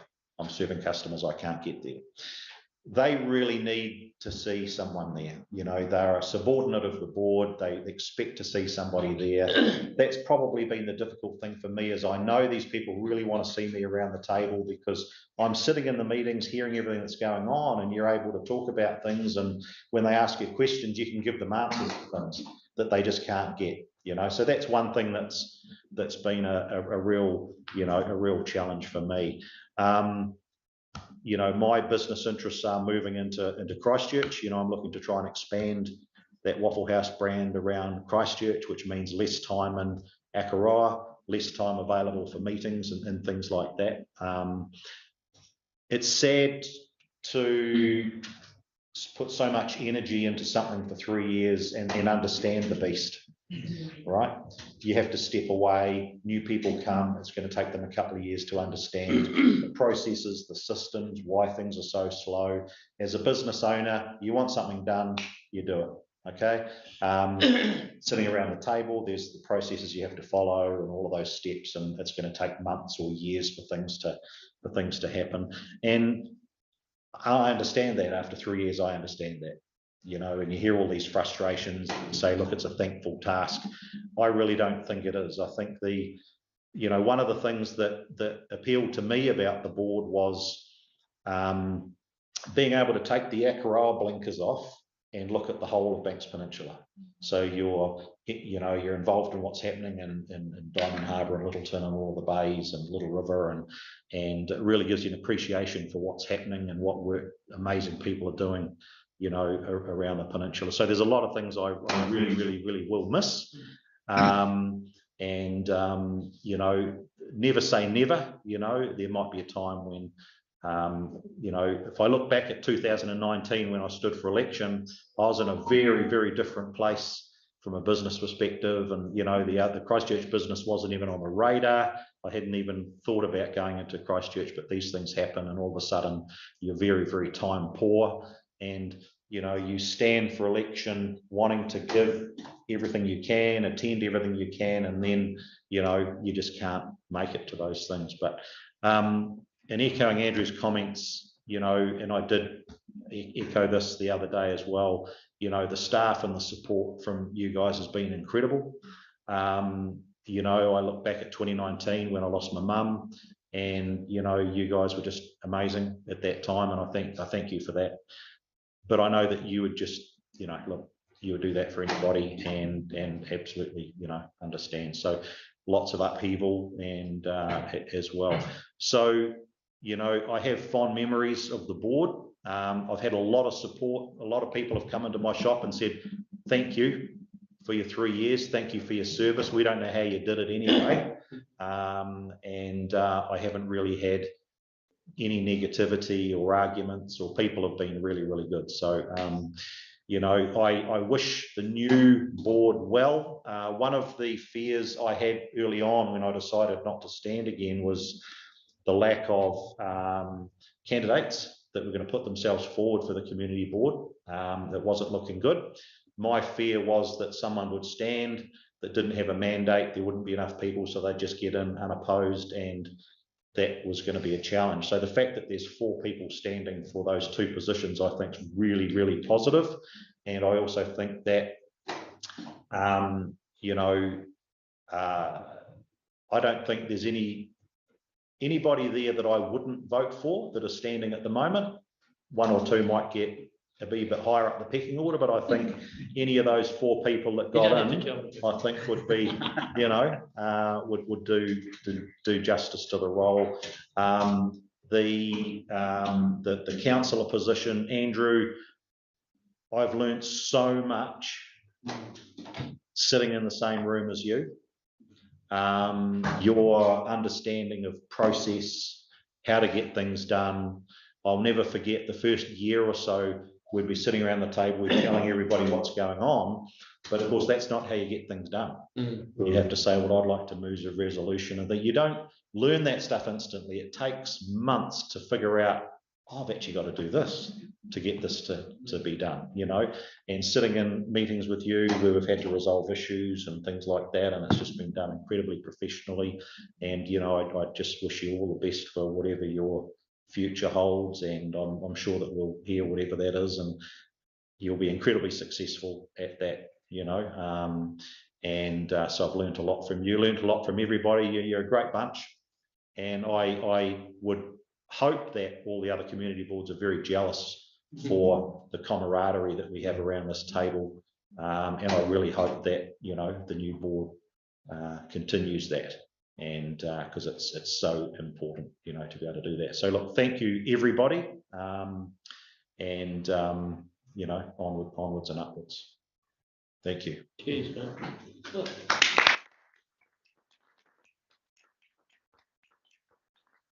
On that note, Jamie, I have got a little token to present you.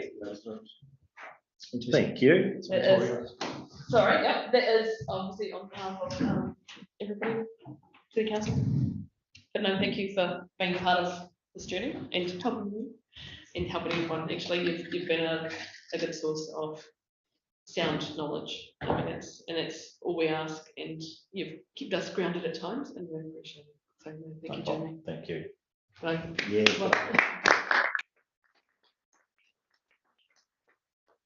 Thank you very much, everybody. Can you? Yeah, I do. Can you stay here for 2 more minutes? How many? 2 more minutes? Yep. We've got Yep, 2 more absolutely. little. Thank you. Little. I'm sure we'll still have our conversation. Okay, so I'm gonna unofficially add 2 more valedictory spells at the end of it. I do think Liz deserves a little bit of time. This is your last board meeting, so I thought that perhaps you could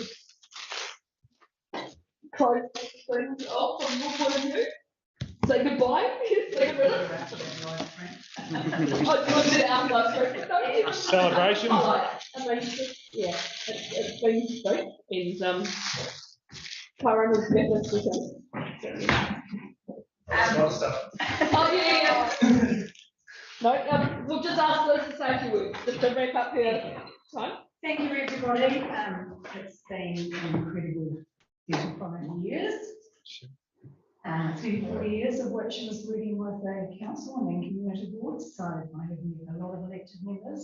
I have to say that I don't think we've had a board that has been in discord, so it's been really good to work with people who get on even if they don't always have the same views. So thank you. Is there anything else except Andrew? I have never had a foreshadowed motion in 34 years until today. So I can check that one off. Bring up someone to find out what to do. Thank you, everybody. But on behalf of the board, would like to thank you. And oh wow. And just as we thank you from the board, and we appreciate your guidance through all this time, and especially from me as the chair. I mean, you've really appreciated the hand holding through a lot of things. So thank you, Liz. I know I'm bossy.